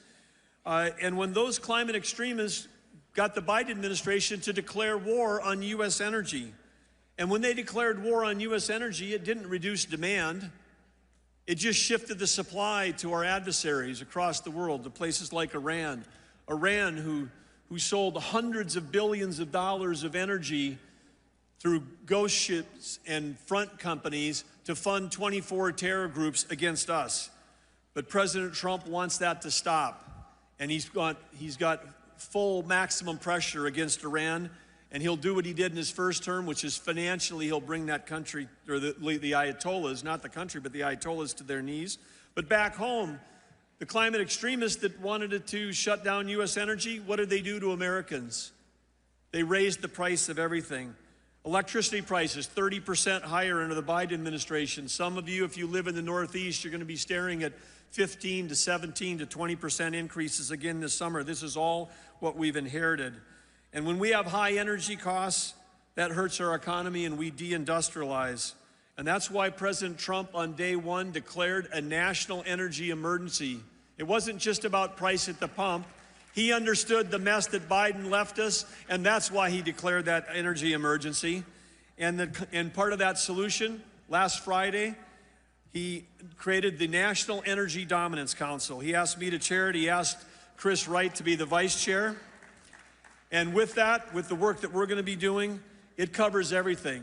It covers electricity, it covers oil and gas, it covers biofuels, it covers export, it covers exploration, all the things that we need to do to have our country become an energy powerhouse. But let's just talk a little bit about one of the things that were left, and that's the energy emergency, and that is our electrical grid in this country is absolutely in danger. The climate extremists worshiped an ideology that defied physics, economics, and common sense. They believed that that was the existential threat. I will tell you that there's two existential threats that this administration believes in. One was existential threat was Iran getting a nuclear weapon. That would change the world, and this administration, working with our allies, is going to make sure that doesn't happen. And the second thing is, the second existential threat is losing the artificial intelligence arms race to China. This country has shut down more electricity than China has opened in the last 12 months. And we need electricity because electricity drives AI data centers, and AI data centers manufacture intelligence. And when we manufacture intelligence, it's going to change every job, every company, every industry. It's going to make the federal government more productive. But no, what did the Biden administration do? They focused on highly subsidized, unreliable, unaffordable, and weather-dependent sources of energy. We all know, you don't have to have a PhD to know that the sun doesn't shine 24 hours a day and the wind doesn't blow 365 days a year. And yet the Biden administration was trying to convince Americans that we could run a full-time society on part-time, intermittent, and expensive power. They pushed a Green New Deal that was a lot more like a Green New Steel because it was stealing your taxpayer dollars at the same time, raising the price of electricity for all of you, raising the price of food in this country, and jeopardizing our grid. We have today, for the first time, I was in tech for 30 years before I ever ran for office. We never used more than 1% of the nation's electricity in the whole technology sector. But now with AI coming, the demand is increasing, and that's real demand with real value, not artificial demand where we say we're going to stop driving internal combustion vehicles in favor of an EV. We're going to subsidize those EVs at 15 times anything we've ever done before, and then we're going to buy our batteries from China, who control 85% of the rare earth minerals.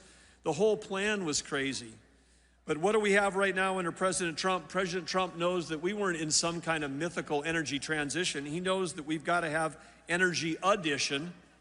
He also knows, because if anybody has studied Energy 101, you'd know that any quote, transition would fail because only one time in all of human history, only one time in human history have humans ever transitioned off a source of energy.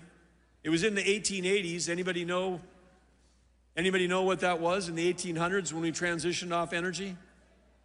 Whale oil. I heard somebody knew the answer. Yes, we transitioned off of whale oil. Whale oil became very popular because it was cleaner, but then along comes oil, and oil we could refine into kerosene, and kerosene was better than whale oil. And so who knew, but you're hearing it here at CPAC, that it was over 150 years ago, fossil fuels saved the whales.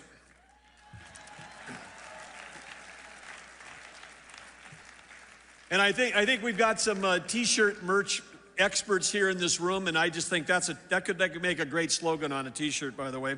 But President Trump's got a plan for energy dominance that's going to help drive us forward. All of you know that we've got $36.5 trillion of debt because we hear it over and over again. But has anybody ever come on this stage and told you how much America's assets are? No, because nobody knows what they are. And the Biden administration is playing hide the ball. But in the Trump administration, we're going to build that balance sheet. And we have trillions and trillions of dollars worth of natural resources. And we're going to make sure that we understand that our assets far exceed the debt that we have. But before Joe Biden left office, one of the things that he did was he took 625 million acres of offshore potential, trillions of dollars of revenue potential for you, your kids, and your grandkids, and with a stroke of a pen said, we're never going to develop that. Never. It's off the table. I got it. You can boo for that if you want to, but That's literally 1/3 of the lower 48 here. He was trying to rob us of that. But he's robbing us of those revenues and also of the American dream. But President Trump got into office, and with an executive order, he reversed that ban. That 625 million acres is back on our balance sheet, including some of those acres are where? They're in the Gulf of America. One of the other falsehoods is that somehow that those climate extremists cared more about the environment than any of us in this room. And I know how deeply this group cares, and I know the people in my home state, the farmers and ranchers, 4th and 5th generation, they live on the land, they care about the soil health, they care about the water, they care about the air, and that's why in North Dakota, we had some of the cleanest air and water in the country, and we were an energy powerhouse. We can do both of these things in our country. Because when you shut down U.S. energy and you push that supply overseas, you push it to places that use child labor, that don't do reclamation. They don't have any kind of regulatory environment like we have. And so it's cleaner. If you care about the environment, you want every drop of energy, every electron to be produced in the United States. That's the way to save the planet. And the Biden administration, they sanctioned Alaska 68 times with executive orders. 68 times Joe Biden issued orders that tried to shut down energy development in Alaska. They sanctioned Alaska more than they did Iran, if you can believe it. But those days are over. One of the other executive orders that President Trump signed is one not just unleashing American energy, but unleashing Alaska's potential. And when we do that, we have an opportunity to sell energy to Japan, South Korea, the Philippines, our allies in the Pacific, who we need more than ever because of the growing threat of China. So let me ask you, as we close out here today, when we talk about being energy dominant, we know that one thing that President likes to say, and I'm sure you'll hear it to say, which he wants us to drill, baby, drill, and we're gonna do that. But the U.S. Geologic Survey, which is part of Interior, we've got a job to actually go out and map those resources to find out how many trillions or hundreds of trillions of dollars of assets belong to all of you, the public. So we're gonna map, baby, map, and then we're also gonna mine, baby, mine. We're gonna mine, baby, mine, because we've got to get critical minerals developed back in our country. We can't be dependent. We're buying uranium from Russia for our nuclear plants. We have to be able to have those supply chains be right here. So we're gonna do all of that. And when we do all of that, we're gonna be able to build, baby, build. President Trump is the greatest economic developer that's ever existed. Nobody sells America better than he does. Chris Wright, my partner in this from the Department of Energy, he and I were asked by President Trump to join him when he was meeting with the Prime Minister of India and the Prime Minister of Japan. In those meetings, President Trump said to those leaders, you've got a deficit, a trade deficit with our country. We think you should solve that. What would you like to buy from us? Perhaps some energy? 30 years ago, he wrote the international bestseller, The Art of the Deal, President Trump did. I've seen him in action. Right now, every day, he's writing the sequel to that of The Art of the Deal in real time. Only, yes, he is, but he's dealing with the world leaders. They're coming to him, and they want to buy American, and we want to build American. And we know that President Trump is not only making America strong again, he's going to make America affordable again. He's helping with your help. He's fighting for the agenda, and you know what he's going to do? He's going to make America great again. Thank you, CPAC.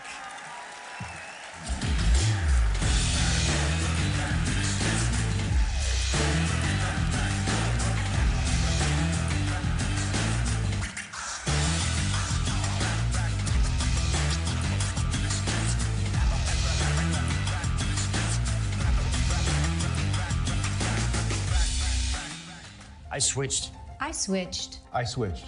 I made the switch to Newsmax. We start this morning in Washington, where all eyes are on the White House. I switched to Newsmax. Newsmax. Newsmax. Have you made the switch? You bet I did. My whole family switched. Everyone is making the switch. I did. I did. I switched, and it made all the difference. It made all the difference. Have you made the switch? You should. Millions are switching to Newsmax. You should too.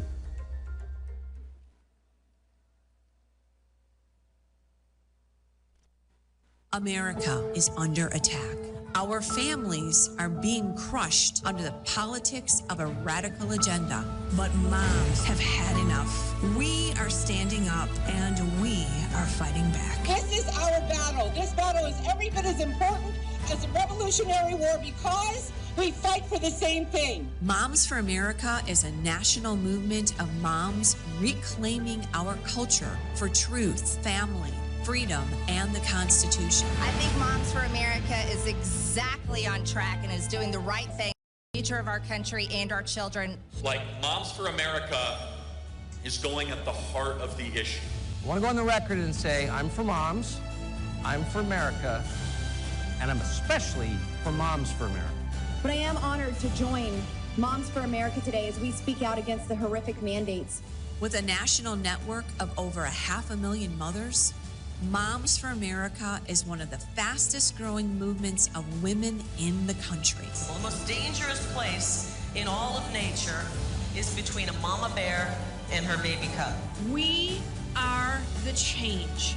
No matter what, no matter where, and no matter how difficult the obstacles are that are facing us and our families, we will not give up and we will not give in. So if not now, then when? If not you, then who? Welcome to the Mom-Led Revolution.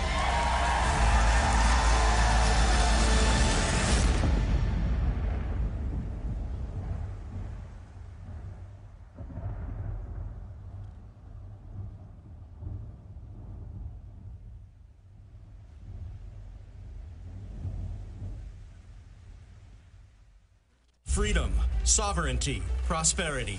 The Patriots for Europe Foundation is on a mission to make Europe great again. Globalist elites have led Europe into a dead-end street. Violent crime has surged because of mass immigration. The Green Deal has put the future of the European economy at risk. Fake NGOs and the massive bureaucracy in Brussels are interfering in our democracies. Patriots must take action. We bring analysis, we organize debates, we build the network of patriots to challenge the woke narrative head on. Patriots for Europe Foundation.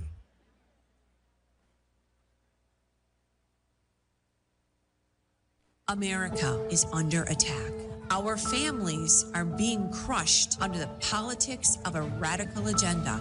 But moms have had enough. We are standing up and we are fighting back. This is our battle. This battle is every bit as important as the Revolutionary War because we fight for the same thing. Moms for America is a national movement of moms reclaiming our culture for truth, family, freedom, and the Constitution. I think Moms for America is exactly on track and is doing the right thing for the future of our country and our children. Like, Moms for America is going at the heart of the issue.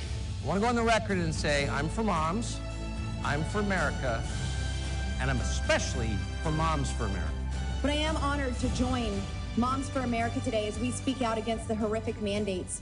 With a national network of over 500,000 mothers, Moms for America is one of the fastest growing movements of women in the country. Well, the most dangerous place in all of nature is between a mama bear and her baby cub.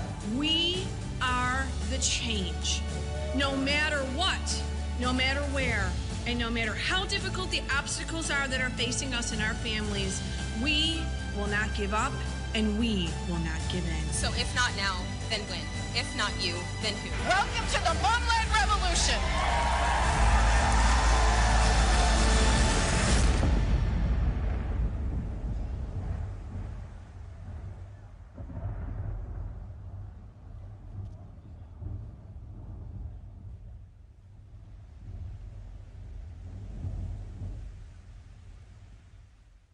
Every institution today is under attack.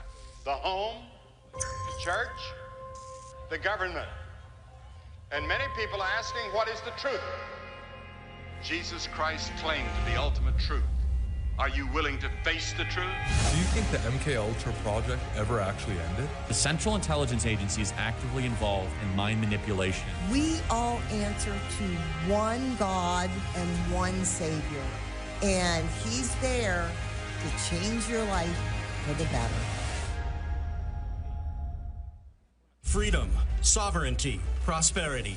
The Patriots for Europe Foundation is on a mission to make Europe great again. Globalist elites have led Europe into a dead-end street. Violent crime has surged because of mass immigration. The Green Deal has put the future of the European economy at risk. Fake NGOs and the massive bureaucracy in Brussels are interfering in our democracies. Patriots must take action.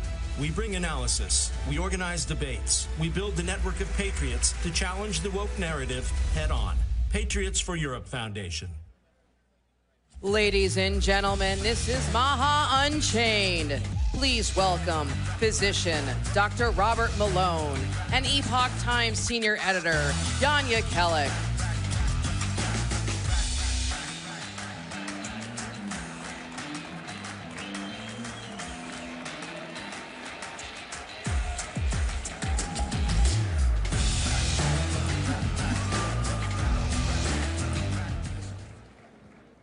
Well, Dr. Robert Malone, you know, one of the most...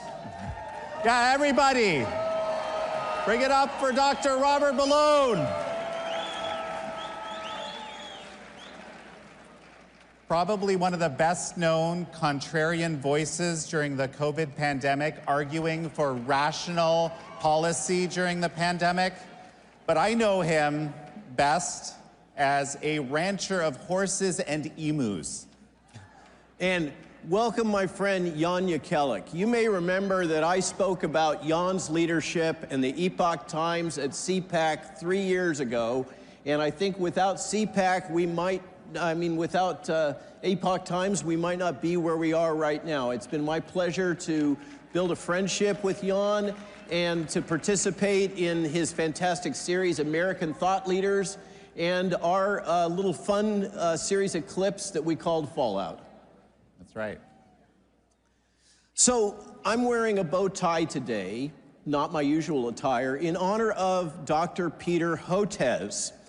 You'll recall that Peter Hotez last December darkly muttered about the fact that as soon as President Trump was in office, there was going to be a series of virus outbreaks, of threatening viral events that were going to cause him a lot of grief, and to focus on responding to those.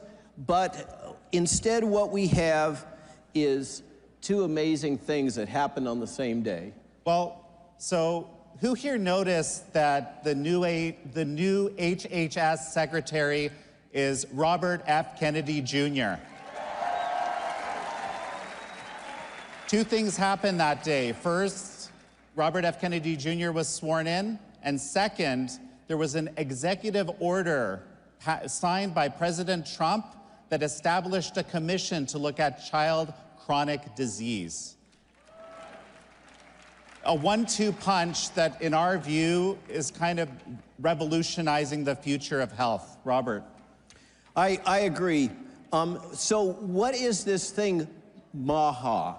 Make America Healthy Again. What does that really mean? Those of us that have kind of been in the sausage-making process have a pretty good sense, but let's go to what President Trump has defined as MAHA in this amazing executive order. And what he's laid out, the mission he's laid out for my friend, your friend too, Bobby Kennedy, this amazing new Secretary of HHS that, I mean, can you believe this? He's both a bodybuilder and a biohacker. That's what we have as our secretary. And so what is MAHA?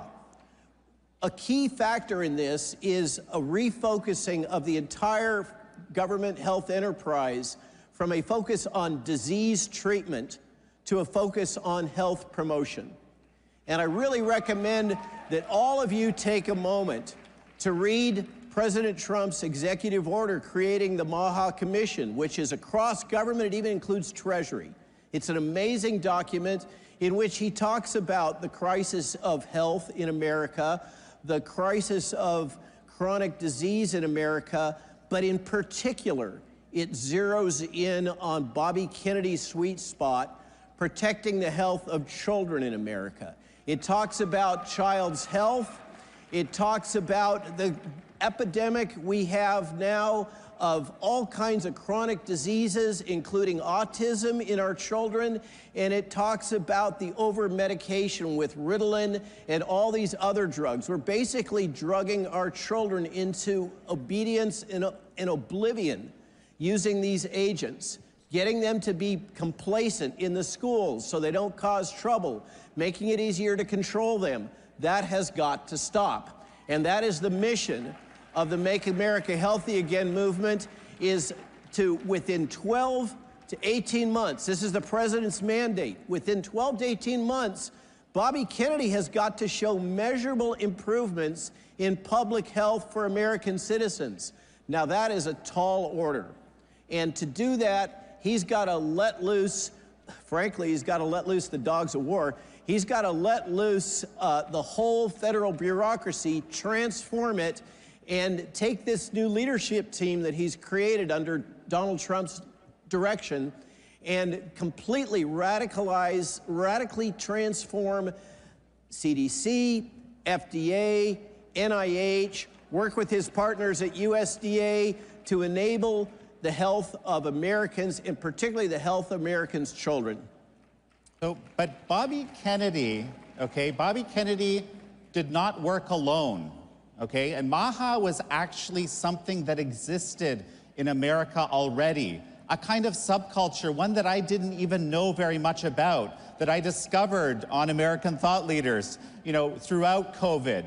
All these people that had been you know, hit by reality in some way. Maybe they had a child that had been vaccine injured. Maybe they were poisoned by something.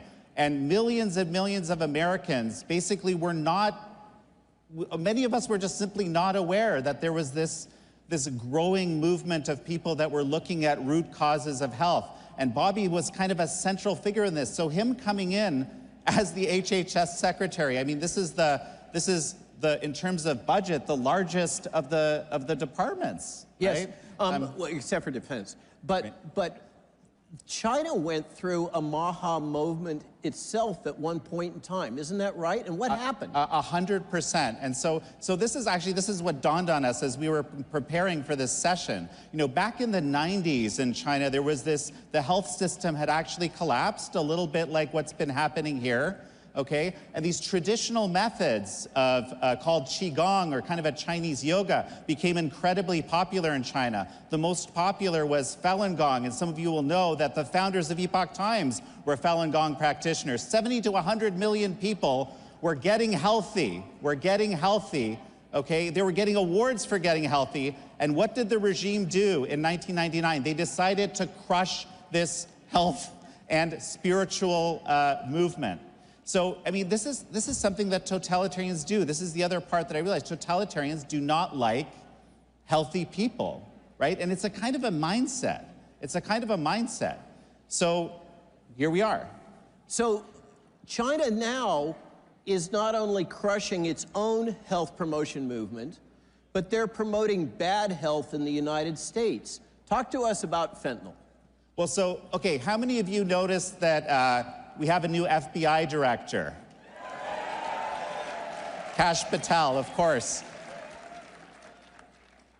One of the things that Kash kept talking about as he was going through his nomination hearings, okay, he said 100,000 Americans a year are dying of CCP fentanyl, and that is going to be one of the priorities of the FBI, okay? So that is the Make America Unhealthy Again movement.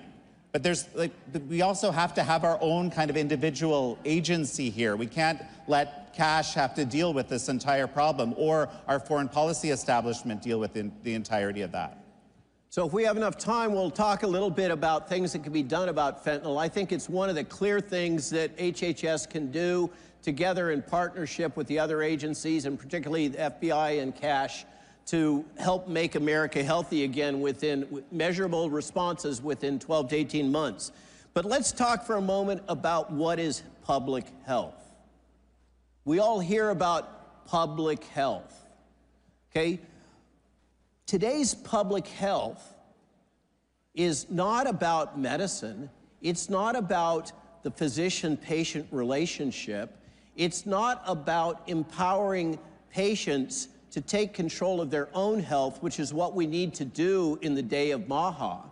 What we don't need is top-down management of what you are able to do, what your doctor tells you to do based on the government's mandates and your insurance company's profit.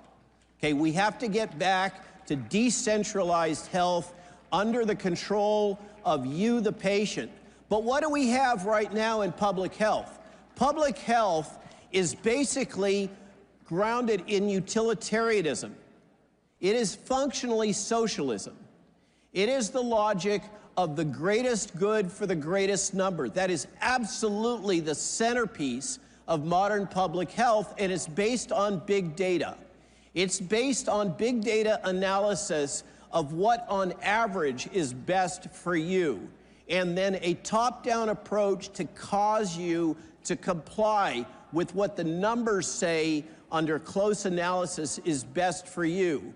And as a consequence, public health has destroyed the practice of medicine. This is why your docs have no options. They have to treat you based on protocol because that's what public health is saying they have to do. Public health has taken over medicine. And as I say, it is focused on outcomes, optimizing outcomes, the best outcomes for all of us. What it needs to do is focus on opportunity. What we need to do is enable you to have the opportunity to choose whether or not to optimize your own health and have the information to do it. But what we don't need is public health telling us that we can't eat McDonald's hamburgers and drink Coca-Cola. What we need is the information so that you can make an informed decision about what you eat and what you do to manage your health, not to tell you and micromanage you about what your choices have to be. And the bottom line of this, and think about this, okay? Inalienable individual rights. One of the core things America is based on, a core element of freedom. This approach, this CCP, Chinese Communist Party approach, what happened during COVID? They locked down. They used the totalitarian method. They used the collective rights method. What's apparently going to be better for the greater good. But what happens when you use that collective rights approach? Every time, to paraphrase Stalin here, okay, to make an omelet, you have to break a few eggs. And it turns out to be a lot of eggs, unfortunately. So we got to get back to this approach of individual rights, individual agency, and, the Hippocratic Oath on the medical side. So there's an insidious thing that's happened. They've snuck some stuff in while Bobby was busy focused on confirmation. They've snuck in a UN Agenda 2030 item called One Health. Okay? The CDC surreptitiously agreed to the One Health policies of the World Economic Forum and the United Nations and the World Health Organization. What is One Health? Who's against One Health? Of course, we all think that animals should be healthy and the environment should be healthy, just like the Secretary was talking about with U.S. policy. But in One Health, your health is equivalent to the health of animals. Your health is equivalent to the health of a lab rat. And I had somebody post the other day, we put out an essay today about One Health and what it really means, and they said, hey, I'll be glad to sacrifice a lab rat if I can have a focus on my grandmother and improving her standard of living.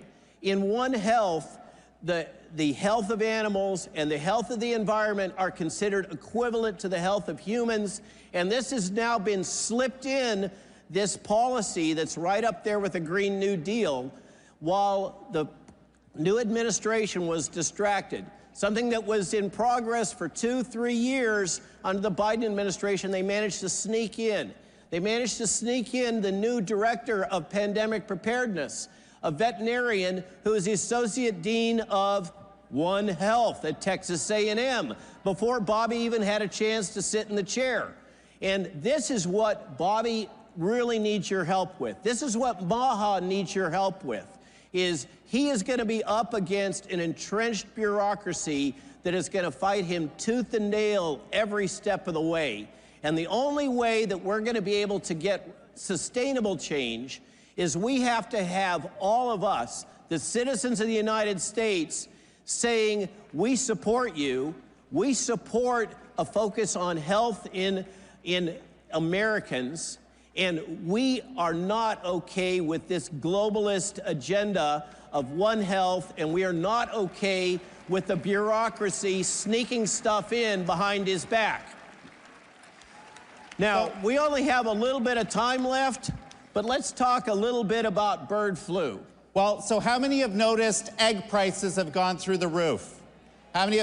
Okay, front page of the Epoch Times, okay, the national edition, you should check it out. It's unbelievable, right? But what is the reason? You might think, looking at mainstream media headlines, that it's because bird flu has killed 55 million birds. No, people have killed 55 million birds in an attempt to stop the bird flu, but that's not necessarily the only way to do it. So bird flu has been around for years. I think this is our 4th episode of fear, of promoted fear about bird flu. And it never materializes, it never transfers into humans so far. Let's hope that continues to be the case. But now, even according to the CDC, bird flu is not a major risk for humans. It doesn't transmit from human to human. It's not putting people in the hospital, and they're not dying at any kind of a rate. Bird flu needs to be controlled, but the policies of the USDA, which now have cost you $1.2 billion, and that's direct costs for the USDA to compensate farmers that have had to kill their flocks, and it's not working. That is the old school way to control outbreaks. But bird flu is in all the birds. It's in migratory waterfowl. We cannot eradicate bird flu. So we got to think of something different instead of this, give a 3-year-old a hammer and everything becomes a nail. That is what USDA bureaucrats keep applying. I argue that instead of vaccinating chickens with a zoetis mismatched leaky bird flu vaccine, heard anything like that before? Say COVID, okay, which will drive the evolution of more vaccine-resistant bird flu strains. We need to rethink this whole strategy. And what I advocate, and I can tell you, I hear rumor that this is being actively considered in the administration right now, and we may hear some announcements about this, is there's going to be a rethinking of how we approach this. And personally, I like the idea that we let loose the chicken industry to breed flu-resistant chickens and turkeys and ducks, rather than trying to jab them all with crummy vaccines or kill them all because they get infected. That's just one example of what can happen if Maha is unchained. Well, and everyone, I think we've run out of time here. The bottom line is, let's focus on root causes of health. Keep that in your mind. This is what Maha is all about, and let's make America healthy again. Thank you, everybody.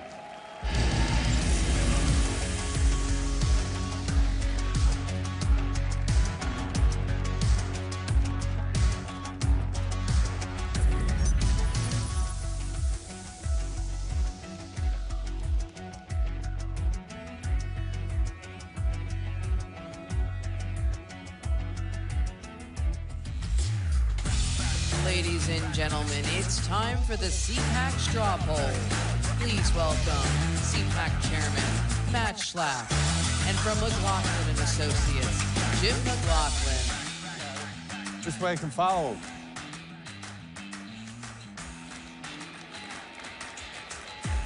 They gave us chairs.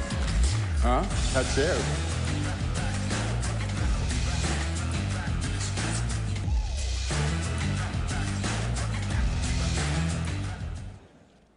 All right, Jim, this is your big moment. By the way, do you all know one of the great things? Can we just start off by saying a warm round of applause to the fantastic competence of the Trump for President campaign Yeah, without a Susie doubt. Wiles, Chris LaCivita, Michael Watley at the RNC. What a difference a campaign can make. And Jim and John McLaughlin on the polling. Thank you, Jim, for your great work. And you know what? We've been with President Trump from the very beginning. Believe it or not, he talked about running back in 2011. And I can tell you, this campaign was head and shoulders above, better than anything we ever did in the past. And I can't tell you that Matt is exactly right. Susie Wiles, Chris LaCivita, Chairman Watley, and I don't think I've ever complimented an RNC chairman